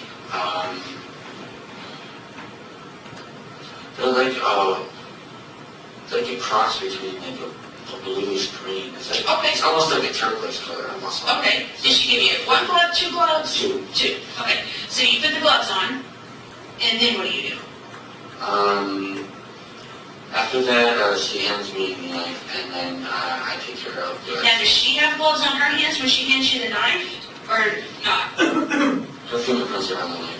Her fingerprints will be on the knife? Yes. Okay, because she didn't have gloves on then, huh? Yes. Okay, so she hands you the knife, Yes. and then what happens? Then she goes straight to the bathroom, locks the door, and she waits for my signal to let her know that everything's clear. And the signal was the 3 knocks, 2 scratches? Okay. Okay. Now, did you make her shave her legs and her vagina? Did you tell her that you wanted her to go in there and shave her legs and her vagina? I think it was a combination of both of us. Okay. I mean, I wanted her to. Right. I'll be honest, I did want her to. Okay. But I think she wanted to do it also because she wanted to make sure that she pleased me, made me happy. Okay. So, yeah. So, what kind of sex do you like? Like, what kind of sex do you like to have? Is it sex like that's where it's the hugging and kissing sex, or is it the sex where it's a little bit rough, or is it the sex that you are really violent?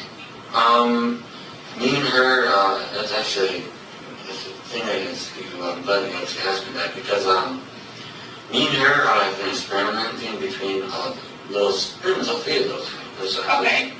And the only thing is that she knows I would never hit her. Okay. So even with like me getting really, really rough to her, it made hurt. She has gotten better and better at adjusting to it. Okay. To the point she actually enjoys it. Okay. So yeah, When you say really, really rough, what does that mean? meaning almost to the point it's violent kind of rough. Okay, so I can't assume or guess anything. So when you say violent or rough, is what happens to make that like that? Like, are you biting her? Are you punching her? Are you? No, I would never lay my hand on her. Okay, are you choking her? Are you pinching her? No, I would not pinch her either. Okay, see, I don't understand what it is. You have to explain it to me. What rough is? I didn't even bite her at all, actually. Not for a long time, that is. I'm trying to think of how to explain it. It was pretty much to the point where I would use all my force into her, pretty much. That's the way to put it. Like thrusting into her? Yes. Okay. Yes. Okay. So would there be any reason that she would have bruises on her arms or her legs? Yes, because she wanted me to mark my territory.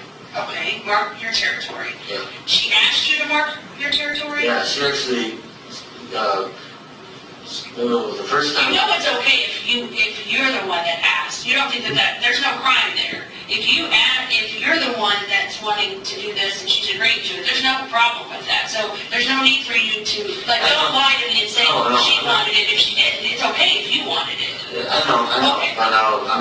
but I'm just telling you how it actually was. Okay. Which was, the very first time she whispered in your ear that was a turn on of hers, biting. Okay. And that's when I bit. What part of her was it? I don't. Is it no? Oh my gosh. Because I only remember that I bit her twice. Okay. The first time I can't remember. The second time I can remember though because I bit her a lot harder the second time. Okay. However, she seemed to still enjoy it even when it was really hard. Okay.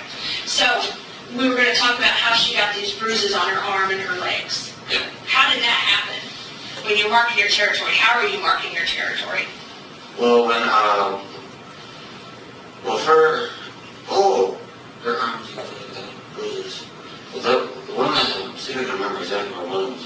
One was right here. This is where I bit her. I know for a fact. So I don't think on this side. Okay. If I'm thinking correctly. Okay. Yes, on that side. It's permanent. Okay. And then I think I was trying to give her hickeys on her body as well. Okay. That's the other thing I was trying to do. Okay. And how about her knees or her legs? Why would there be any bruises there? It must have been because she was crawling on the ground when she was trying to clean up everything. That's actually where that came from. Okay. Did you make her crawl on the ground? Was that a turn on for you? Or? Well, at first, I asked her to do it because it was a turn on. Okay. And it is a turn on, but after that, she just did it because she found it easier to clean because she was at perfect eye level to be able to find all that she had to clean up. Okay. While she was naked? Yeah. Okay. Yes. Okay. All right. So, just so we understand each other, like if you tell me that you made her do something sexual, that's not going to bother me, okay? So be honest with me. If that's a turn on, if the things we talk about is a turn on and that's how something's happened, that's okay. We can talk about that, okay? So just like that with her knees, you told her to do that, right? Yeah, at first I told her to do it because I was thought it was something that would be a turn on, and when she actually did it, it did turn on. Okay. Okay. Do you think it would be a turn on to have sex with her mom? No? Okay. Because I think one of the things that she might have said was that you had mentioned that you'd like to rape her mom. Yeah, at one point I was thinking about it. Okay. I did actually mention that I was thinking about it, but then I changed my mind because I felt bad for just the whole situation of having to kill her mom in general. Okay. So I decided to just kill her quickly. Okay. Kill her quickly. How long do you think it was that you were stabbing her? Maybe 5 minutes, maybe. Okay. Okay.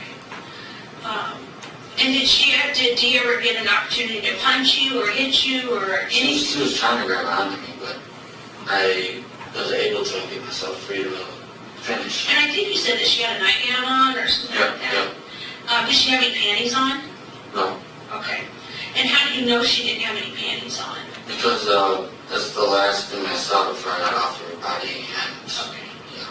Okay. So was you actually physically up on her body when you were stabbing her? yeah, Or were you standing on the side of the bed? Like if this is the bed and she's laying here, how were you on her? Can you show I was not actually like on the side of her. Okay. I was actually on top of her, which made it a lot harder for her to resist. Okay. Yeah. So are you like straddling her or how is that? That's pretty much what it was. I was actually on top of her back. Okay. Yeah. Okay. And when you're stabbing her with one hand or two hands? One hand. What do you say? Okay, one hand. Okay. So was she wiggling? Like trying to get away from you or? Yeah, she did try to put up a fight. Okay. Did you tell her who you were or did you say anything to her? Well, yeah, actually I did. What did you say? The thing was, it was like a different form of myself though. Okay. It's not like how you The are. thing is that I don't know if she told you, I don't know how much she told you about me, but the me you're talking to right now is my normal good self, and that's the reason I feel the good I do. Okay. But the one who actually did all this, the thing is, the good side of me, originally, Okay. but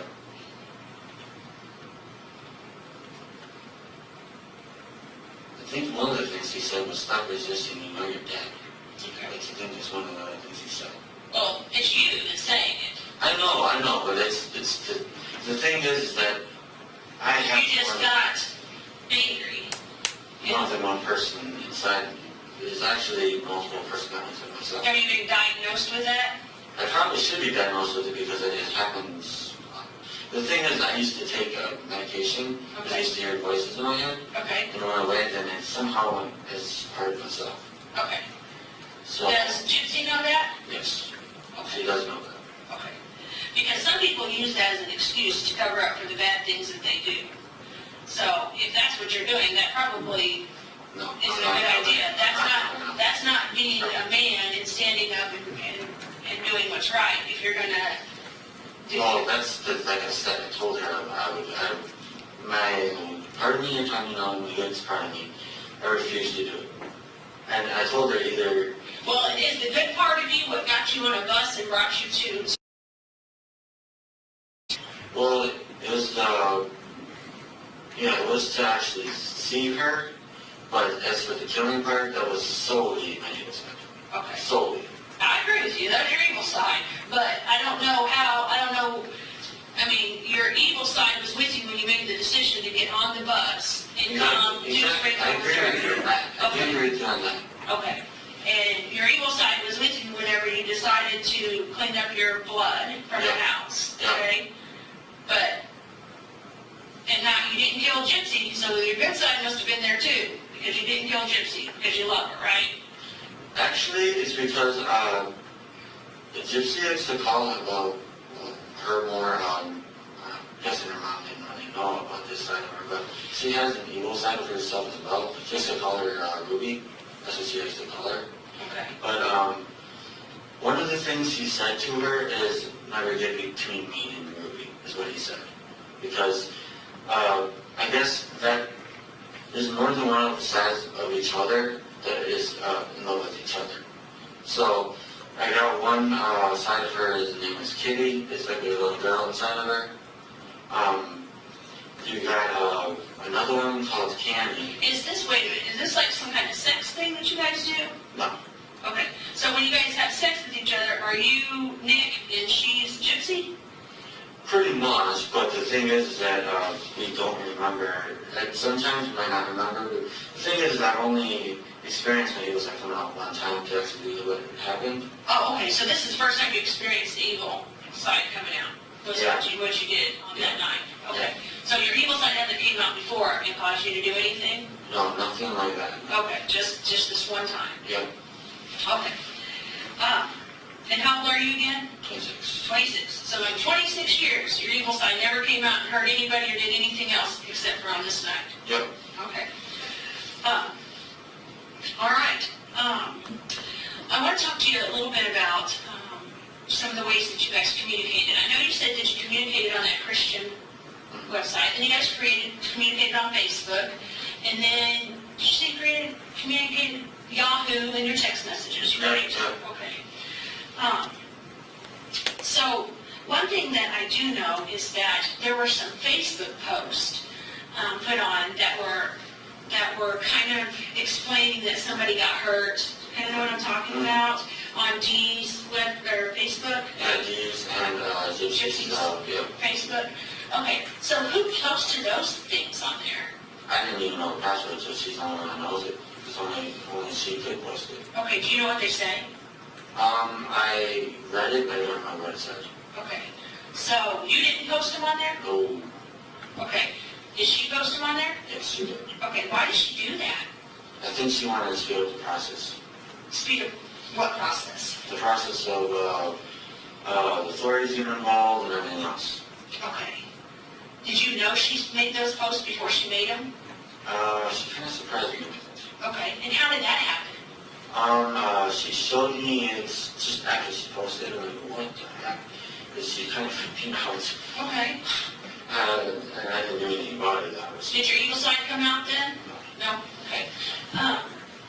So you, she posts them. Are you in the same room with her when she does it, or are you somewhere different? You're in the same room with her? Yeah. And then so she makes the post, and then obviously you've seen all those people responded to that. Yeah. Okay, did you do any of those posts? How about the one about killing and raping or whatever? You didn't do that? No. Okay. I think she only posted that to actually get everyone's attention. Why?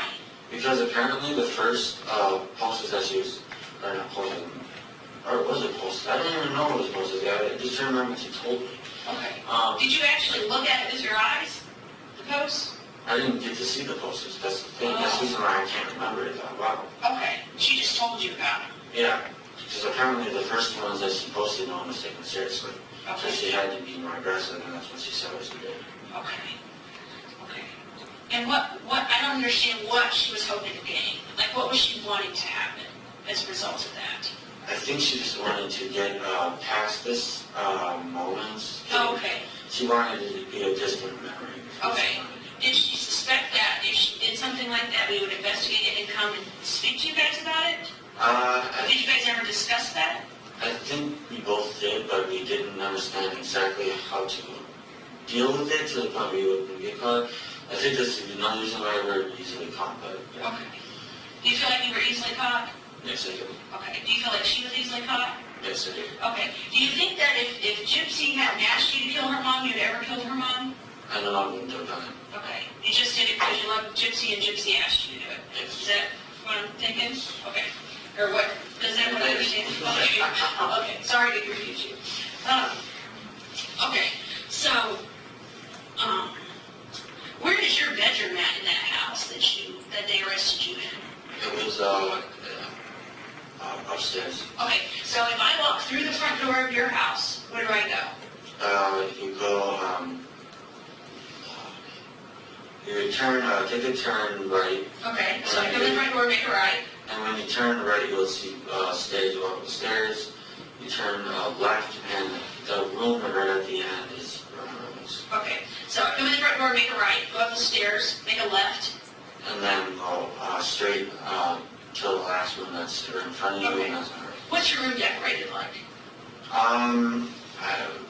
It was supposed to be my mom's room. My mom's room after a while because they were supposed to be building a room for me in the basement. Okay. So it's purple. Purple, okay. And is it the only purple room in the house? No, I believe there's another one, which is where my mom's room is right now. Is that upstairs or downstairs? Downstairs. Downstairs, okay. So your room would be the only purple room upstairs? Yep, upstairs. Okay. Did you guys hide anything else? Yes, actually we did. Okay, what is that? We hid the savings of what Gypsy and her mom saved up together. Right, okay. Where did you guys hide that We put it back into her backpack. at? Okay, so all the money's in her backpack. Yep. And where did you guys get that money at from the house? It was in the dresser drawer, Okay. and it was in a pouch. In a pouch in the dresser drawer? Yeah. Was the dresser drawer in Dee's room or Gypsy's room? Decent. Dee's room? And is it in a dresser like that has a lot of drawers, or one drawer or two drawers? One drawer. Okay, so the dresser has one drawer? Yep. Okay. And where is that located at in the bedroom?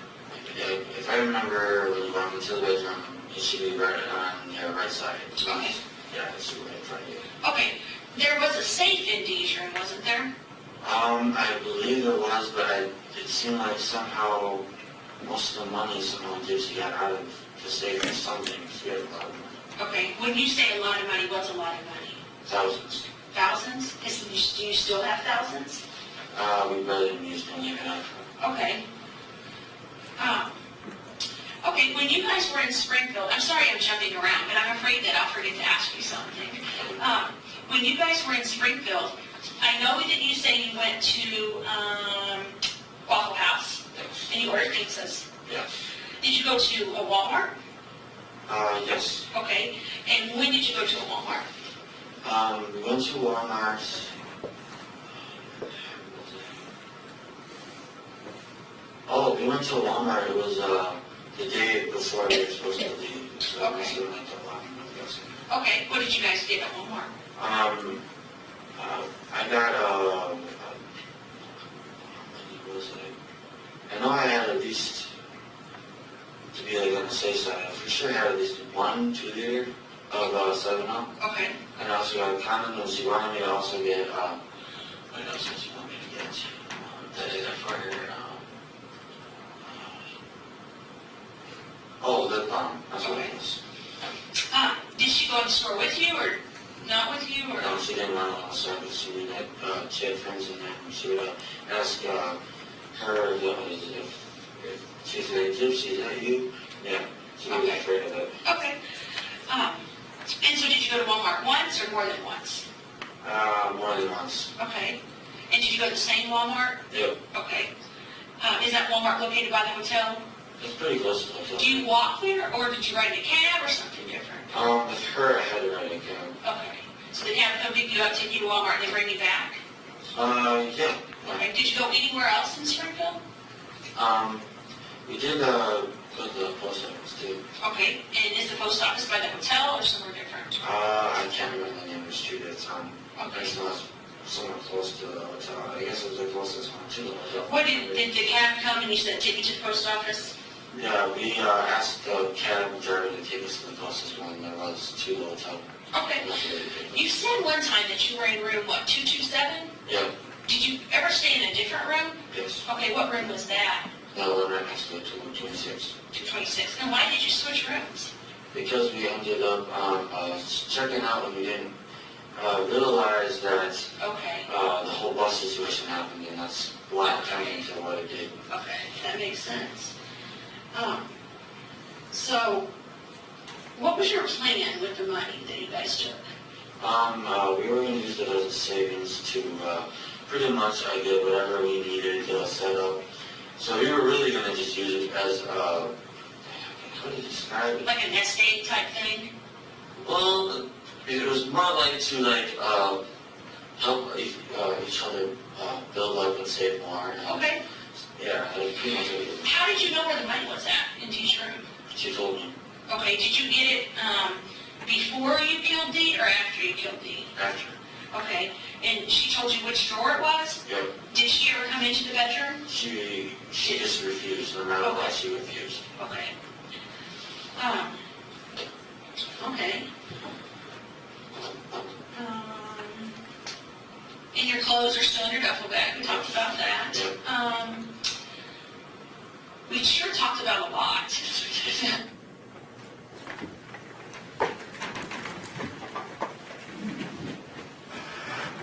Alrighty.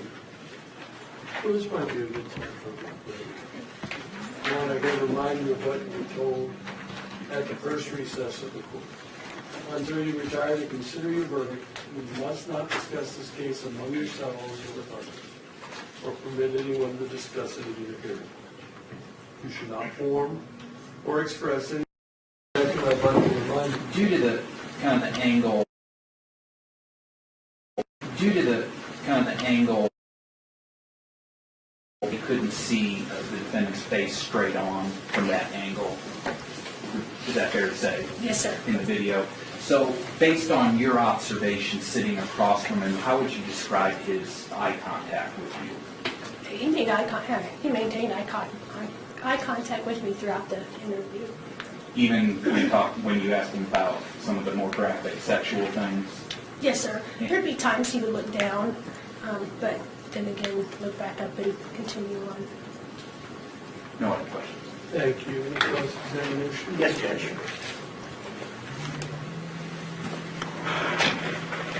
Officer Mahoney, are you aware of any autism protocol at the Greene County Sheriff's Department? No, sir. Is that a no? No, sir. Have you had any training in autism on how to handle suspects who may be on the autism spectrum? No, sir. Do you have any general mental health training? Yes, sir. I do have some that were mandated to take through the sheriff's office.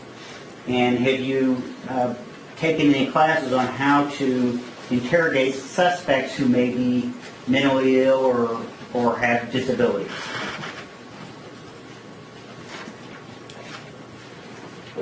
It depends on the disability. If they're deaf, we can get like a sign, someone in to sign. If they can't talk, we could have them write and things like that. Okay. Now, you mentioned you'd been trained in the Reed method of interrogation. Yes, sir. And when was that? I'm not sure the exact year. Estimate would be in 2007. And how long is that training in hours? The class was 4 days, and we went 8 hours each day. So that'd be 32 hours? Yes, sir. Thereabouts? And do you receive some sort of certificate when you complete the Reed technique of interrogation? I'm not sure. Did you receive one? I don't recall if I did or not. Have you ever read the Reed interrogation manual? I went through the process in the training that I went to. Yes. And so it's part of the training? Yes, sir. They provide you a book. Okay. And prior to this interview, you had quite a bit of information about this case, is that correct? Yes, sir. You knew what had happened to Dee Dee Blanchard? Yes, sir. And you knew about the Facebook post? Yes, sir. You knew about the arrest of both Mr. Godejohn and Ms. Blanchard? Yes, sir. You knew about the knife? Yes, sir. Did you know that he was on the autism spectrum? No, sir. Had you received any kind of information that he was on the autism spectrum? No, sir. Now, this particular interview took place right after midnight, correct? Yes, sir. And it lasted about an hour and a half? Yes, sir. He told you he was tired, Yes, sir. and he seemed tired to you, is that correct?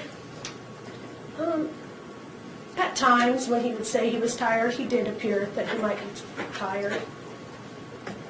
Did that cause you to question whether you should continue to question him, given the fact that he was tired and it was after midnight?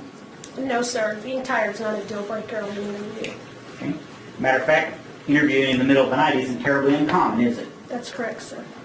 Is there a reason that you like to interview people late at night? I have no preference of any time of day. He also told you he was a little bit loopy. He did. And you Mirandized him. Yes, sir. I think State's Exhibit 150 is the Miranda form itself, correct? I don't recall the number. Okay, exactly. it was, Yes, you sir. remember him showing you the Miranda form? Yes, sir. I believe that states exhibit number 150, and that's a standard form put out by the Greene County Sheriff's Department. Yes, sir. And is there a Sheriff's Department policy regarding Mirandizing a special needs person? Not that I'm aware of. So you treat everybody the same, assuming they speak the English language, is that correct? Some people require a little extra assistance getting through a Miranda form. Sometimes you'll have somebody that can't read, you'll have to help them with that. So if there is a need and it's recognizable, we do try to address that. And there is no specialized Miranda form with someone who's on the autism spectrum, is that correct? Not that I'm aware of. Were you aware, had you been provided information by his family about him? No, I have not. Did you talk to his family? I did talk to his mother, but that was following my interview. Now, during the Miranda questions, which is at that point just asking if he knowingly agrees to talk to you and knowingly waives his right to counsel, he became confused, did he not? I'm not sure. Was he confused about the word coercion? Yes. Okay. He didn't know what it meant, did he? Well, he did. He said it meant punishment. And you told him it meant trickery, did you? I agreed with him on the punishment. I just said, yeah, under the assumption that that was some kind of threats or punishment or physical threats against him. But then I did add the trickery. And how does the read technique teach you to handle people who don't understand the Miranda form? I'm not sure how they instruct you to do that. Now, at one point, you told him that Gypsy had told you the truth. Yes, sir. Was that accurate on your part? No, Gypsy had never told me the truth. Okay. So when you told him that Gypsy had told the truth, that was a lie, is that correct? Yes, sir. And that was a deliberate lie on your part? Yes, sir. And is that part of the read technique? The read's more of a theme. It's a theme-based interview where you try to find things to guide the person, things of interest or things that they find interesting to gain the confession or the information. So I don't personally follow the read procedure step by step. It's just not my style of interviewing, but I have been through that school. Does the read technique of interrogation permit lying to suspects? I do not know. Now, he cooperated with you. Yes, sir. He actually answered all your questions. Yes, sir. And one of the first things he said to you was, what about Gypsy? I think he said he wants to know what's going on with Gypsy. Is that correct? Yes, sir. And he told you he was worried sick about Gypsy. Yes, sir. You told him that if he loved Gypsy, he would tell the truth. Is that correct? Yes, sir. Is that part of the read technique? No, sir. He told you that he met Gypsy at the ChristianDatingForFree.com website. Is that correct? What was that? How did you say that again, sir? ChristianDatingForFree.com? Yes, sir. And did you already know that? I may have. And then at one point he tells you this story that Gypsy had been kicked out of her mother's home and that he had run into her, correct? Isn't that basically what he told you initially? Yes, yes, sir. And you told him you didn't believe that, correct? Yes, sir. Correct? Yes, sir. And that's when you told him that Gypsy had told the truth, Yes, sir. which of course she hadn't done. Is that correct? Not to me, sir.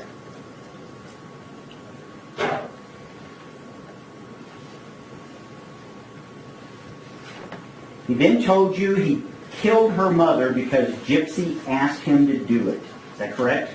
Yes, sir. Now you mentioned to him, you started talking to him about you having been involved in stabbing cases. How many stabbing cases had you been involved in up to that point? No stabbing cases where anyone has died as a result of the stabbing. Okay. How many stabbing cases where somebody didn't die? Maybe 3 or 4 to give an estimate. So certainly not very many. Yes, sir. And what was your position with the Sheriff's Department in June of 2015? I was a detective. Okay, and what was your role? I was an investigator. And what do you do now? I work at transport and extradition. He told you that he believed killing her mother was the only way that he could be with Gypsy. Correct? Yes, sir. And he said he only wanted her to be safe. I'm not sure if that's what he said or not. I don't recall. He told you he worshipped her and that there wasn't anything he wouldn't do for her. Correct. And he mentioned that he learned a lot about her mother. Is that correct? After the murder, yes.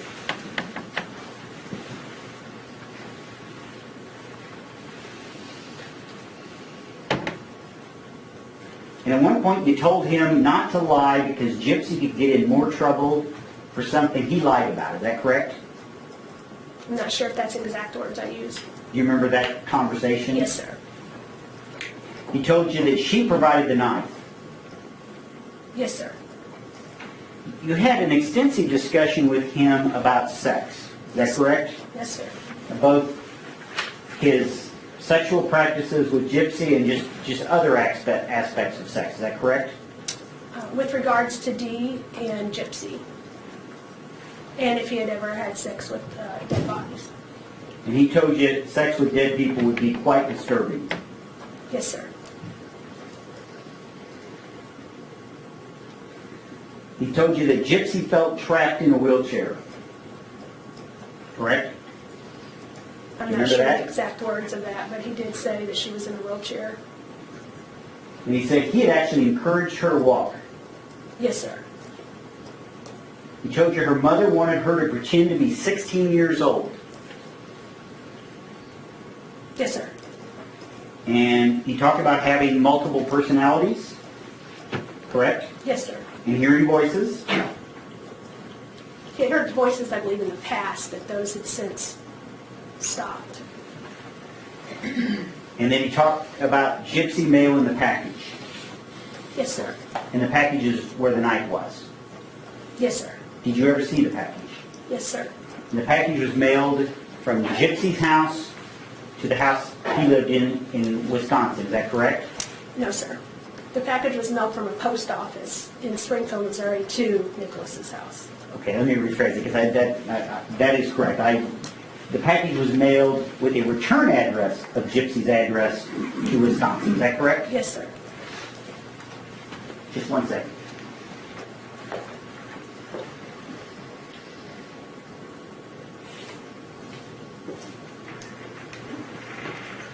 That's all the questions I could judge of this witness. Thank you. Any redirect? Just a couple questions. Sir? Corporal, you were asked about whether or not you were aware of any kind of autism that the defendant had. You remember being asked that. Yes, sir. At any time during your interview with the defendant, did you have any impression or did you suspect that he had any kind of mental condition like that? I did not. Also, when you were going over the form, he did have some trouble with the word coercion. Yes, sir. You've given a lot of interviews in your career, is that correct? Yes, sir. Is the defendant the first person to have problems with the word coercion on the Miranda form? Absolutely not. And you also mentioned that a lot of your interviews take place in the middle of the night. Do you recall that? Interviews do occur in the middle of the night. And is that generally because crimes occur late at night or in the middle of the night? They do. And then you try to interview them as As soon quickly as as you can? possible. Yes, sir. And you mentioned that some of the things that you said to the defendant were lies. Do you recall that? Yes, sir. And are you allowed to do that in Yes, sir. interviews? Yes, sir. And you said that your answer to one of the questions was that Gypsy had not told the entire truth to you. What did you mean by that? She was interviewed by Detective Hancock, and she told a lot of information to him. But a lot of the information I had from my interview with Nicholas, but she didn't actually tell me those things. You didn't have the interview with her. Correct. And then lastly, Mr. Perry brought up that during the interview, the defendant says that he learned about Gypsy's mother after the murder. Do you recall that? Yes, sir. And he actually said he found out she was a good person after that. Yes, sir. I don't have any other questions.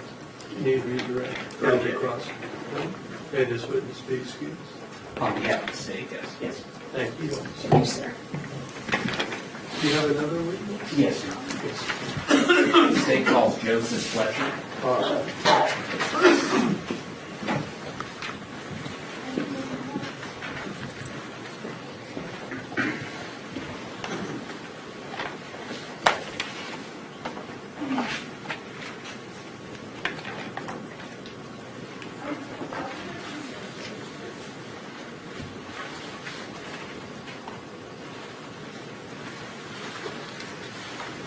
Come on up.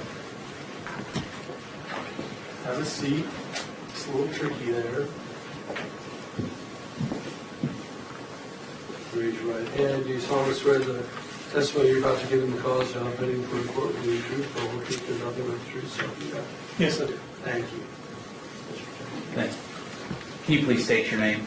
Joseph Fletcher. What is your current occupation? I'm a detective with the Greene County Sheriff's Office. What unit are you currently in? I'm currently assigned as a task force officer in the Southwest Missouri Cyber Crimes Task Force, which investigates internet crimes against children, and a task force officer with Homeland Security investigations as well. As far as with the Sheriff's Office, it would be crimes against persons that I investigate. How long have you been a detective with the Sheriff's Office? Approximately 5 years. And prior to being a detective, did you work for the Sheriff's Office in other capacities? Yes. What were some of the other capacities you worked in? I've worked in the Corrections Division and also the Patrol Division. How many total years have you been in law enforcement? 13. Detective, I'd like to call your attention to June 14th of 2015. Were you working on that day? No, I wasn't. But at some point, did you begin working on that day? Yes, I did. Okay. And was that into a case involving the death of Claudine Blanchard? Yes. And how did you initially get called in? I was contacted by a supervisor and asked to respond into the office to assist in the investigation, and was assigned to research a Facebook post that had been made on the account of Claudine Blanchard. And as part of that task, did you attempt to get records from Facebook? Yes. And how do you, as a law enforcement officer, how do you request records from Facebook? You have to have a search warrant or subpoena, depending on what records you're going to request. And then Facebook has an electronic portal for law enforcement to where you can upload your requests to them, and then they respond through the portal as well. So when the records are completed by Facebook, you log into the portal and are able to download those records. Now, how many Facebook accounts were you trying to get records for? Initially, it was just for the one account that the postings had been on June 14th, but later in the investigation, I requested records for several accounts. And were any of those accounts associated with Nicholas Godejohn? Yes. And were any associated with Gypsy Blanchard? Yes. How did you know to search for those specific accounts? It was through interviews in the investigation from other detectives. They'd received information that Godejohn and Gypsy had used different Facebook accounts to communicate with each other. Now, did you go ahead and, I think you mentioned that you have to have a search warrant when you requested all those different accounts for the defendant and Gypsy Blanchard, did you do that through a search warrant? Yes. Then did you receive a response from Facebook? Yes, I did. Did they have records for every single account you requested? No. Why not? Some of the accounts had been deleted prior to a preservation request being put into Facebook for those accounts. In that case, Facebook would not be able to provide the records. And then some accounts that I requested were based off of email addresses that we'd learned either Godejohn or Gypsy had used. And Facebook responded that there were no Facebook accounts active that used those specific email addresses. Of the records that you did get, were any associated with Nicholas Godejohn? Yes. And what was the name on the Facebook account that was associated with Nicholas Godejohn? Nicholas Godejohn. Did you review, or how did Facebook send you those records? Like what format were they in? They sent me an email saying that the records were ready to be viewed in the portal. So I logged into the portal and downloaded a PDF version of those records that contained everything they provided for that account. And did you review all the records that you were given on the Nicholas Godejohn account? Yes, I did. And approximately how many pages were there to review? It was approximately 4,100 pages for that account. And given that there are, let me first ask, as a detective, and you even mentioned cyber crimes, are you familiar with Facebook? Yes, I am. And what are the different types of activity that are contained on Facebook records that you get? It'll generally show subscriber information, which will include the name that the person uses to sign up for an account with Facebook, an email address that they've used to sign up for an account with Facebook, an initial IP or Internet Protocol address that they logged in with for that first activity that happens in the Facebook account. It'll then show recent logins, giving those IP addresses for the recent logins. It'll show a list of friends that people have with the Facebook account. It'll also show timeline activity or the main page of Facebook for people, anything that they post, any pictures that they post, comments that come along with those posts. And then it gets into private messages between the account user and other Facebook account users. And how does that Facebook messaging work? You mentioned private messages. How does that work? Whereas on the timeline, if you post something to the timeline, anyone that's friends with that account is able to view that activity. A private message is sent between one account user and another account user, unless it's a group message using the private messaging thing, in which case it would be whoever's involved in the group message can see those messages. And to jump back for just a second, you mentioned things on the timeline. Based on your review of all of the records, were you ever able to figure out which account those initial Facebook posts that got neighbors and everyone alerted, what account that came from? Which account it was posted to, or? Which account it originated from? Yes, there was, it originated on the Godejohn Blanchard Facebook account, but as part of those records that were provided from Facebook for that specific account, it showed recent IP activity for logins, and on the 14th there was an IP address that had logged in numerous times on that day, and when I received the records back for that IP address, it was Time Warner cable internet connection that was registered to Nicholas Godejohn in Waukesha, Wisconsin. And so based on your review of of those records, could you determine what city those were coming from? Yes. And what was that? That was, I believe, Waukesha, Wisconsin. And going back to the Nicholas Godejohn Facebook account, starting with, could you see whether or not there were any private messages made between the defendant and Gypsy Blanchard? There was a showing in the records where there had been an exchange of messages between Godejohn and Gypsy Blanchard.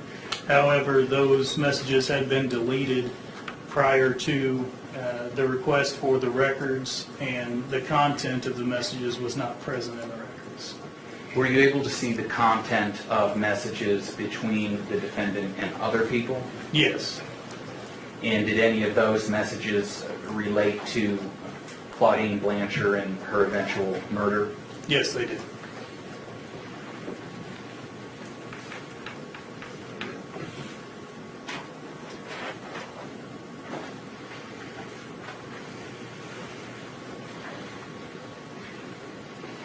May I approach you?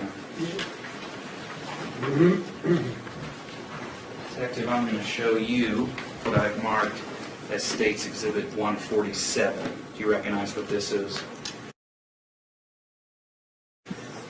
This is a disc containing an excerpt from the Facebook account, Nicholas Godejohn. And how many separate conversations are on this disc? 3 separate conversations with 2 individuals. And have you compared the conversations on this disc with the 4,000-page official report you got from Facebook? Yes, I have. And are the 3 messages contained on Exhibit 147 fair and accurate of those that came from the official 4,000-page report from Facebook? Yes. Your Honor, the State would seek to admit State's Exhibit 147. Your Honor, we would object at this time. Basis. Your Honor, can we make a record outside? Let's go ahead and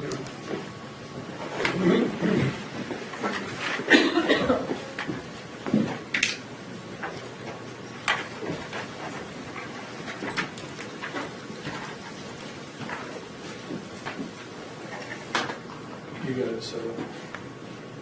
Yes. So the exhibit we're talking about, we have 146, and then 147 and 148, is that correct? This exhibit that the State just sought to admit is just State's Exhibit 147. 147, that's only the CD. Yes, sir. I'll show that admitted under objection. And may this exhibit be published, Your Honor? Yes, sir. May I move the TV? Oh, yes, yes.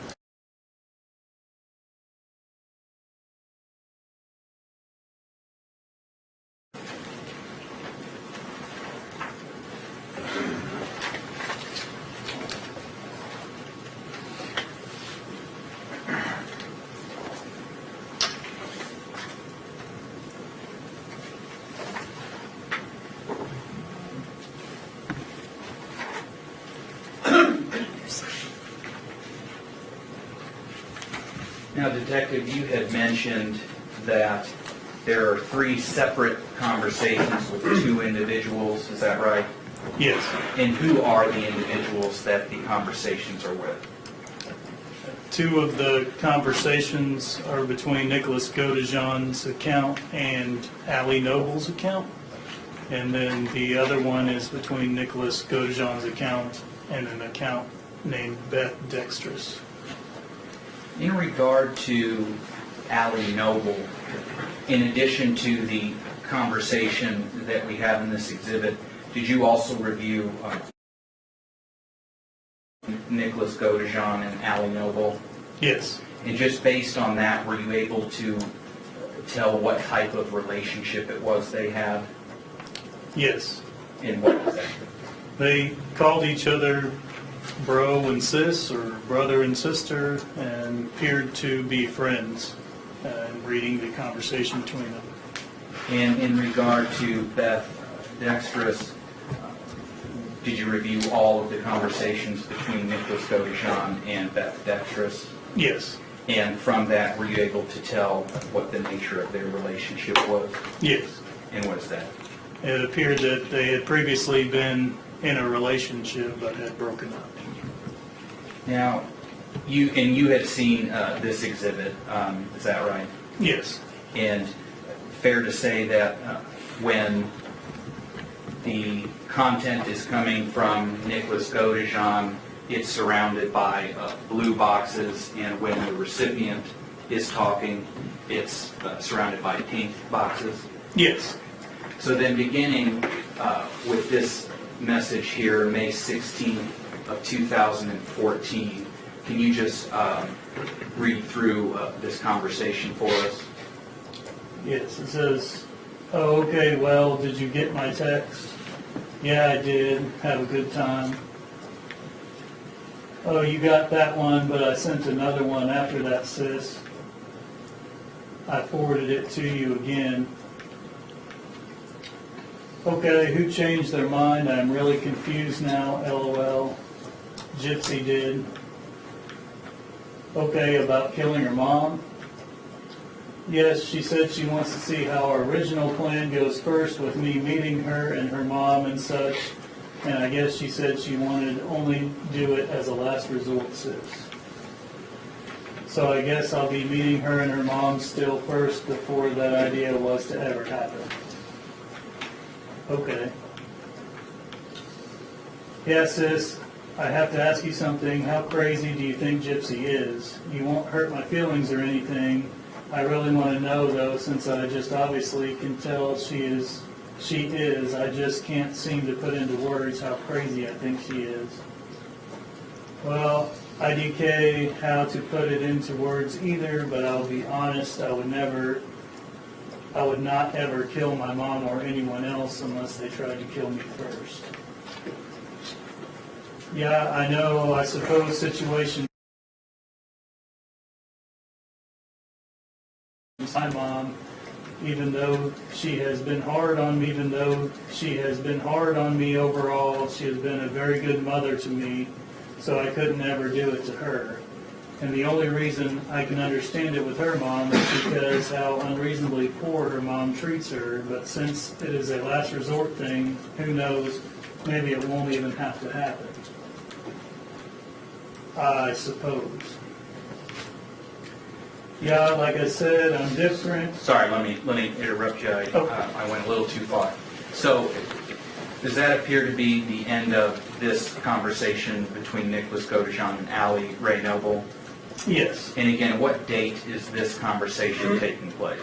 May 16th of 2014. Now moving on to the second conversation, the one with Nicholas Godejohn and Beth Dexterous, if you could please read through this conversation. "Yeah, like I said, I'm different, and actually you didn't see a side of me that the woman I am with now knows about, and it still didn't scare her off. It's called true love, Laura. I had that now. You have no idea what I've been through with my husband, and it was a lot worse than what I went through with you, and I'm still here by his side. Yeah, well, me and the one I am with are defying the laws of nature to stay together. It is as bad as can be.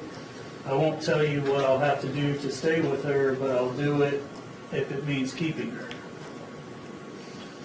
Actually, Nick, I'm in the same boat. People have threatened to kill me, my husband, and my daughter for me to leave him, and I still haven't.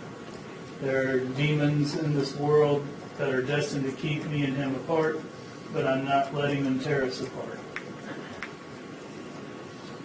Oh, I see. Well, you don't understand how bad it really is for me. I mean, you may know a nugget of it, but not the full thing. Sorry, I can't share it. It must stay between me and her.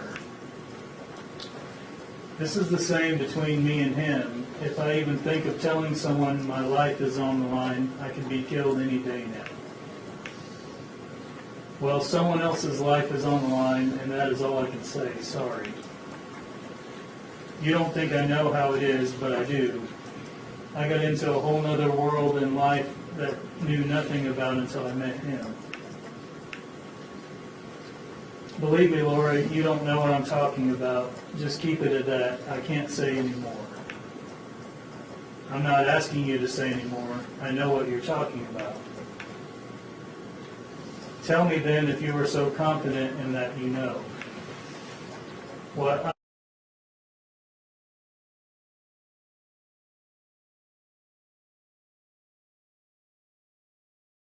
completely different from what I'm experiencing and will have to deal with soon. See, you don't know what I'm talking about, but if it must stay between me and her, I guess it has to.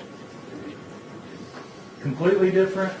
What could be worse than the chaos dragon and the rulers of the spirit world afterlife threatening to kill her whole family for staying with one person?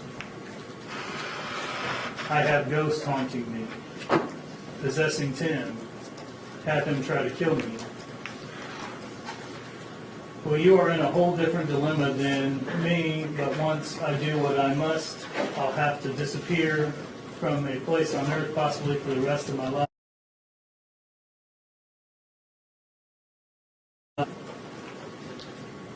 We were the same way when I joined the coven. Well, the one I'm with is aware of that stuff too, but I can't say any more, so I'm shutting up about what me and her must do in the future. I have to do things I hate, terrible things that I hate just to keep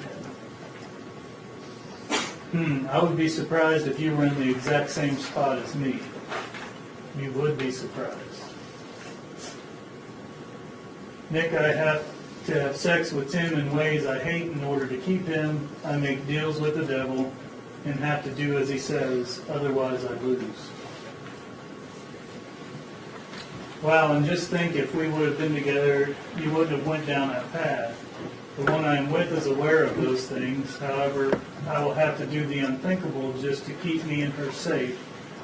And I must say, please never come around me. It's that I worry for the sake of him, not you. I wouldn't ever hurt you, even to this day, but what he sounds like he is putting you through, it makes me sad, even though it does. I can't open up about my situation, even if I wanted to. In truth, I do, but I can't, as you know me, being a Taurus, the most loyal sign in the zodiac. If I say anything, I would betray myself as much as I would betray her, and I can't do that to her. But I'll let you know, I hope you stay safe, even if you have to do things that are BDSM related. Then the last conversation, who is this? This last conversation, when does that take place? This one takes place June 9th of 2015. And actually, in case I missed it, when was this previous conversation we just heard between Nicholas Godejohn and Beth Dextrous? That one was April 22nd, 2015. All right.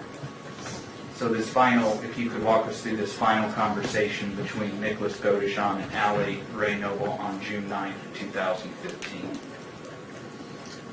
Hey bro, how are you? I'm all right, hoping to see Gypsy tonight.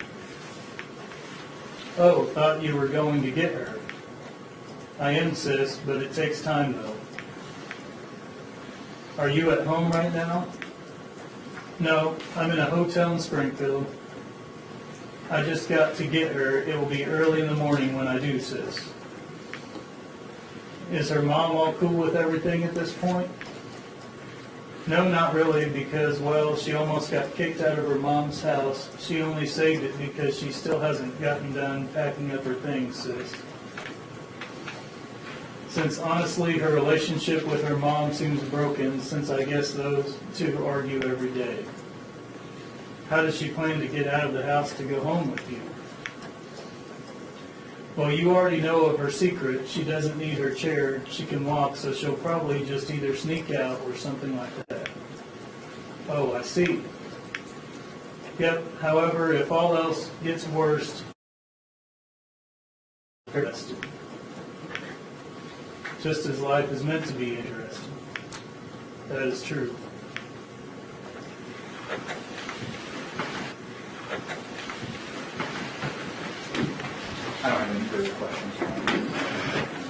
Me, Mr. Perry?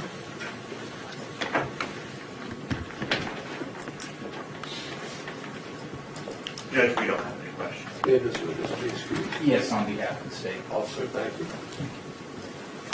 Do you have another witness, or is this a good time to adjourn for the evening? This is a good time to adjourn for the evening, Your Honor. All right. Ladies and gentlemen, we're going to stop for the night. I want to again remind you of what you were told at the first recess of the court. Until you retire to consider your verdict, you must not discuss this case among yourselves or with others, or permit anyone to discuss it in your hearing.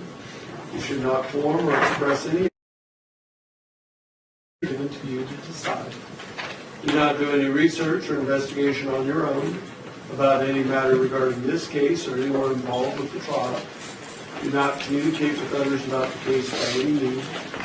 Do not read, view, or listen to any newspaper, radio, electronic communication from the internet, or television report of the trial. So with that, I'll see you all tomorrow downstairs, 9:15 in the morning. Does that work for everyone? All right, see you then. Thank you. All right.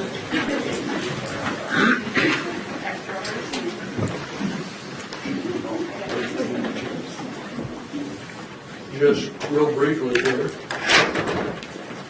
So if we resume at 9:15 tomorrow, does the state think we'll be concluding tomorrow, or? Yes, sir. All right. In time for the defense to put on evidence, or? I anticipate they may have time to put on more witness tomorrow. All right. Well, we'll just play it by ear. Play it by ear.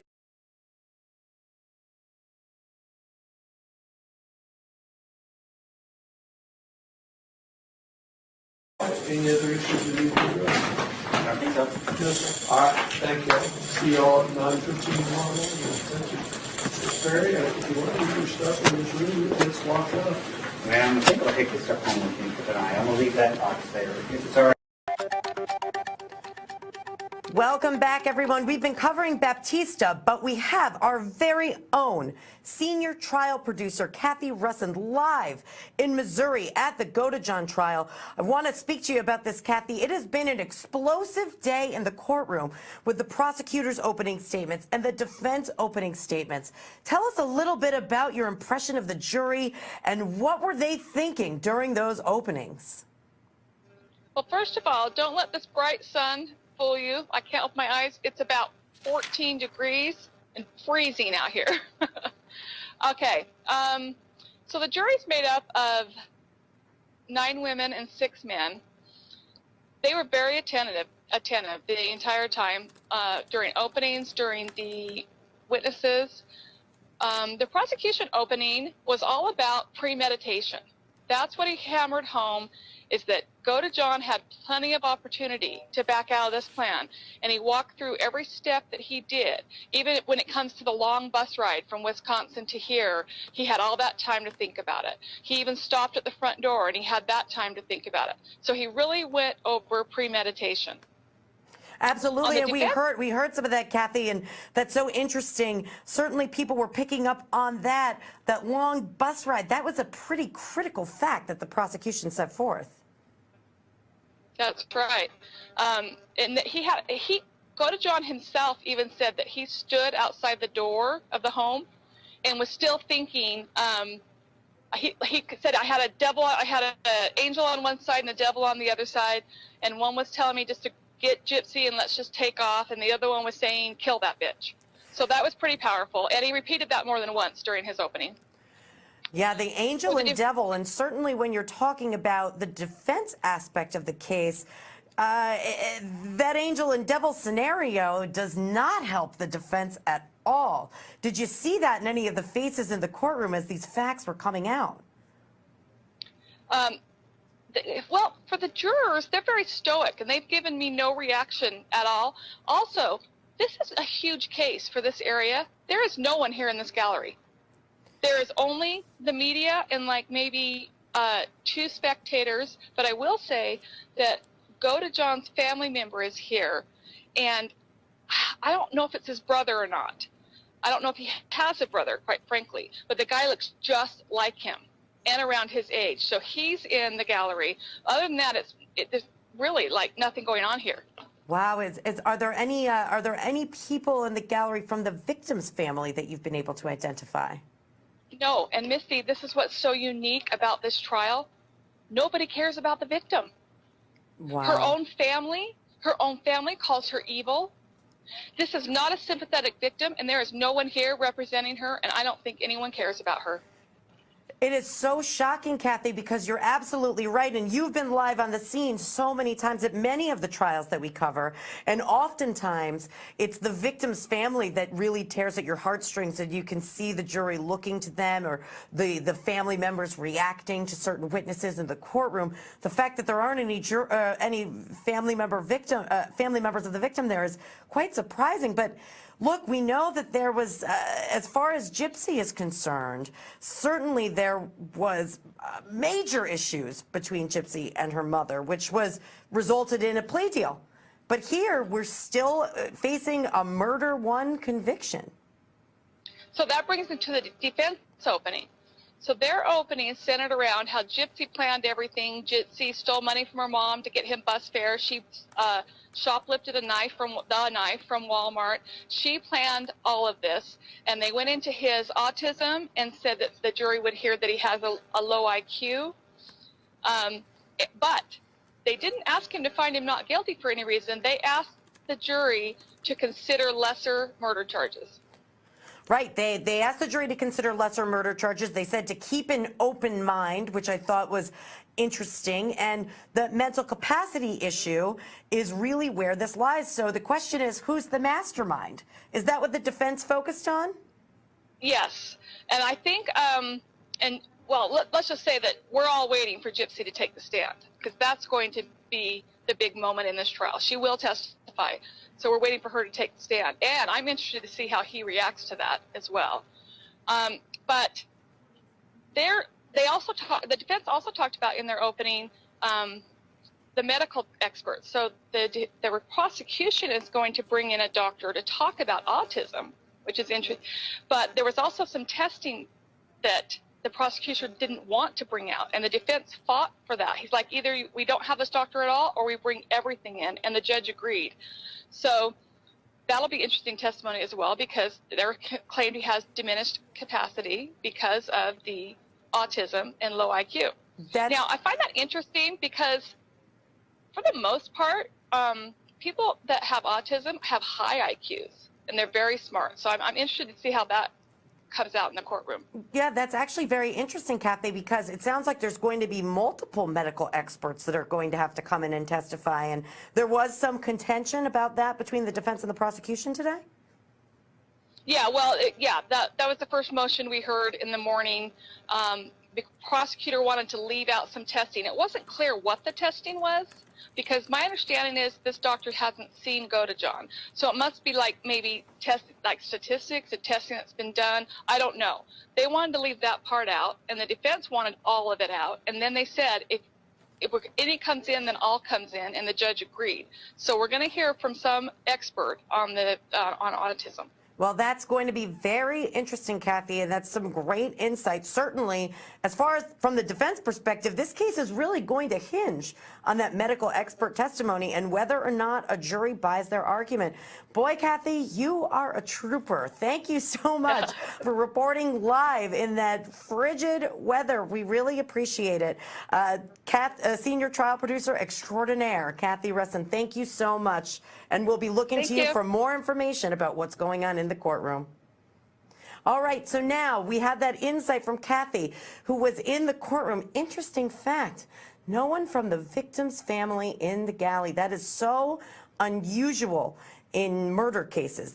Typically, that's a jam-packed courtroom filled with family members. In any case, we're going to continue to watch this case unfold. Right now, we're going to watch the prosecution opening statement, now hearing what Kathy told us about the stoic jury and the focus on premeditation by the prosecutors. Let's take a listen to their opening statement. Please be seated. Thank you. Well, good morning. How are you all today? Okay, is the state ready to proceed? Yes, Your Honor. Yes, sir. State calls Detective Jody Crop. All right. Detective Croft.